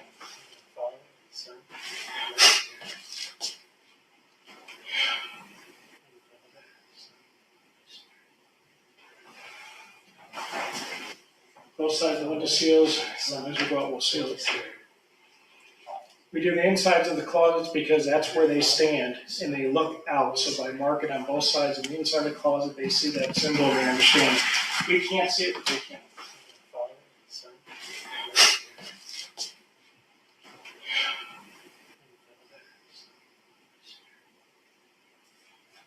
I don't have my ear. Sorry. You can hear sound. I'm big into store energy to be in this house, to bother these children, to bother this family. I'll be a forward investigator. Just over here, you got it. We'll claim victory.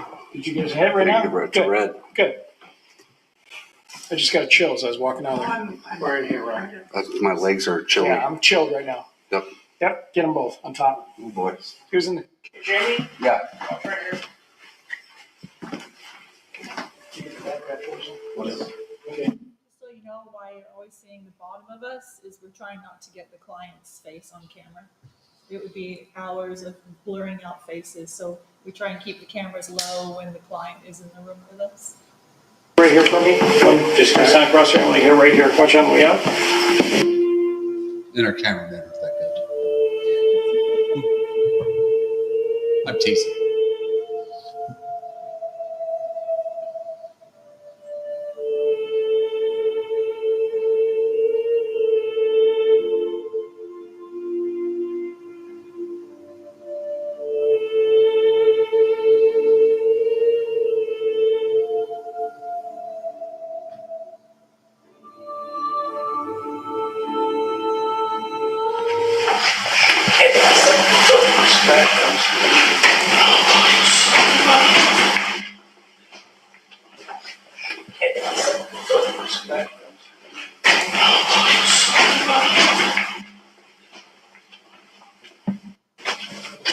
All right, guys.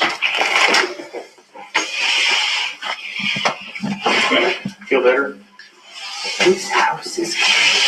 You guys aren't getting the same readings we're used to? Feel better? Whose house is? You guys aren't getting the same?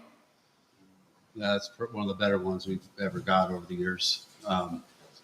That was the third time we investigated this house, and both in 2 months, whether they said it's clean or not, the homeowners moved.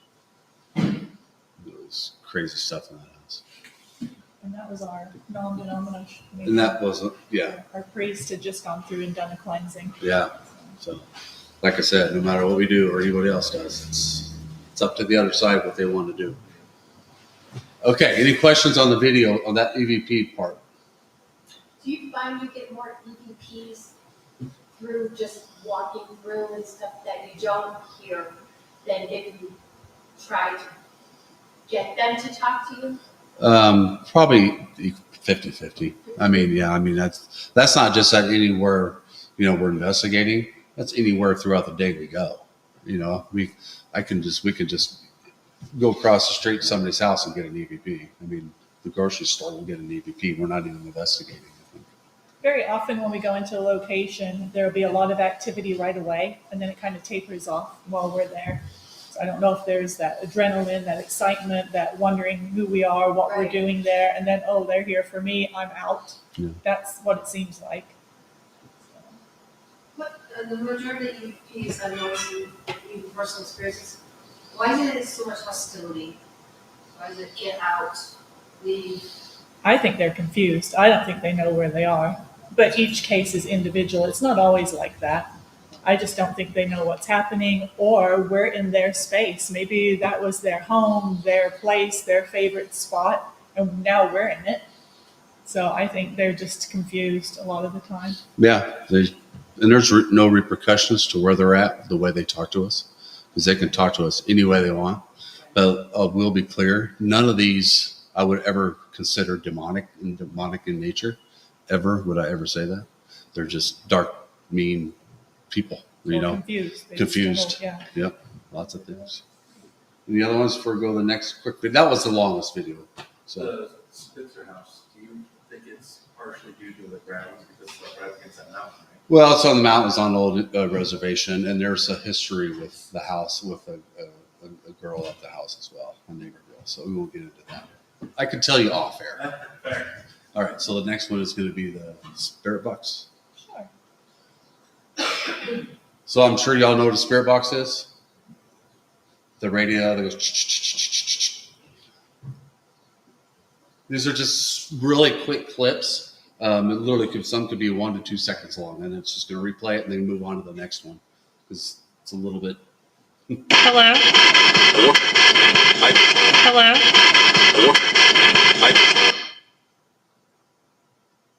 Hi. Hi. Hi. Hi. Do you know that you're not alive anymore? Do you know that you're not alive anymore?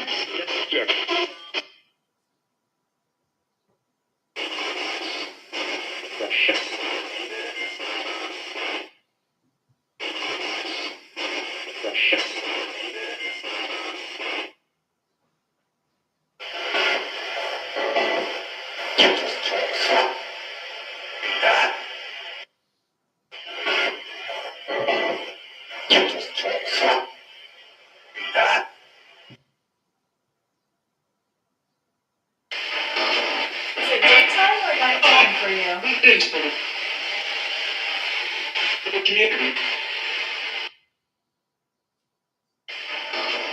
it daytime or nighttime for you?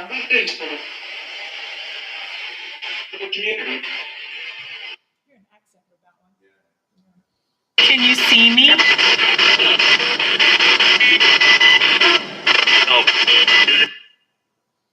Can you see me?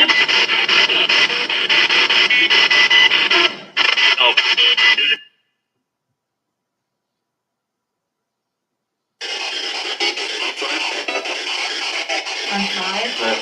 Or I'm fine. I think that's what it says, I'm fine.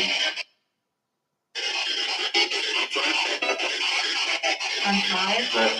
Or I'm fine. I think that's what it says, I'm fine.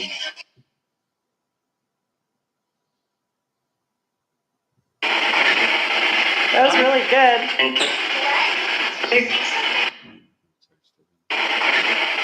That was really good.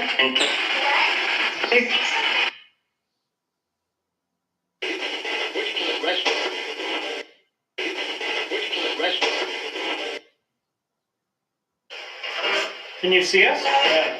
Sounds like it. Get out. Get out. Oh. Can you see us? Yeah. Sounds like it. Get out. Get out. Oh. Did you slam the door when Amanda lived here? Did you slam the door when Amanda lived here? Where are you hiding in the building? Where should we go? What was that? Outside. Where are you hiding in the building? Where should we go? What was that? Outside.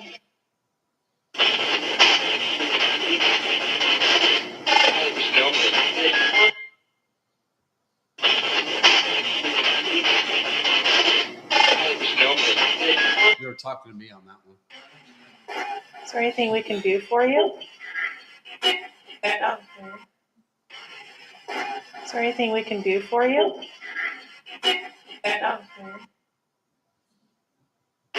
Why are you here? Were you summoned? No reason.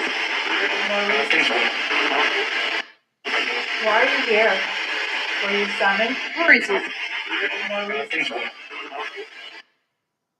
Do you know what kind of business this is now?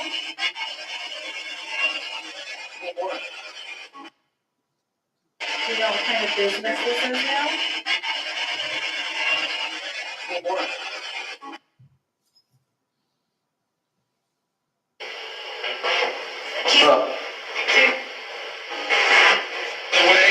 Do you know Wait, it just no said wave. I just waved. That's what it sounded like. Jamie then waved. Yeah, and I waved to him. Jamie said, "What's up?" right at the Yeah, when I said, "What's up?" and I was waving to him. And I said that. You think that's funny? You hear the laughing? Yeah. It is.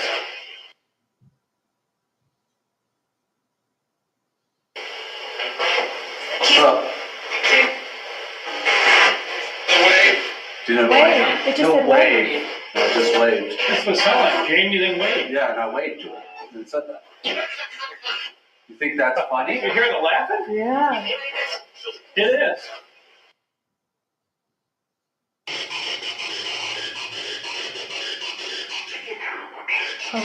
What was that? What was that? I have no idea.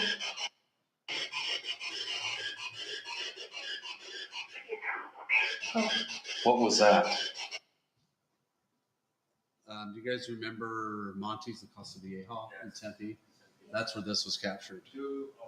Yeah, so there's we investigated right before they shut down and right after they shut down. We investigated with the new owners when they were going to make it a high rise, but they never made it a high rise. But the owners wanted to come and do it with us.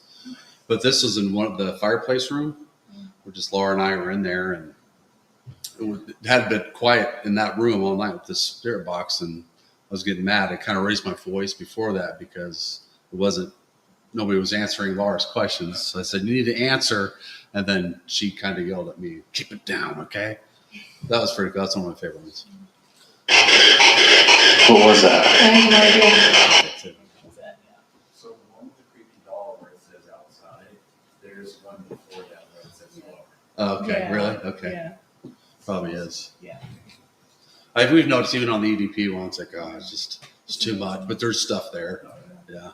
We hear extra stuff when we've edited our videos and posted them. And we're Yeah, it's like, oh. how did we miss that? Even when we're watching like Ghost Hunters or Ghost Adventures, we hear them all the time. I swear they put them on there for us to Yeah. catch. I swear We'll see if they do. anybody There's captures no them. way they missed those. There's no way. Yeah. All right, one more quick little one. I think we have time. What was the flare? The FLIR. This one's just a FLIR video, thermal images that we captured. I won't stop and talk because we're short on time. And then after that, some physical manipulation stuff.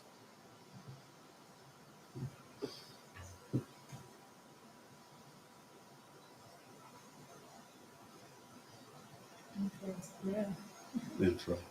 That's what it's for. All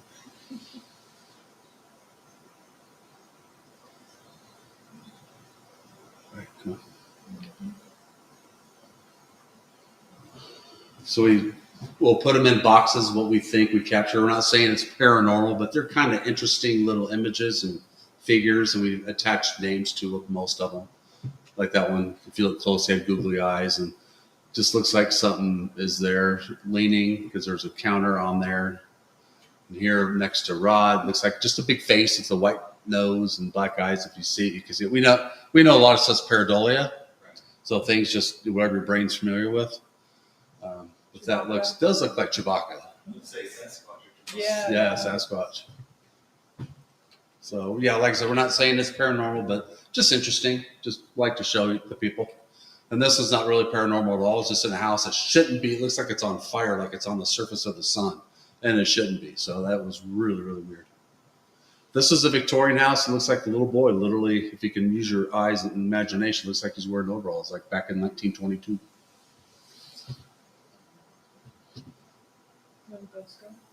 Oh, this is that house where I'm not a boy, I'm a girl. This was the house, and right where the circle is in the middle, you'll see a long dark shadow. That's the doorway to that little boy's room. It looks like a little girl right there in the square.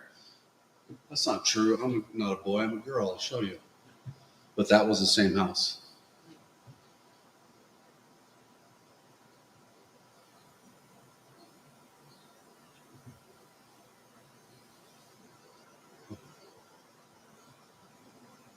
This client had been a pilot for many years, and he had UFO experiences. I thought you paused it and it was still going. Okay. No. We cut this apparition's head off on accident because we didn't know she was standing there. So you've got the shoulders down on her. This is in the Victorian house as well.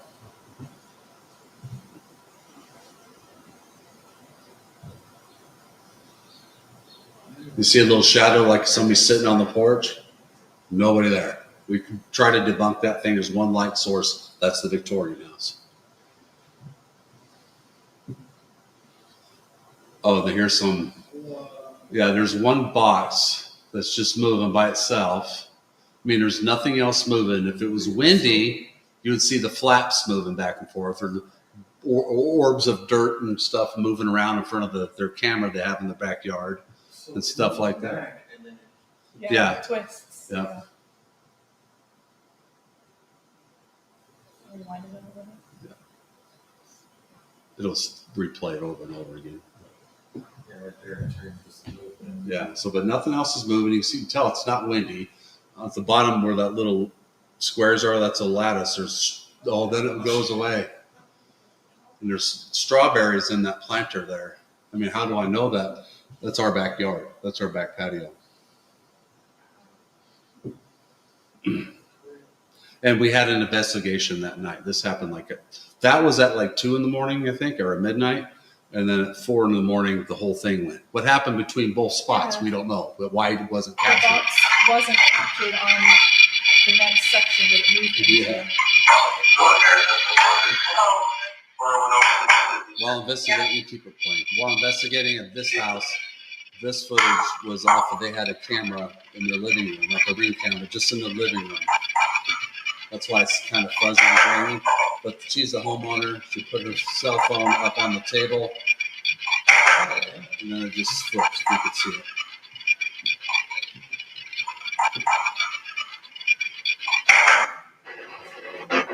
This is going to be a little harder to see. This is at the same house. I'm not a boy, I'm a girl. So we're in the master. This is a GoPro video. Laura and Angela watch the white cord on the bed. You see it? Okay, it hasn't moved yet, but Laura noticed it in the complete darkness, the little light, that it did move. Yes or no? So we'll kind of show you a little bit close. You'll literally see it moving. Are you Ed? A white cord. If you can see it, you can tell from this angle. Are you Ed? This one here is in the left one back. It turns and then it stops and spins. While it's fading like red. Look how grainy our old cameras used Yeah, to this be. is like 12 years ago, 13 years ago.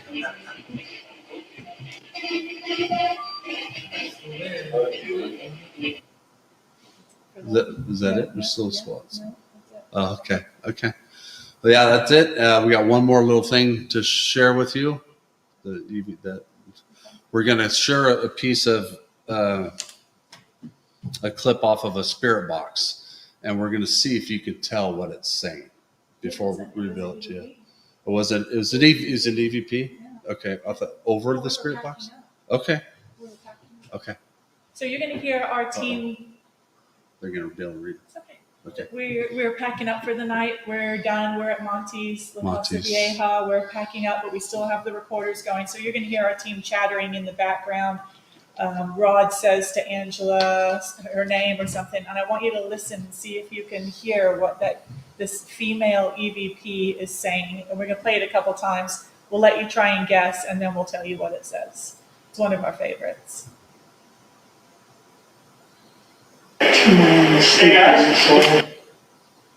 That's it, 3 seconds. It starts right at the beginning. You'll kind of hear a deep woman's voice. Yes. And then Rod goes, "Hey guys," and then Angela goes, "Yes." Yes. Do we have any guesses of what they're hearing? What was it? Yes.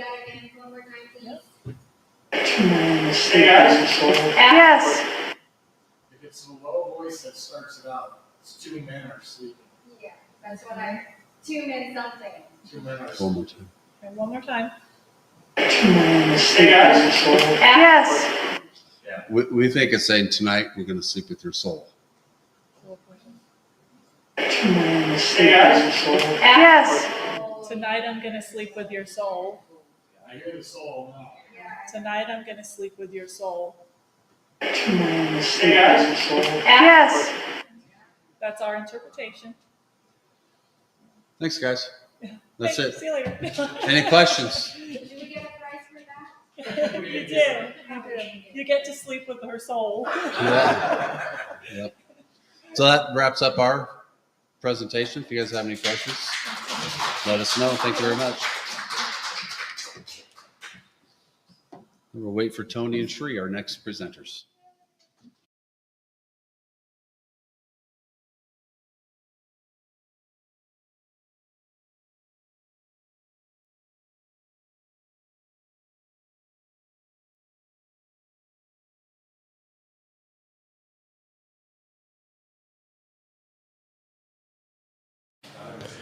All right, guys, we got Tony and Shree coming up next here, probably a little bit after 3. So appreciate you guys hanging out with us today. Don't forget, wherever you're watching from, please make sure to like, share, and subscribe. This will be on all the platforms after today, so you can go back and watch any of the speakers we had on today. We appreciate everybody hanging out with us. We're going to let Tony and Shree get a couple minutes to set up here, and then we'll be back on. So once again, thanks for hanging out with us. We appreciate it, and we'll be back here shortly. So.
All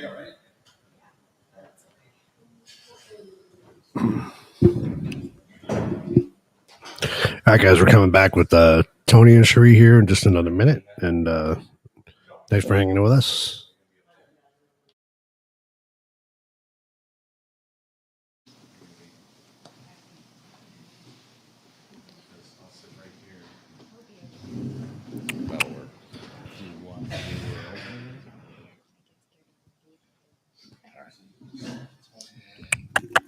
Yeah, you can leave that up for now. What time do you done? All right. All right, looks like we lost a couple of people. Don't know if they're just taking a break, coming back, but I'm going to start just because I believe this goes about 45 minutes. And normally this is about a 2-hour presentation. So I'm going to give you a very high level overview. But my wife and I have been investigating the paranormal for over 15 years. And when we started, what fascinated me the most was spirit communication. And you heard, if you saw any of the other presentations, some great examples of EVP, ITC, or instrumental transcommunication, the use of spirit boxes. There's two main concerns that come from science and academia when it comes to that type of communication. One, ITC uses a radio, and when you claim I'm getting voices from the other side, they turn around and say, wait a minute, how can you prove that? You're using a radio. A radio is made to interpret RF signals and turn them into speech or music, basically human voice. How can you tell me you're getting voices from the other side? Well, we know it does work because we built them for 12 years. We never sold a one. They were done for research purposes only. But we had the same problem. It was using a radio, and we wanted to lengthen the communication, not a word or two, not one sentence and then it disappears. We wanted two-way communication. So over the years, as we developed from EVP to ITC, we then got into something called direct radio voice. Direct radio voice allowed for longer conversation, but it was still a radio, and science wouldn't even pay attention to it. It was developed by a bunch of Europeans back in the 40s, and they could get full sentence communication. But nobody took it seriously, again, because it was a radio. So Cherie and I said, okay, if you can get EVPs, and people have heard them. Now, again, science dismisses that, saying they're warbles and artifacts of sound, because normally in an EVP, you hear crackles and pops and all sorts of other things. Or they'll say that not only is it warbles and artifacts of sound, but that your brain is trying to interpret random sounds and you're interpreting as speech. So those were our two objectives. One, can we get clear speech? Can we get it to the point where anybody who hears it can understand what was being said? Not guessing, not thinking, I think I heard. Couple other factors we had to adjust. One was that, so we removed the radio. Direct radio voice, and I'm going to show a clip of direct radio voice here coming up, but that still uses the radio. Once we became Staticom 2.0, and today you're going to be some of the first to witness responses from Staticom 3.0, no radio is used whatsoever. We use a white noise generator, which generates frequencies at a spectral frequency of 1, meaning they're all at the same level, from 20 hertz to 20 kilohertz, which is every sound the human ear can hear, all played simultaneously at an exact same level, and it produces what's known as white noise. Or if anybody remembers the sound when your TV went off at 12 midnight and they played those colored bars with that beeping sound and then white noise. That is what Staticom uses. It is the only use. There are no mics. There are no ability to pick up any type of wave whatsoever. Not satellite, not radio, baby monitors, walkie-talkies, CBs, nothing. It is a closed circuit system.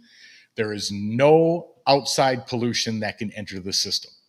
White noise is put into the computer. The computer does nothing but use filtration mods to denoise, clear up, extract speech, and then out comes the speech, because then we know where the white noise level is at, because like I said, it's got a spectral frequency of 1. We cut it out. So all you hear then is the voice. So the first question that's going to come up is, where does that voice come from? Well, white noise is used in a physics principle called stochastic resonance.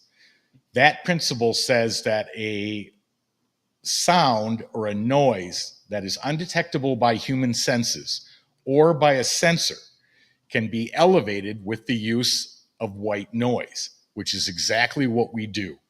The white noise is used as a base level. When a spirit speaks, they cover a handful of those frequencies and their voice raises. Kind of like the difference between a single bee flying a foot from your head or the whole hive. Because the whole hive vibrates at the same frequency, that sound gets elevated. That is what's happening with what you're about to see. Then we cut the white noise off so you don't hear any of that white noise static annoying, which is what we couldn't stand of 12 years of building spirit boxes. The last 2 we built, we were able to remove the white noise from the end production. But what we couldn't do was increase the length of the speech. Why? Well, through multiple research and testing, we determined that the theory behind a spirit box was that spirits would manipulate the fragments of audio from the radio stations that it was scanning across. We know for a fact today that is not true. In fact, when a spirit box hits a radio station, you've cut communication with spirit.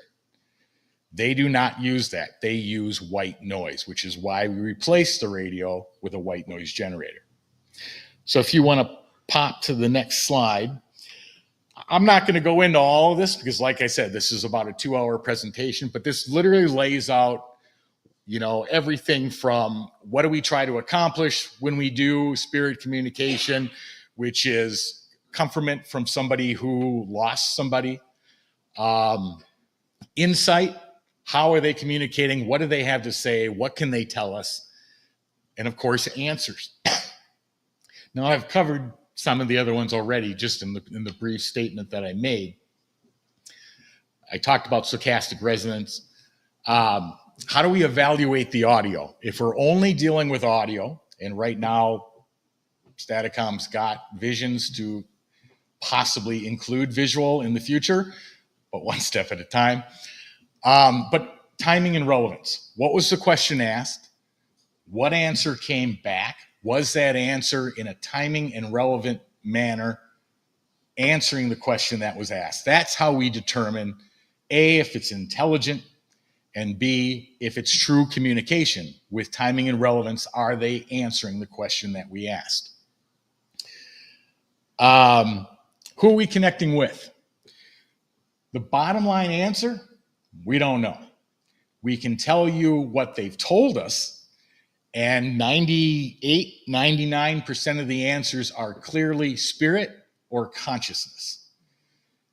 I called them, this was years ago, I called them ghosts one time in my question, and they corrected me immediately. The answer was, we like to be called spirits, not ghosts. So I've never made that mistake again. But I think the next slide is the first clip. Hold on one second. This is where we started when we moved from regular ITC. So we went from EVP, we did that for like 10 years, moved into ITC for another 3 or 4. Now we learned of direct radio voice, but again, the problem here was that it was still a radio.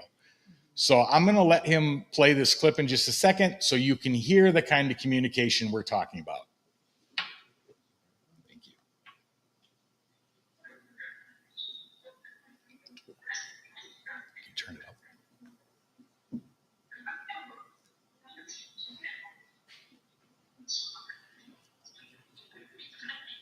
We can hear it on the speaker. I don't hear anything. Spirits, can you please try to communicate with us through this device? For some odd reason, it's still coming through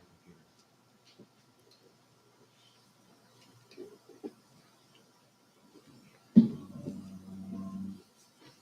Are the speakers plugged in? Yeah, but it's not coming through the. Okay, so I hit the control panel. Oh, hold on.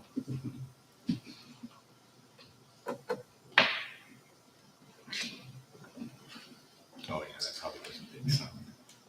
Is there a sound? I didn't put my glasses down.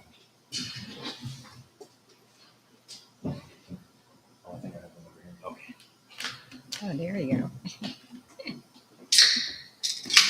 There you go. Now we can hear All it. right, let's try that again.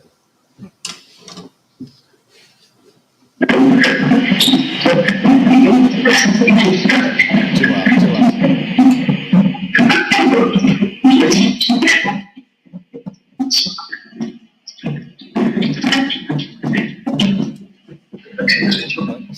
Spirits, can you please try to communicate with us through this device? Who's watching?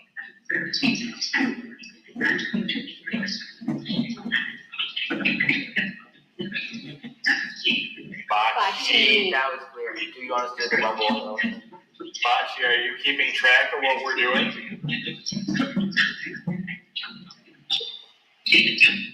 Marcello, can you see us? Yes. Thank you.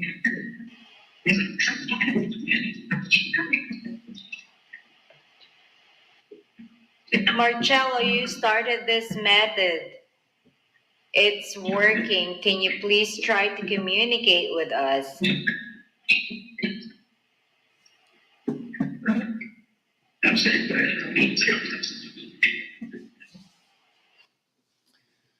So that, in 1 year of research, that was the clearest response we had ever gotten. Why? Well, one, there were some tuning issues that we were not aware of. Two, it was still using radio. So is it possible to still get stray radio waves that come in? Yeah. So this really didn't change much as far as science looking at it differently, academia looking at it differently, or even skeptics.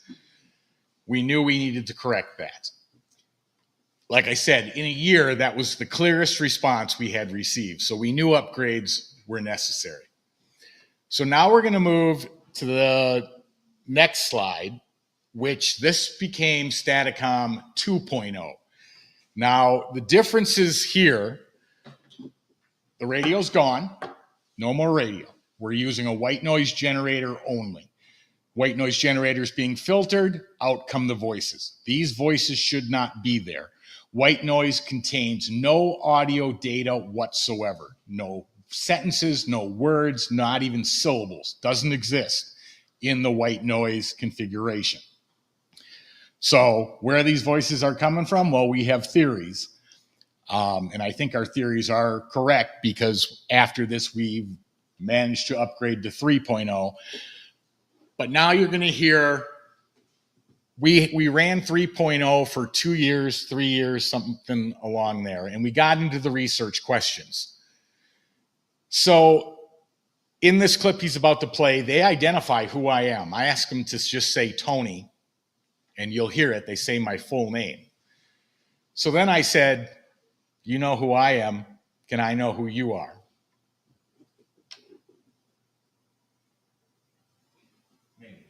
How do you hear me speak? Oh, wait.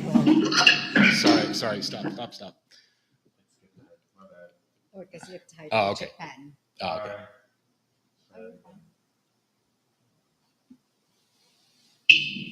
Can you say Tony? Did you just say Rathman? Yep. So you know who I am. Can I know who you are? Yes, sir. Thank you. Who am I speaking to?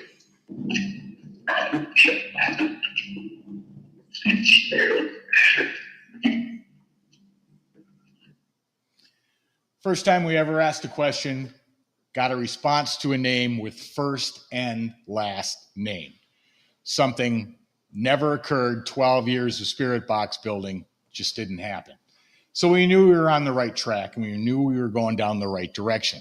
So people always say to us, well, did you ever research those names? We have, but here's the reason why it becomes problematic. We're dealing with audio only. I don't know if I spelled those names right. I don't know if there's hidden consonants in the name. And I didn't ask, when did you live? Who was president? So I don't know timing. Those are relatively, well, Chip Patton maybe. I don't know, Harold Patter. I mean, Patter and Patton. I don't know how common those names are, but it makes the research difficult. What we were able to determine, like I said, we've been doing this now for 15 years. What we have been able to determine, though, is that they will not ever give us information about the future. So even a simple question like, I have 2 different jobs I can take. Should I take this one or should I take this one? They won't answer. We've asked for the winning Powerball numbers I don't know how many times. They don't answer. Why is that? Real simply, we believe that there is what we call universal laws, meaning that we are put here to live the life that we were meant to go through, to learn, to grow, and to evolve. We have adapted a philosophy called analytic idealism, which basically says that consciousness is the ontological primitive, meaning it is the one building block of life. It is there before you live your life on earth, and it is there after. And everything you learn here and now goes back to universal consciousness when you pass away from this life. They are not allowed to change, interrupt, or affect the life we're here to live. That is for us to figure out, us to grow, and lessons for us to learn. Now, again, that's theory based on our part, but it's theory based on years of research. So you can go to the next one. So now, when we were researching 2.0, I have vocal cords, which allow me to speak. When I speak, it puts sound waves into the environment, and they travel maybe 200, 300 yards max. And somebody human has ears. There's follicles in your ear. Those follicles vibrate. They send that vibration to a liquid center of your ear. That liquid center begins to vibrate, sends it to the brain. The brain interprets it as speech. If I'm using my vocals to ask questions, and their spirit, which we're going to assume is energy, frequency, and vibration, they have no ears. So one of the research questions I asked is, how do you hear me speak?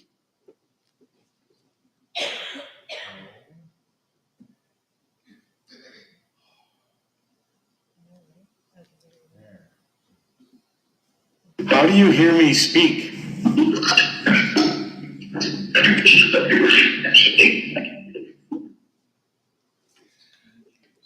Now, that's a fascinating answer for a couple of reasons. 10 years of doing EVP research, we realized at certain times the answer would show up on the recorder before I even finished asking the question. This explains it. They don't need my vocalization of what I'm thinking. They are getting it directly from what I'm thinking. Does that mean that they're reading my mind? No. We believe that it's a passing of consciousness between our individual consciousness embodied in the human body being delivered back to universal consciousness. One of our biggest challenges was when doing research that has to do with what people term paranormal, is that we can bump up against 2 very stout organizations. One is science, the other is religion. Science says body dies, brain dies, consciousness is gone. Well, there's a real problem with that called the hard problem of consciousness, and science still fights it today because they can't answer it. They basically say there's a 3D material world. We're a 3D body, but yet we have consciousness. Well, if consciousness doesn't exist in rocks, trees, water, how does it show up in a human body that's made of the same elements? That's the hard problem of consciousness. And it basically says, and science is moving in this direction today, that consciousness may very well survive death. And one of those scientific theories is what's called a survival theory. And that answer right there supports both.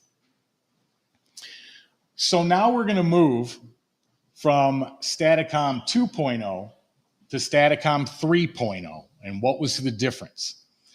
The difference is, as you can see, I probably have a couple hundred clips from 2.0.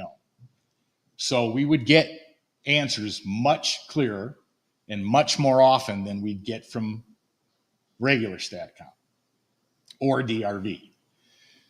In Staticom 3.0, our main goal was to again increase the clarity of the speech so nobody's guessing at what's being said. The second thing was to not have that clarity go away. In 2.0, we'd get answers like you've just heard, and then we'd hear blah, blah, blah, blah, blah, for the next 10 minutes, sometimes a day, 3 days, sometimes a week before the clarity would come back. Constant communication as well. Right. So 3.0 was the opportunity to fix that problem. Was that an easy fix? No, it wasn't. But we did it. And you're about to hear it now. We can communicate as long as the thing is running.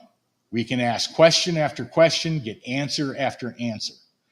Now, what you're not going to hear in any of the clips that are going to come up are any real scientific-based questions, because we're just about to head back into that. In redeveloping the system, recoding, new pieces, new equipment, we have it communicating the way we want it to now. But now it's time to get back into the research. What can we learn? What can we find out? Where are they? How are they? What's their life like today? So this first clip is called Initial. And the reason it's called that is because I wasn't even done building yet. I was still coding to the program when voices showed up. And my wife grabbed her phone, hit record, and started commenting on what she was hearing, and then they answered. And then she'd comment again, and they'd answer again. So here's that clip.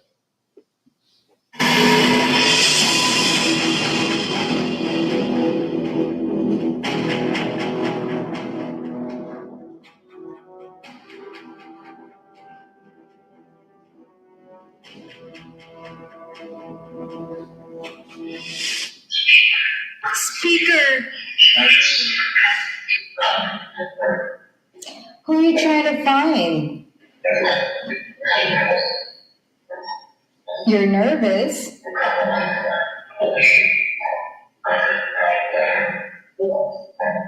What? Yeah. Are you trying to send us a message? Roger. Roger meaning yes or Roger meaning Roger? Are you talking about Roger Martin?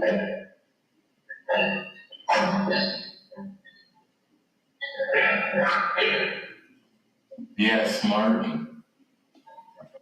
They actually corrected us. Yeah, because we said His last name is Martin, and I said it. this is Roger. So a couple of very interesting things in there. One, she asked multiple questions. Answers just kept coming back. Two, while I was adjusting dials, they said, perfect, right there. I stopped. And sure enough, that's where the setting was meant to be. So this started the whole communication of 3.0. So the next one, I believe, okay. So this is, no, you're fine. I just didn't realize which ones I put in. This was probably 2 nights later. I come home from work, flip it on because want to play with it. This is cool. So I turned it on. I started asking questions. But the cool thing about this system is I don't have to ask questions. I can turn it on and just listen to them. Like I heard a presentation before, the lady said, well, they speak in their own language. Well, guess what? They speak in any language that is spoken on this planet today. How do I know that? One, normally I'll get English. If they're talking to Cherie, she may get English, she may get Tagalog, she may get Japanese, and she's gotten them all because she can speak them all. We turned it on one time and I didn't know what they were saying. And I said, that doesn't sound like English. What language are you speaking? They said Turkish. So I took it to somebody who speaks Turkish and they said, sure enough, spelled out what they were saying. And sure enough, it was absolutely straight on. Then we had a gentleman, one event we were doing, and he said, I think it was at the courthouse. He said, can I ask a question? I said, absolutely, go ahead. He came up and he asked his question, but it wasn't in English. It was in his Native American tongue. So we didn't do anything. We just waited, watched, listened, and all of a sudden I saw his eyes go wide, his jaw drop. I said, did you get your answer? He said, not only did I get my answer, but I got it in my Native American language. Exactly. Wow. So I come home, which I normally do until she says, hey, we ever going to go out and do something fun? Okay, sorry, we'll go. But she again turned her phone on and started recording because they were answering. But here's this clip.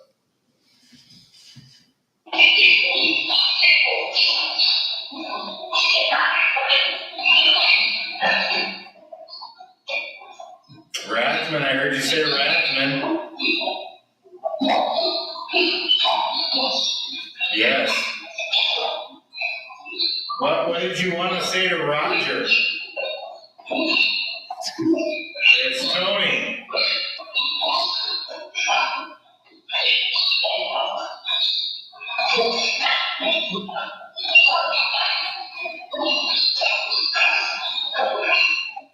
Spirits, can you hear me?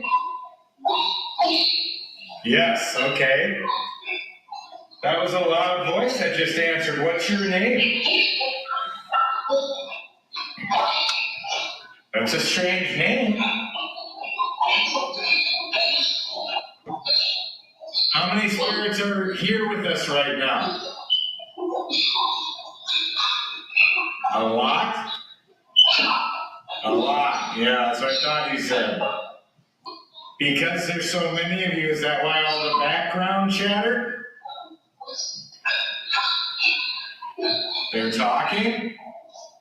Do you have any messages for us?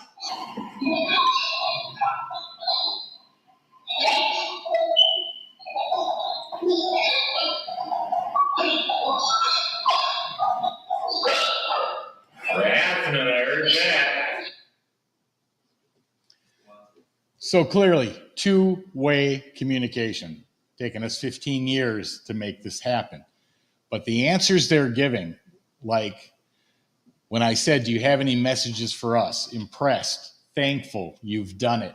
They are clearly aware that we can hear them, that two-way communication can be done. And to my knowledge, even people like Thomas Edison, Nikola Tesla, all tried to do this. Now, did they succeed? We don't know, but there's no record or no evidence that they produced anything.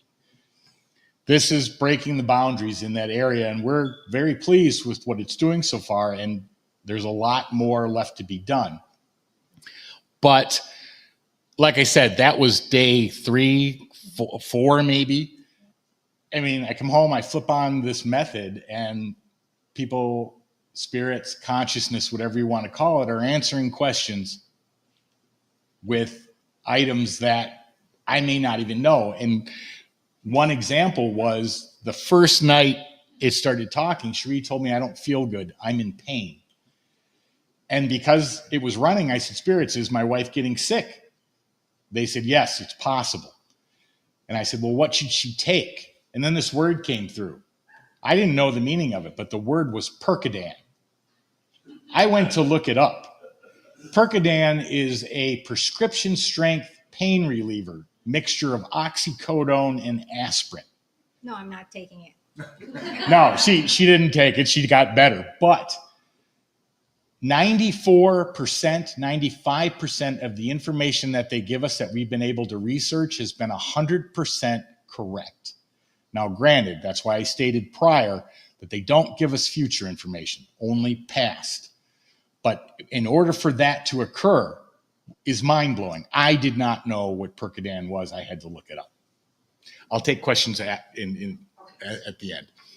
All right, so this was getting down the road as the weeks went by, and more tests, more, and when I say tests just to make sure operations stayed, that the functionality remained the same. This was, I think I titled it fourth round of questions because that's basically what it was. Fourth time I turned it on and continued to test it.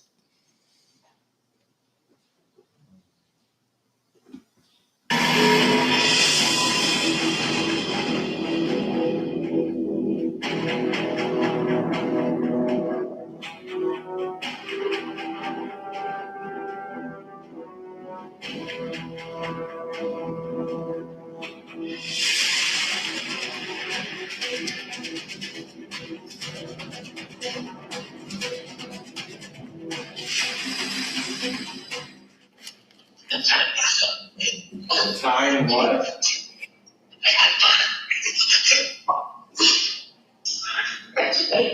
Well, I can hear you when you whisper, you know that, right?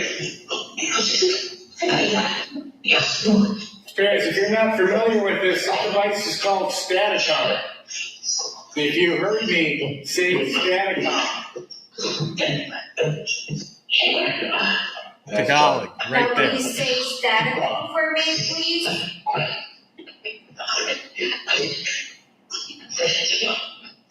All right, Spirits, if you don't want to say Staticom, let's play another game. What am I holding in my hand?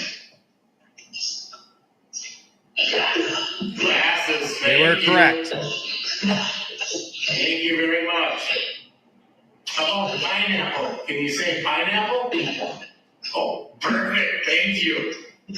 How come you can't say Staticom like that? It's one word. It's one word, Staticom. Because they did Have say you not been able to talk to humans before? If you can hear me, Spirits, say elephant.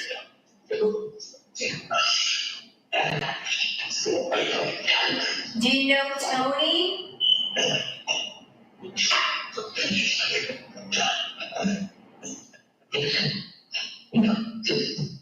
It's me. If we use this device to help cold cases, will you answer the question? Yeah, sure. You bet. Thank you. That will help. That'll help a lot.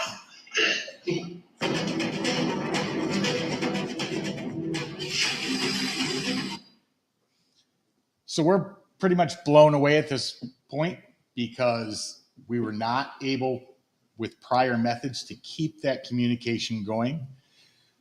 So, and one of the other things was just the intelligence displayed in the conversation. We had the voices analyzed by audio engineers, and they said, we've never heard anything like this. The speech you're receiving is absolutely matched to human speech as far as consonant, vowel, diphthong usage, pauses, expressions of emotion within the communication. That can't come from anything random. And clearly this speech is audible. Hopefully you're hearing what the words are saying on the bottom. So it's you know, the future of it, we don't know yet where those boundaries lie. I don't know if there's another one. Is there? Oh, yes. So this was Roger, Cherie, myself, and Karen. We went to a 1898 home that used to be a train depot. And they were having just crazy experiences. So they asked us to come out. Can you run Staticom? Can we see what kind of answers we get? This is maybe a 2-minute clip of a 2 or 3 hour investigation. But this now is at a remote location. Everything else you saw prior was in my house. But when we take it to a location, those, if there are spirits at that location, they will come through. But spirits, we don't believe, are bound to time and space, and therefore we can get them anywhere. Voices coming through do not determine a location as being haunted. But anyway, here's that clip. Is Uncle Ronnie around? Yes. Are you always around, or just sometimes? I heard Sebastian. Discussion. I heard discussion.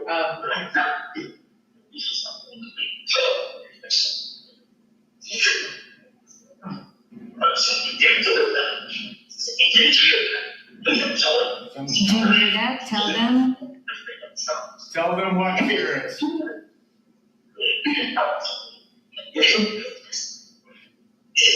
Spirits, is there spiritual activity on this property?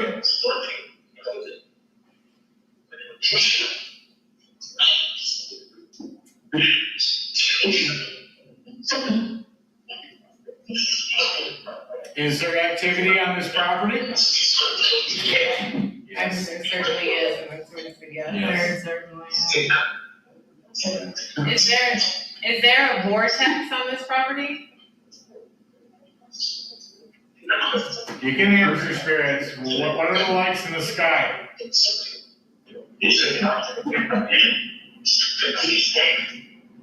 Something BC. Yeah.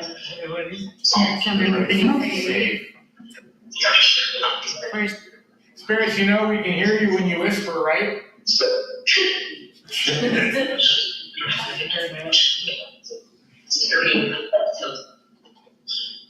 Does he own this land? Well, anyway. Everything. This year. That's the Native American way. Were you of the Hohokam tribe? Yes.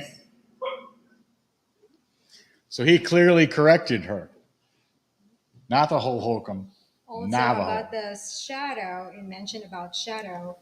Roger saw a Yeah. shadow across, where is it? The back room where behind that, where that lady's standing in the vest. So you see that right there? So it went up that wall, and it was just like a little dot, like pretty much my fingertip, and just kind of went up and then just disappeared. But the intelligent interaction, like I said, there are no word banks in this. There's no AI. There is no reception from outside radio signals, satellite, nothing. There's no mics. Even when we speak, there are no mics. I'm speaking in my normal tone of voice, yet answers somehow come back, come into the white noise, get filtered out, and answer the questions that we discuss. There's one more. Oh, yeah, this is actually 2.0, I think. You can play it real quick. But anyway, before you do, this was a haunted location in North Carolina. We had our team out there, and this is just one response that we got. The question that was asked is, what's your favorite part of the house? Meaning the living room, the dining room, the kitchen, the library. This is the answer that came back. Oh, and before you play it, sorry, Roger, this house was on 5,000 acres. It was in the middle of nowhere. At that time, early 1800s, it would have been a half-day horse ride to get out there. So we found the answer that came through fascinating. What's your favorite part of this house?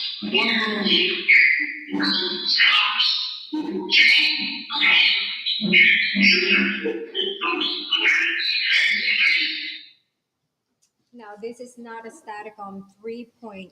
That was 2. Yeah, it's a 2.0. Yeah, that was 2.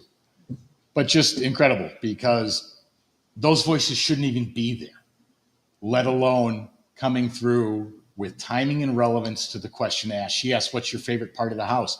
That made perfect sense. No cops. Children can play. House has safety. For that time period, fits perfectly. Questions?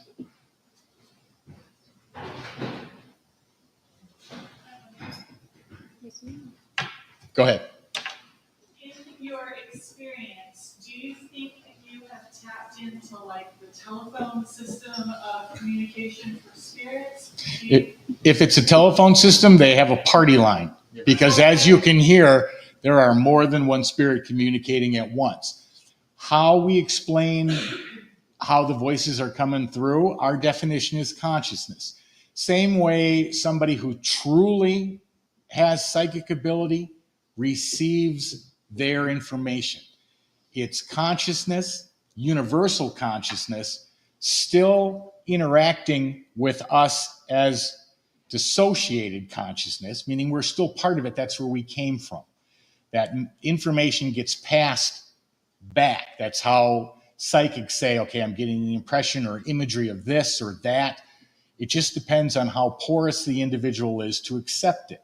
Cherie and I have never claimed to have any abilities whatsoever. That's why we build equipment. But the principle to us works in the same fashion. Do you think there's a separation between that like party line that you've been able to connect to and say the spirits that are at the location? No. Can they communicate through that line as well, or do you think there is two separations? One of the things we had to do when we started realizing that we could literally communicate was take a step back and take a look at what we believed reality to be. Now, whether you look at religion, whether you look at science, we didn't want to conflict with any of those. Analytic idealism says that there's one mind, universal consciousness, and we're all part of it. That is the communication process. That allows, it's the same reason people say, well, you're speaking to a ghost from the 1800s. How are they going to know what a digital recorder is? Well, because everyone that's living now is passing that information back. And when they die, they return, which means they are never outdated on languages, on information, on technology, nothing. So it's a redeveloping of what we believe reality to be, both here in life and the afterlife. But no, that communication flows freely between consciousness. At least that's our reasoning for it. Yes? Do you do any analysis of the language, like the beginning is like yes sir, which is a very proper way of saying it, and then the other one said cops.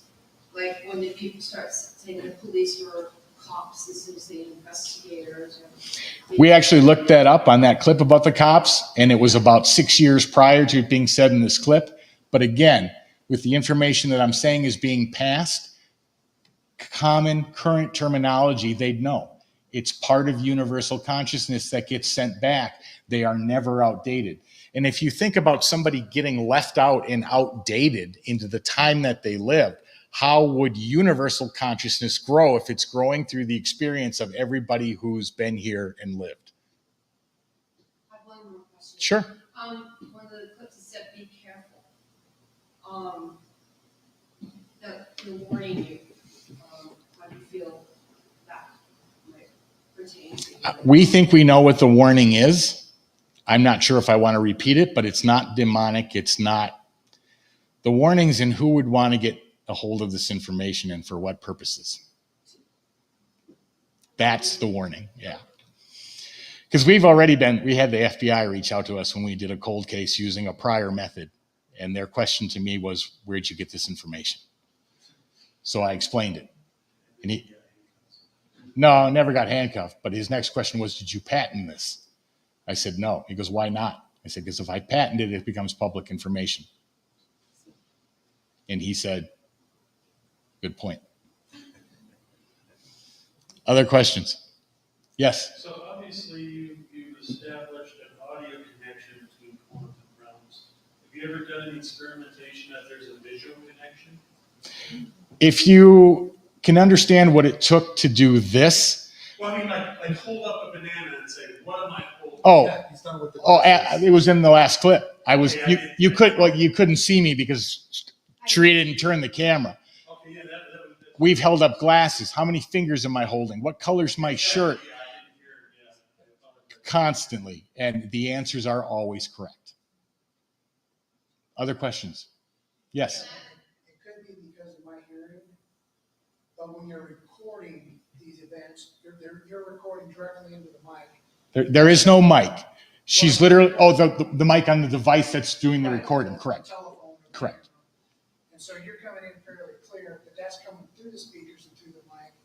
So it's really rough for me.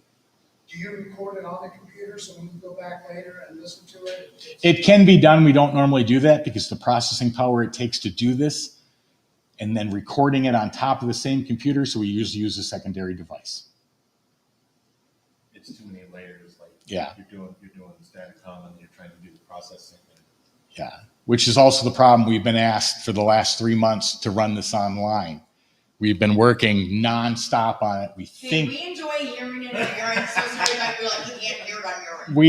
we think we got it, but I want to run some additional tests before we do any live shows with it. Other You're just taking away all the fun now. It'll be there. It'll be there. Other questions? What are your future aspirations? I mean, would you take this equipment to do, like, say, the famous conjuring? Or to do investigations, to do further contact? It'll go all over the place. One of the questions people always ask us is, can you communicate with extraterrestrials, multidimensionals? We don't know that answer yet. Is it possible? Absolutely. People say, well, have you gotten messages from extraterrestrials now? How would I know that? If I understood what they said, it's in English. I'm using audio only. Unless they identify themselves as being extraterrestrial, I wouldn't know. The second problem is that we can translate any language on the planet, English to Chinese to German to any language. Why can we do that?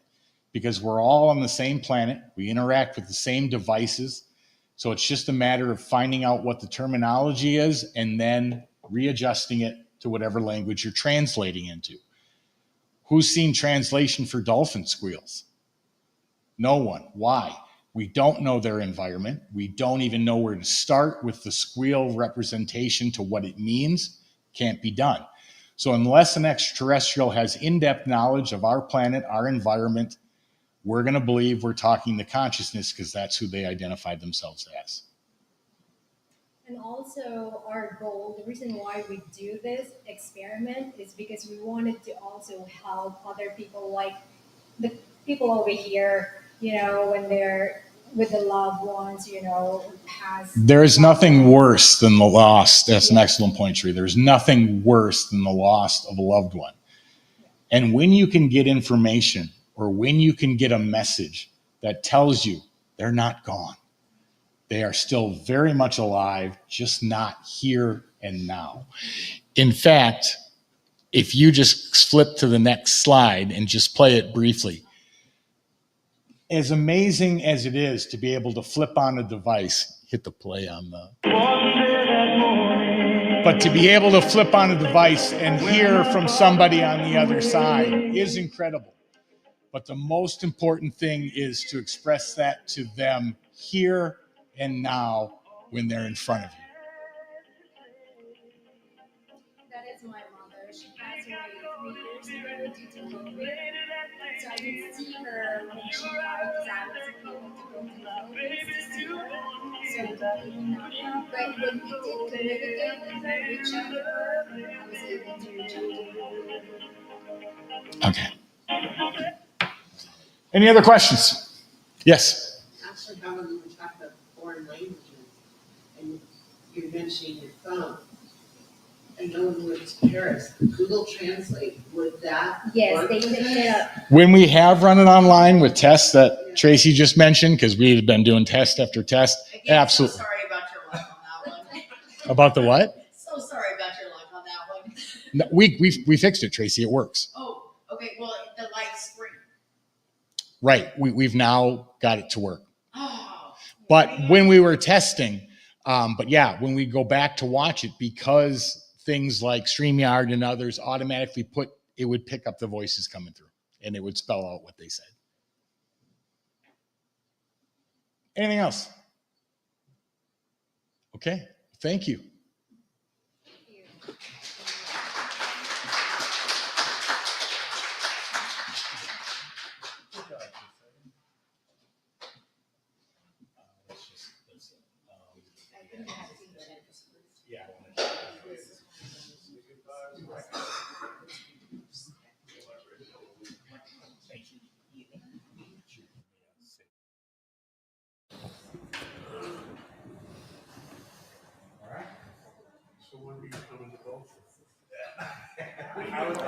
All right, man, that's going to do for us today here at the Paranormal Day. I want to thank everybody for jumping on with us from whatever platform you're streaming from.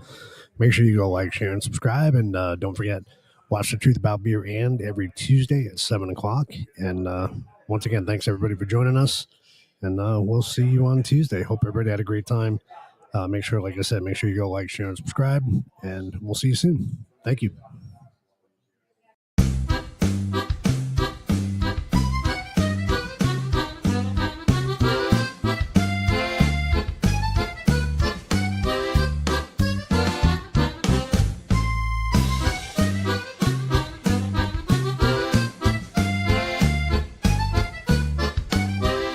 Welcome to The Truth About Beer.